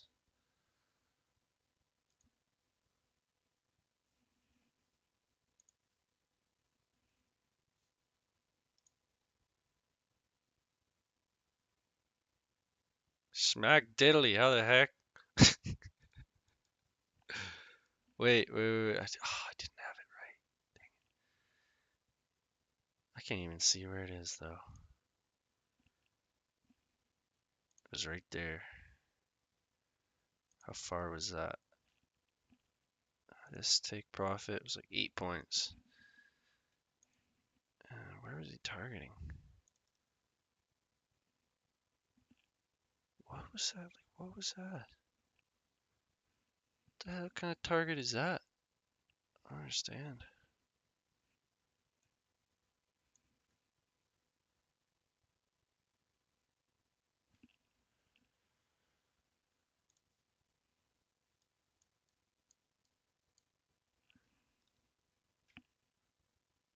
They just randomly choose like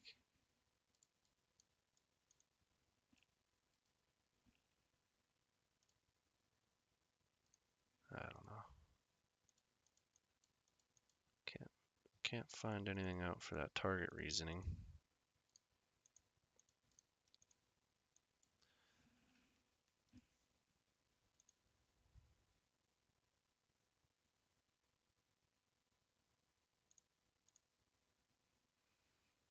Alright, okay. Next trade. That's just nuts. How the heck did he?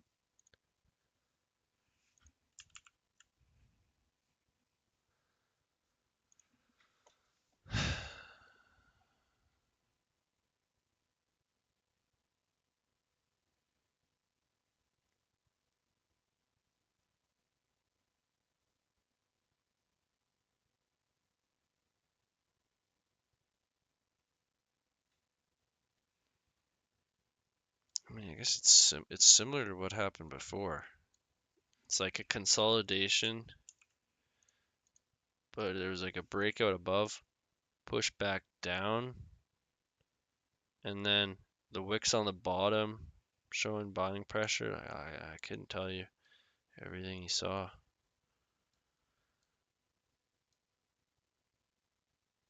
That's just gnarly.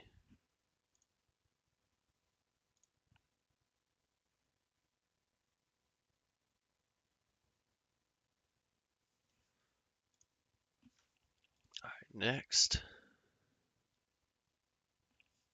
Yo, I'm already too late. Bro. Holy.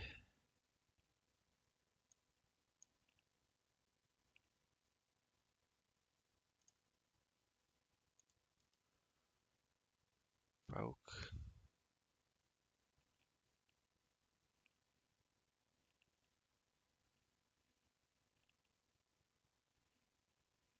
It's long in there. Right here he went long. Right during this candle.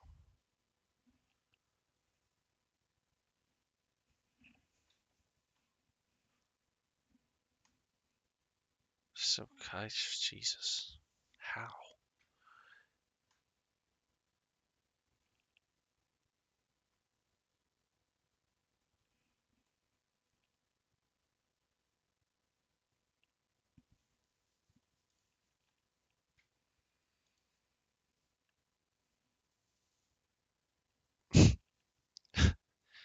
And I don't know what happened, but next screenshot was he's in long from here. Bro.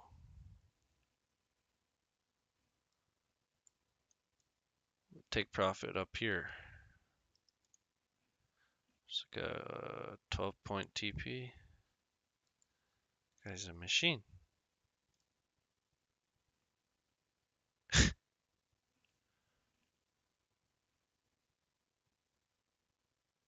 Wow.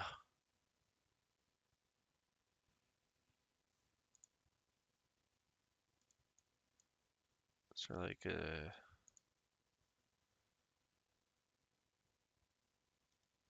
bigger zone.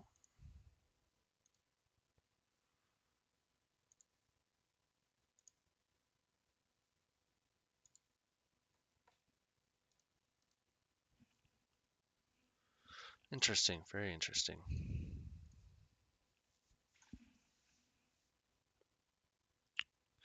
Next, yo, bro, this is just too much. It's too much. And then this sell-off happened. I gotta go 1 times.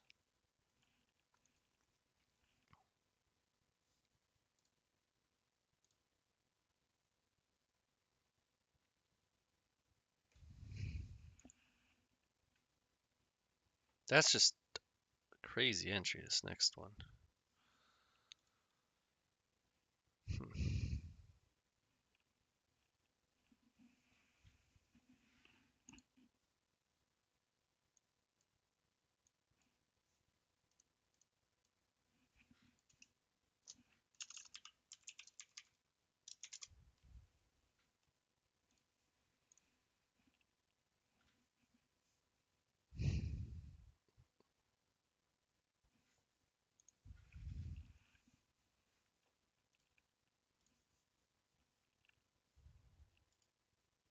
So it goes up.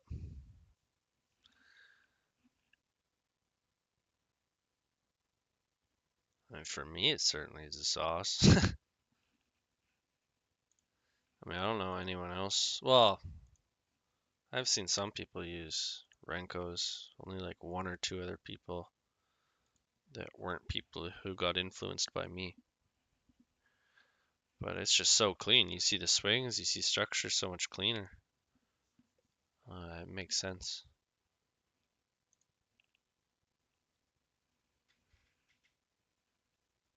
Okay, this thing started shooting down.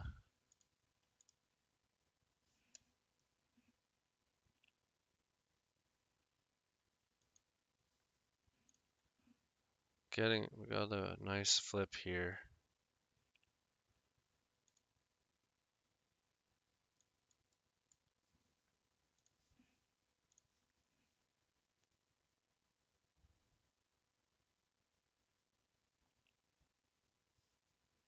Right there.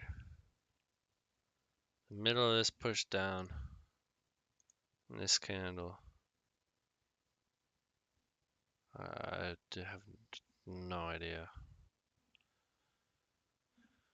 It's definitely just like a momentum.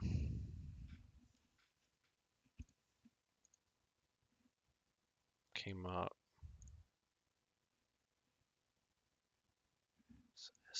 Whole S&D.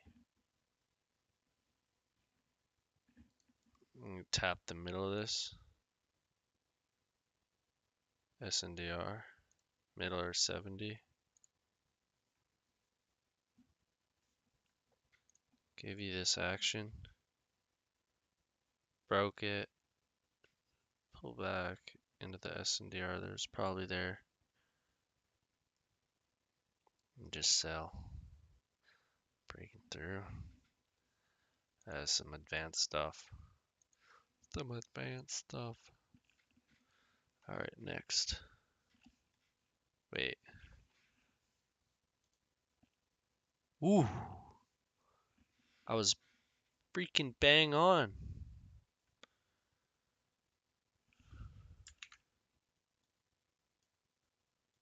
That zone is exactly this zone. And he drew.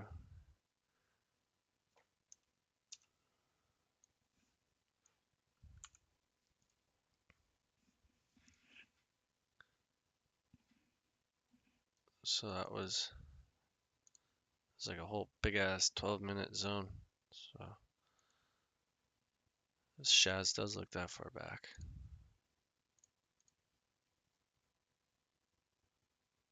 Yeah, that's pretty good though. I do notice I drew a lot of my zones are similar to Shaz, or the same. Okay, I don't want to miss the next one. 50 coming up. Coming up. Of course, it's only a couple minutes away. It's Shaz.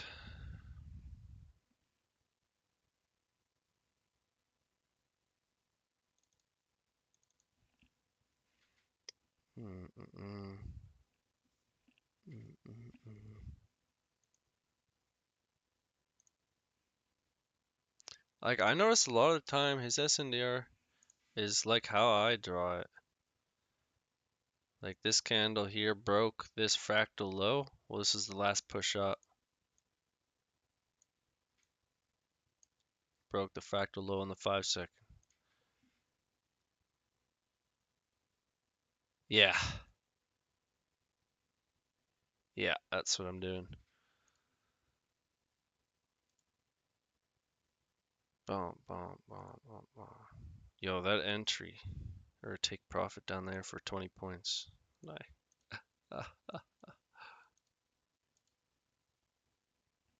I don't want to miss it. I don't want to miss it.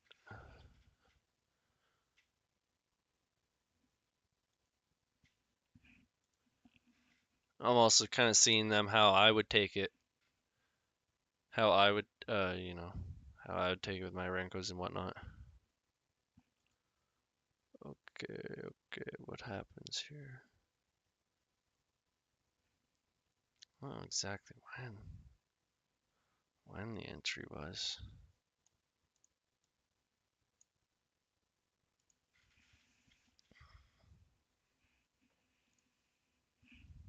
Let's just see where. It's about right here. Okay. What's the entry? Somewhere in around 51. Or, 2.5.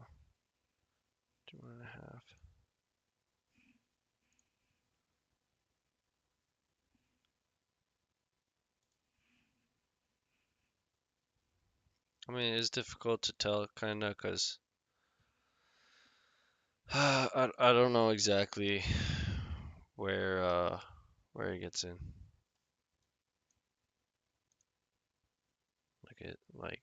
It just, the screenshot will just tell me, yeah, he got in on this line, on this level right here.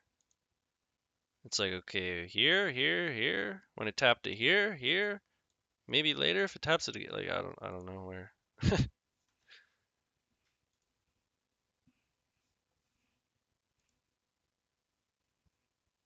Tapped it. We're going yeet. Alright, I'm gonna look for Renko flip.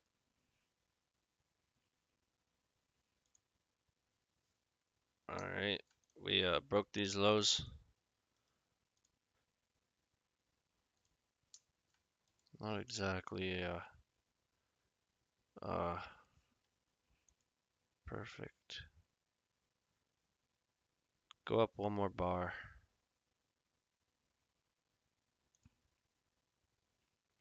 Nah, didn't happen. But it came out, broke it. This one almost went to it.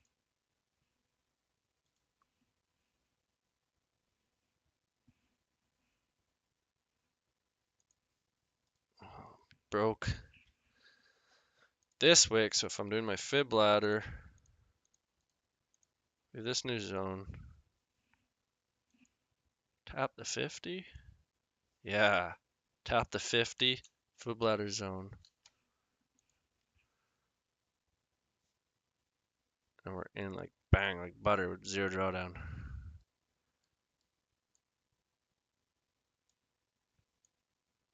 No, he's not Carlos. Not that I know of, at least.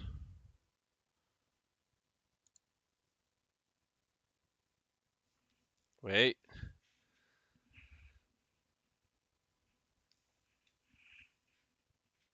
Well, looks like he did do a 5-point take profit here.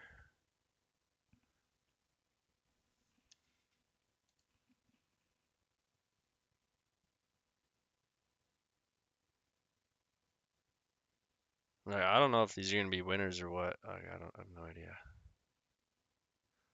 It's kind of good, unless I remember the entry, but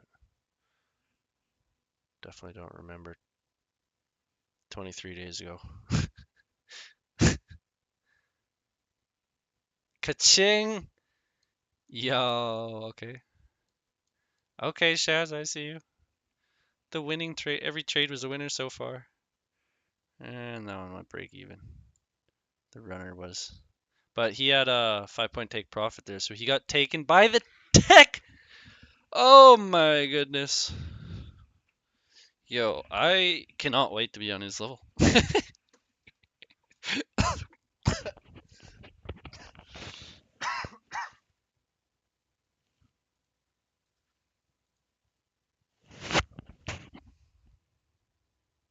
Wait, he had a wasn't a 5-point exact target because his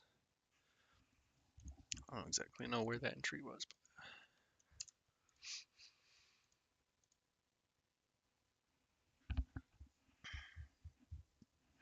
All right, when's the next one?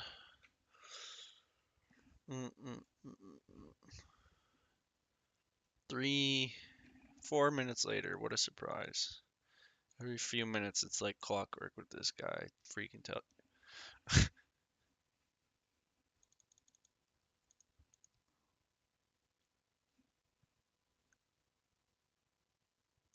Targeted the mid wick. I mean, no, it wasn't. I'll tell you that.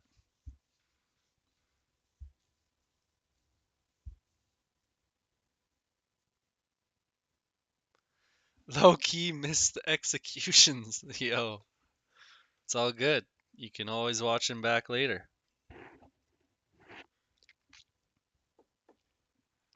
I'm thinking of restarting the stream to make a new title, but I also, part of me, don't care at all. Tough luck.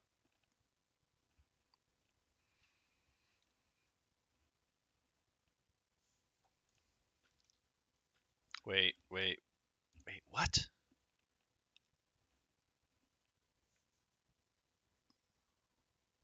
Okay, we're good, we're good. The entry. Okay, what do we got here? What do we got here? What are we looking for? Okay. So what do we have? We're pushing higher. Okay, we're broken this one. Here's our SNDR. There's our SNDR, except with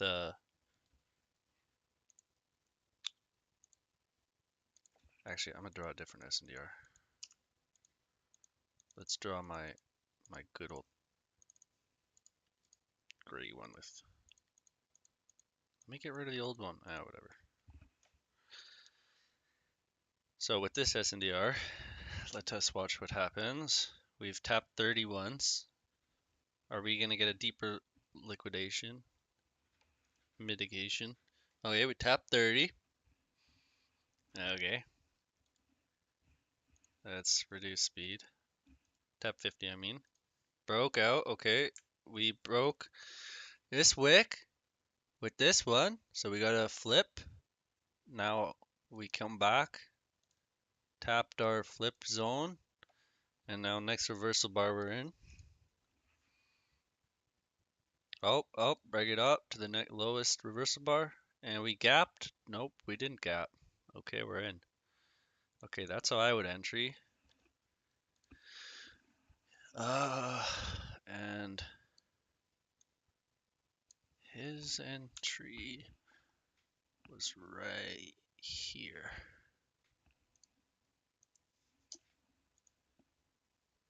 Somewhere in here. Somewhere in here. So he probably waited for it to tap the 50, and then I bet you any money it was right when this candle was pushing out after he saw this nice one.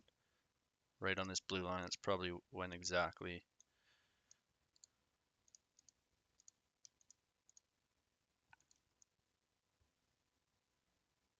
Oh heck no! I just have this ATM just sit on 5 right away. Take profit right here. This is take profit, and SL right there. So it was risking 2.25 to go for 6. That's the setup. But with my setup, I got a better entry.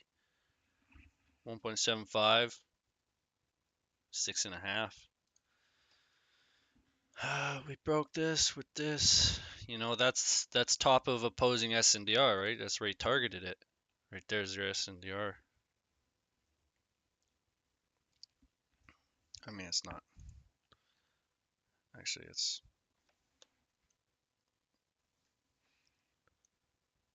price went up, down, and then made this little up. So it's literally, I mean, I guess he didn't target it. That would be that then. This target,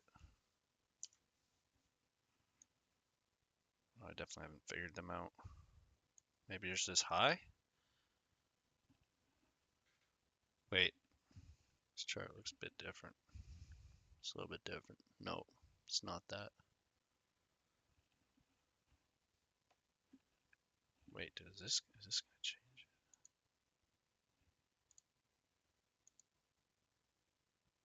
Interesting. I don't know. Can't figure that target out.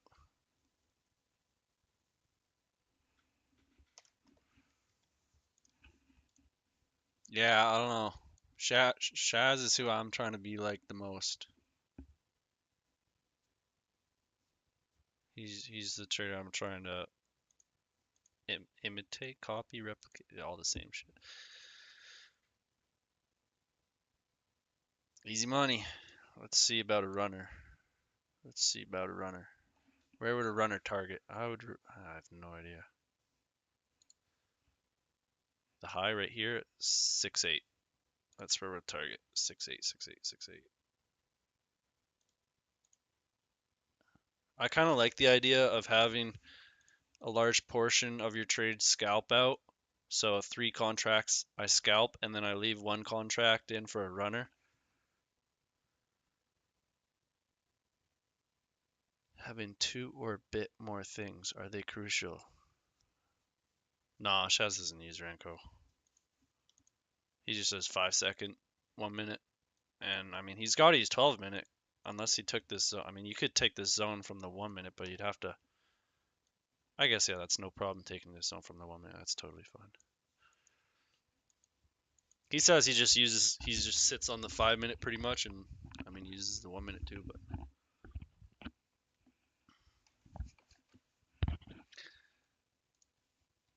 I mean, like, yeah, I don't think. I mean, it's not crucial to make money, I'll tell you that. They may be crucial to trade a specific way, yes, but so far with how these trades have gone, like, they've somewhat made sense. I mean, might be a bit more aggressive, but I mean, when you have the confidence and the know-how, I mean, you can do the more aggressive stuff.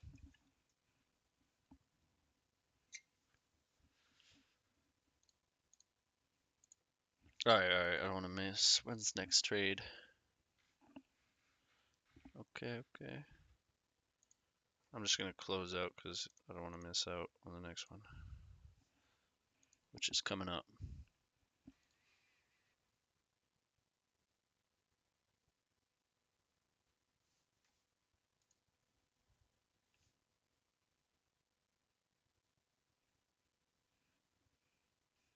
Bum, bum, ba, ba.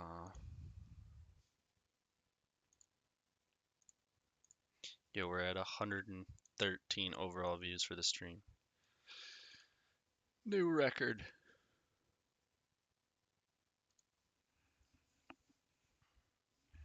Oh no, did we miss it? No, we didn't miss it.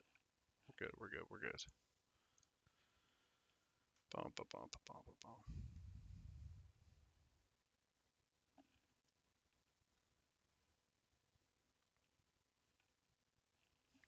Let's speed it up. Why am I playing it one times?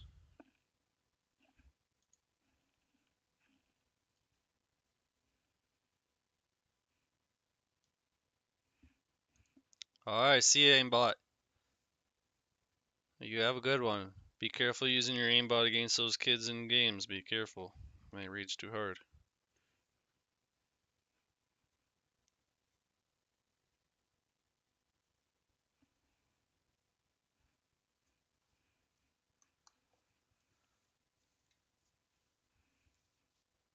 Watashi no namae wa Honta desu. Before the blow up, yeah, you don't even know what plans I got for YouTube as well. Not even trading related. Like, want to do some nice lifestyle type videos. Uh, you know,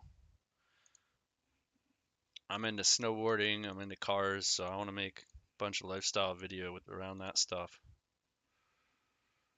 Be fun. Would be fun. Okay, wait. Ah,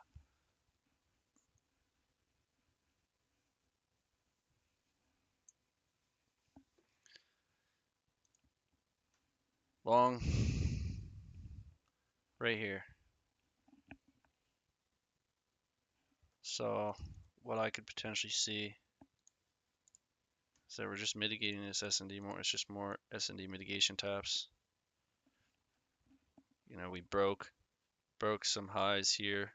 This bullish pullback. You know, tapped into potential S&D. Maybe this could have been S&D for highs breaking here, or you know, this was S&D bearish. So we broke bearish S&D, which is a bullish confirmation. Came back to the S&D that broke that bearish S&D. Retested with some bottom wicks. Get in right there. That's the trade. Target right here. Target SL 1.75. Stop to go for 6 points. Yeah, it's like almost 1 to 4. It's pretty good. I mean, it's like a 1 to 3 with commissions. It's like a tick. Oh, would have got SL'd if not taken early profits or gone break even.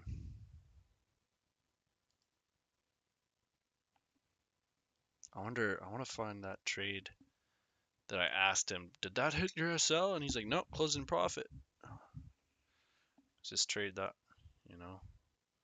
Honestly, I bet after this huge bearish 5-cent candle, I might have got out. I don't know. It's hard to say.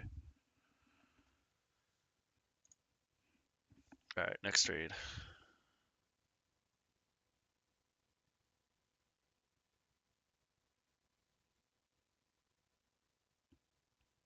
Took a break. Oh, this was nasty. Oh, this was nasty. All right, we're skipping. Oh, I don't want to skip forward on that because then we'll lose our trade data.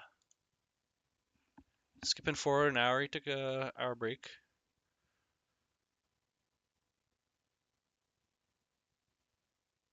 Probably took hit SL now and maybe he took a break. Oh wait, I'm skipping fast now. 902.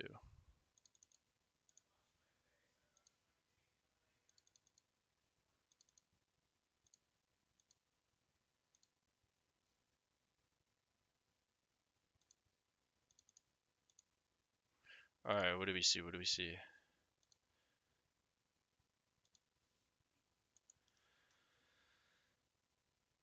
This zone.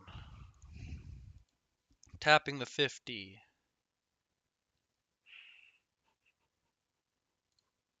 SNDR here. I don't know if we'll get there. Okay, what does the trade look like?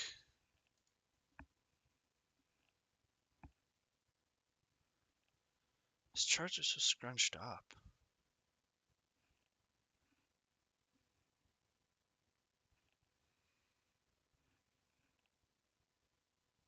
Mm-mm-mm. Up here?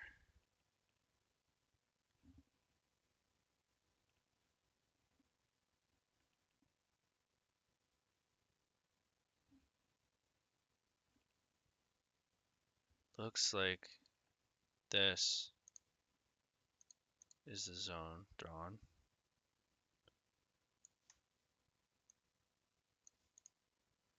It's the last push up before these big bearish stuff. Big bearish candles broke these lows. This is the last push up. Right? We're in this swing. The swing zone broke lower. In the swing zone in the SNDR, that's where we're looking to sell. Price pushes. Oh, no, no, no, no, no. Not that quick. Price pushes up into our SNDR.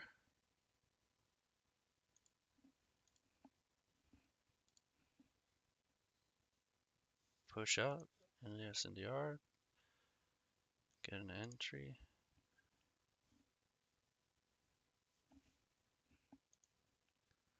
Push, push. Alright, we broke low on a Renko.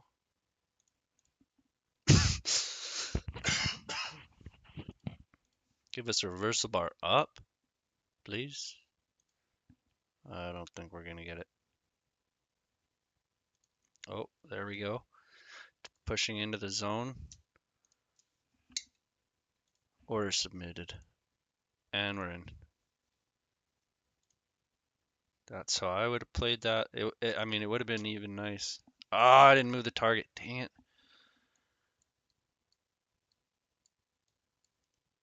But we broke this low too. Pushed up. Closed on 50. Reverse bar, so that was nice. Take profit.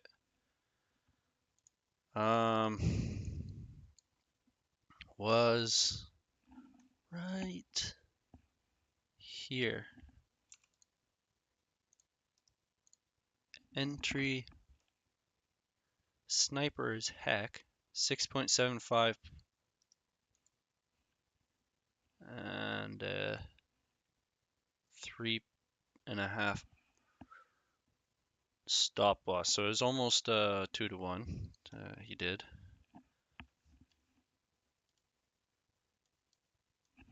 Cash money. Bang. Okay, when's the next one? Because it's probably like right away. Yep, it is pretty much. Just gonna close out of that trade. So maybe I shouldn't have a runner. Yeah, I'm gonna get rid of the runner because I don't know why I have a runner one on right now.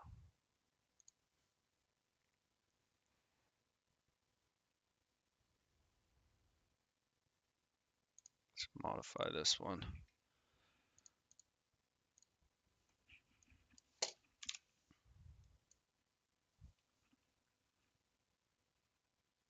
Let's make it a bit bigger right now so it doesn't hit our take profit so quick. Or, yeah, whatever.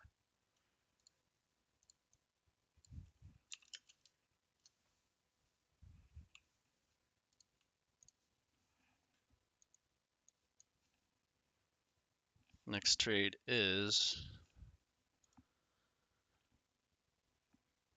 made this low. Don't know when exactly entry was, but somewhere. Oh, Ruski. What kind of cars I'm into? I mean, I like a lot of cars. Not trucks. I mean, I like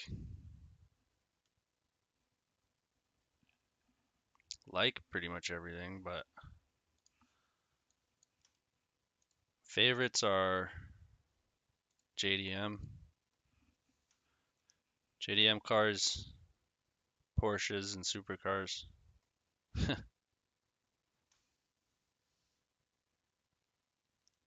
JDM cars, German cars, Koenigsegg's, Aston Martins.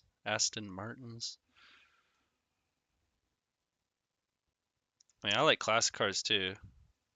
Old classic like Mustang or classic other classic British cars. They're cool too.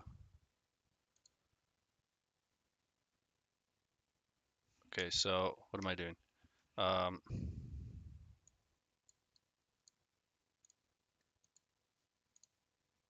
It's right here.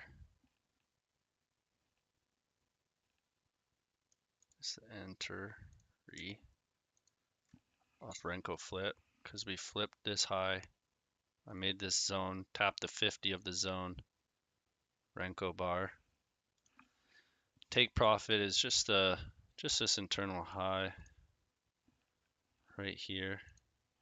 It's interesting because Dave says he doesn't go to the high, but then Shaz does. Wait, stop loss. Actually, yeah, right there.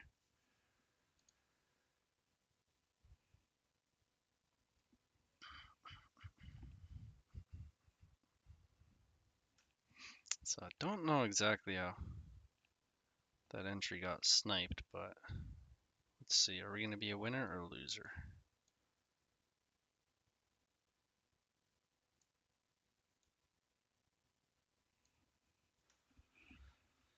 What would make me want to close this trade early? I mean, I would like to have my stop loss like here. I wouldn't want it there. The trade is kind of mulling over, so it makes me almost think going break even might be the play. Just keep playing now. We'll see what happens. Who knows? Who knows? I don't know if he would have went break even or... Oh. I think he might have went break even because we're taking a bit of profits here. Something like that. Because on this drop, got in again.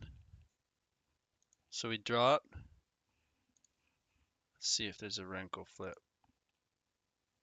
He's in already. On this drop, caught in right there. Drop in.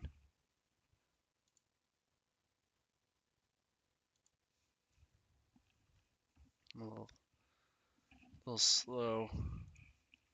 Should drop the order there. Will it pick me up?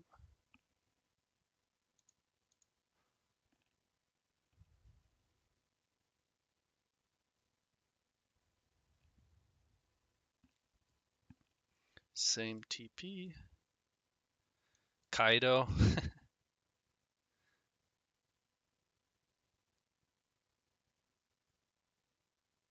I don't want to lose. I don't want to lose. I don't want to lose.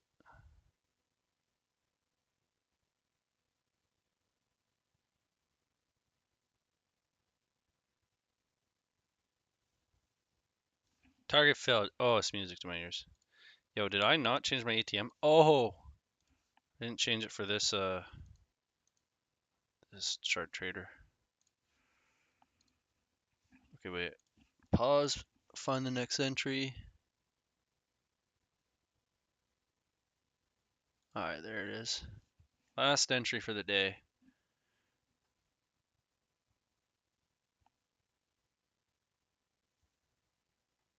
Yeah, JDM are the main cars I'm into. I mean, I've got a EK, Civic EK. You should see my friend's EK. Whew. Now he's drift kinged that out. Just with the style. Tokyo Drift styled it out. Okay, the next entry is over here. Speed it up a little bit. We got a couple minutes. How old are you? You want to get an old chaser? Oh my god. That's the first car I'm gonna buy when I get to Japan, I'll tell you that.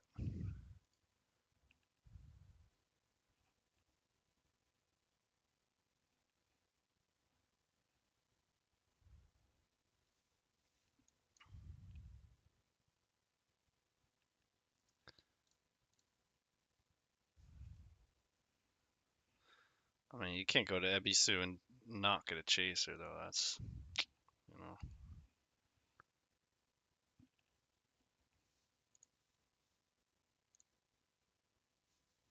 I Where's the entry? Where's the entry?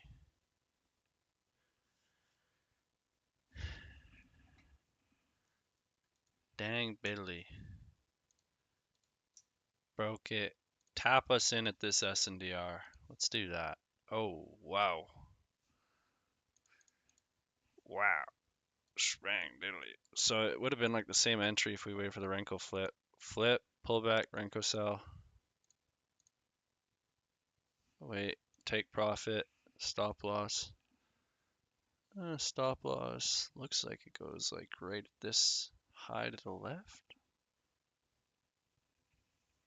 Loss.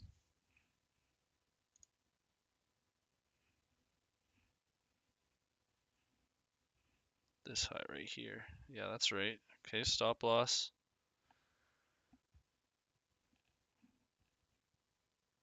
Take profit. Bang. So that trade was like a 1 to 2 pretty much.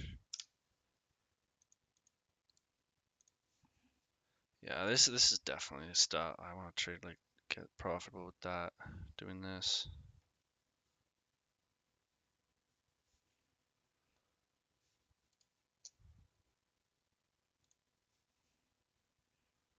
Hmm. Where's 5 points? Was that 5 points? Yeah, it went just to 5. I don't know. Might cut this trade. I'm not getting good feeling out of it. We'll hit SL. We'll hold to SL. SL or TP. When's the next trade? Yeah, stopped. Yeah. Felt like, when we failed to make new lows here, and we kind of got that curl going, and we got that mini Renko flip here, and we got the flip, and then it was follow throughing. I was like, yeah, this would be a good trade to break even if we didn't get our 5-point take profit there. So we're targeting the lowers. Oh, still pretty up. 27.40 for the day. Hey, if I wonder how no, I want to know how many trades he's copying. That's the real question. Who cares? That's mad. That's mad. Came back and he took one. Wait, I can't even remember. 1, 2, 3, 4, 4 trades in 7 minutes, and then he dipped out again.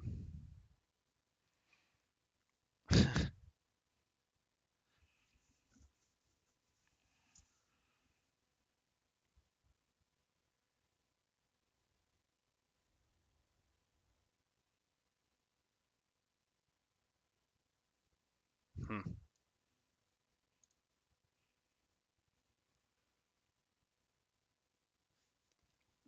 Yeah, well, isn't everyone would like to have the time freedom and all that. All right, should I go to the next day? Next day.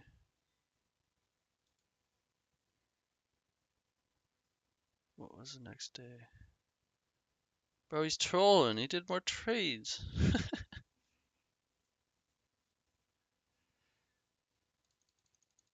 I mean, the past week he Yeah, I mean, I don't know. It's hard to say. I think so, yeah. I don't really know, you know. I don't know if he's sharing even all his trades. Like,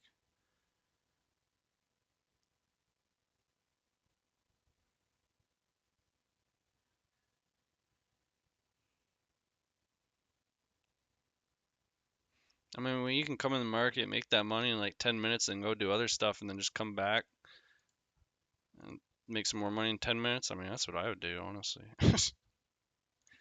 Oh no! It's going way too fast and I skipped it. Oh well. Hindsight. Let's look at it in hindsight.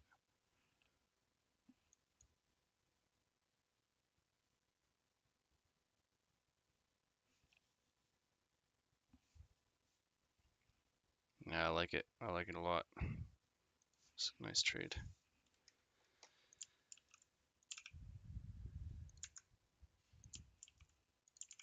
So right here, double bottomed, broke higher. Like we broke these highs here. Here's our SNDR. Swing zone. Not quite there. I'll just keep SNDR. Double bottomed at SNDR. Failed to put a new low. Took the low. Right? Closed above.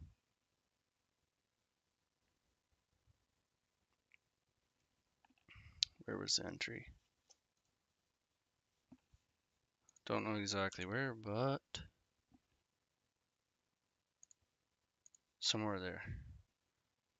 So how I would have taken it, buy this mini flip right here. Touch into SNDR. Oh, same thing I've been doing. Mini flip, next ankle bar in.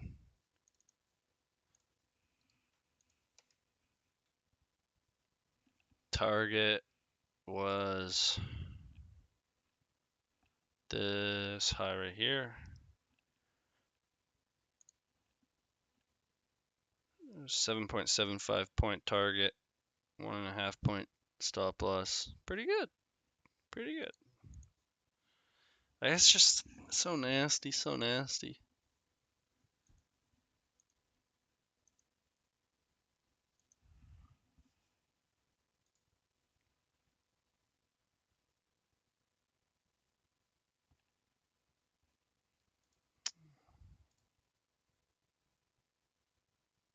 Next trade. Wait, what?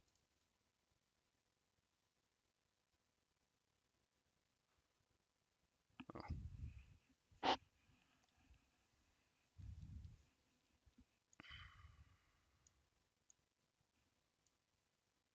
Down here.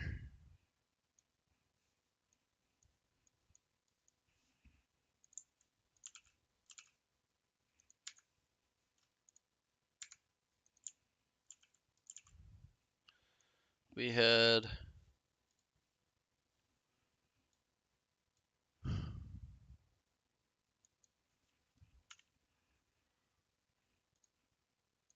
right in here somewhere.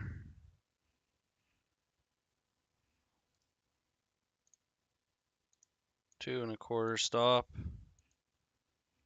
Target was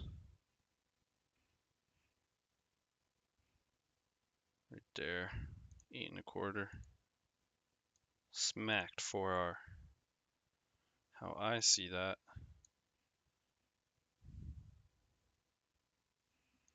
Took, I think it's because we like took these lows, traded back in. He might have just longed right here, right? 5-second candle closed above it. So we have this SNDR down here, tapped in it, enter right there. Might have been what he did. And then he just held it, but having his stop loss right here makes me think that got in after. I don't know. I don't know. if he exactly does this that Dave does. I haven't seen that. I haven't seen him mark out a mini zone like that Dave does. Well, Dave doesn't mark it out, but he talks about it. And then, so for me, took it, traded in, next reversal bar here. Stop right below what it got just taken out, but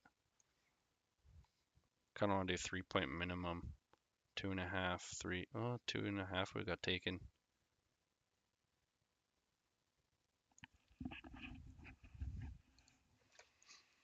Having a minimum SL size is something I've been pondering, because a lot of time I'll have a really small stop loss, like a couple points, and then it'll just wick out and then come back in. It's like, well, if I had a 3-point SL, it would have held. Like, I've seen this happen a good bit.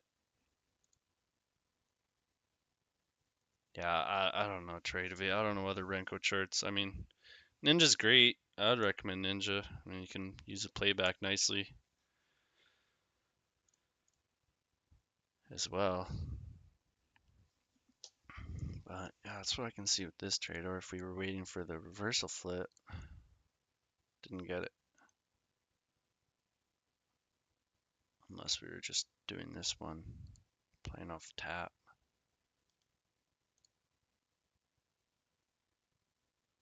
Or that, play that tap, play that tap.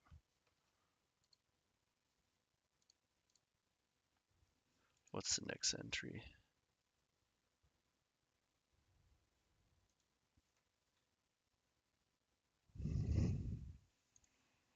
Size,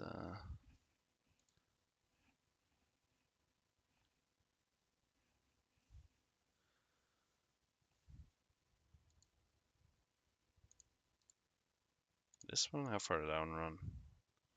Pretty good.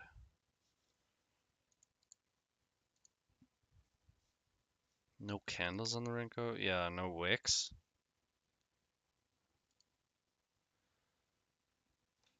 I don't know if there's any options of other Renkos you can use or whatever, but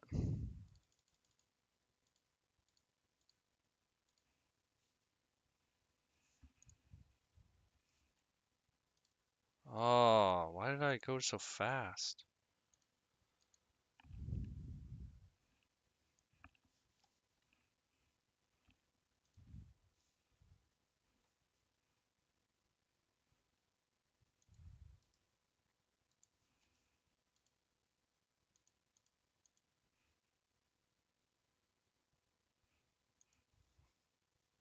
Well,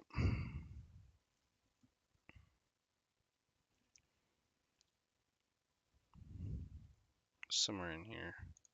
Sell.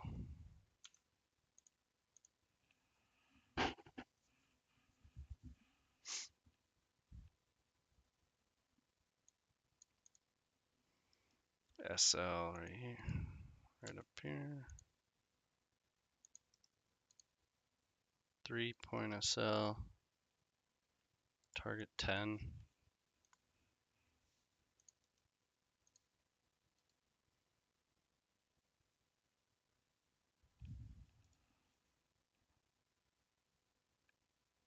He took profit down there.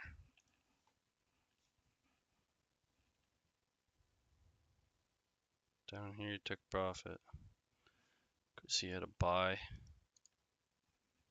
There's a buy here.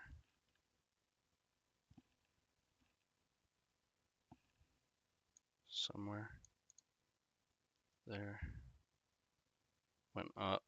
Likely would have gone break even or taken a couple points. And that's that. So I took partials somewhere around here.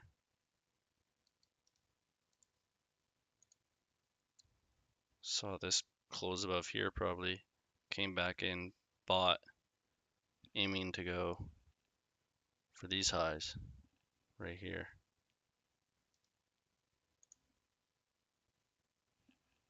Stop loss there.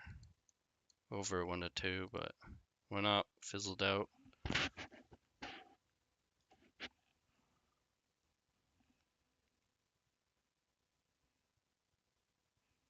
Last minute, I'm kind of curious and see what's gonna happen at this 12:59.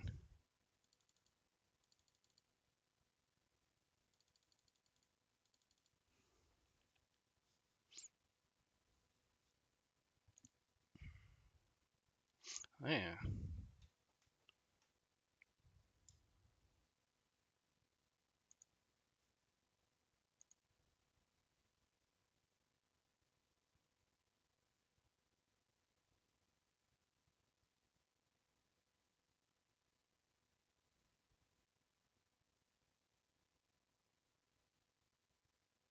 Yeah.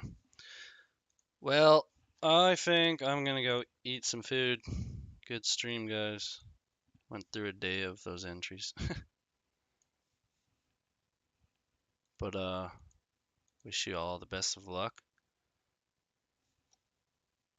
Let's take a quick peek in Asia.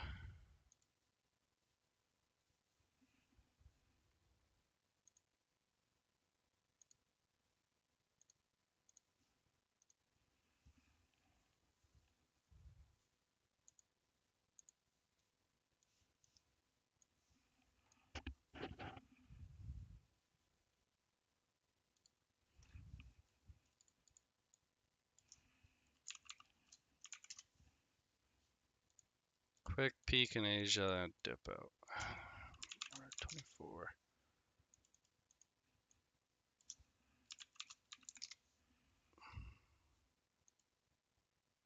Well, it looks like the data's all messed up.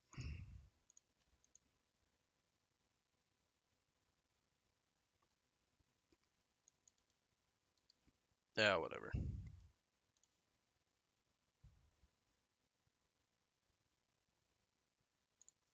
Delivering from this flip almost. Not the cleanest, but wicked. 5-second open down below. I don't know why the 1 minute's all bugged out. Sometimes the data does that.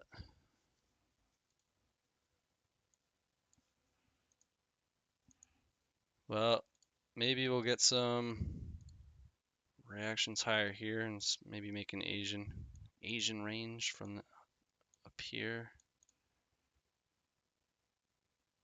See some taps. Maybe we'll flip it.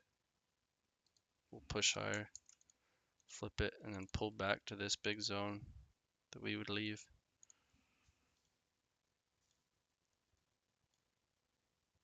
Have to wait and see, or if we get a little breakout above this high, then we would have from here to here a zone. So if we get a little break above, pull back to that zone and out.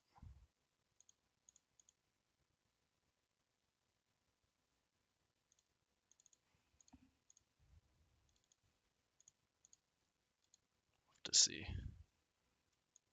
All right, guys. Safe trading. I'll be seeing you tomorrow. Enjoy the rest of your evening, guys. Peace. Good stream.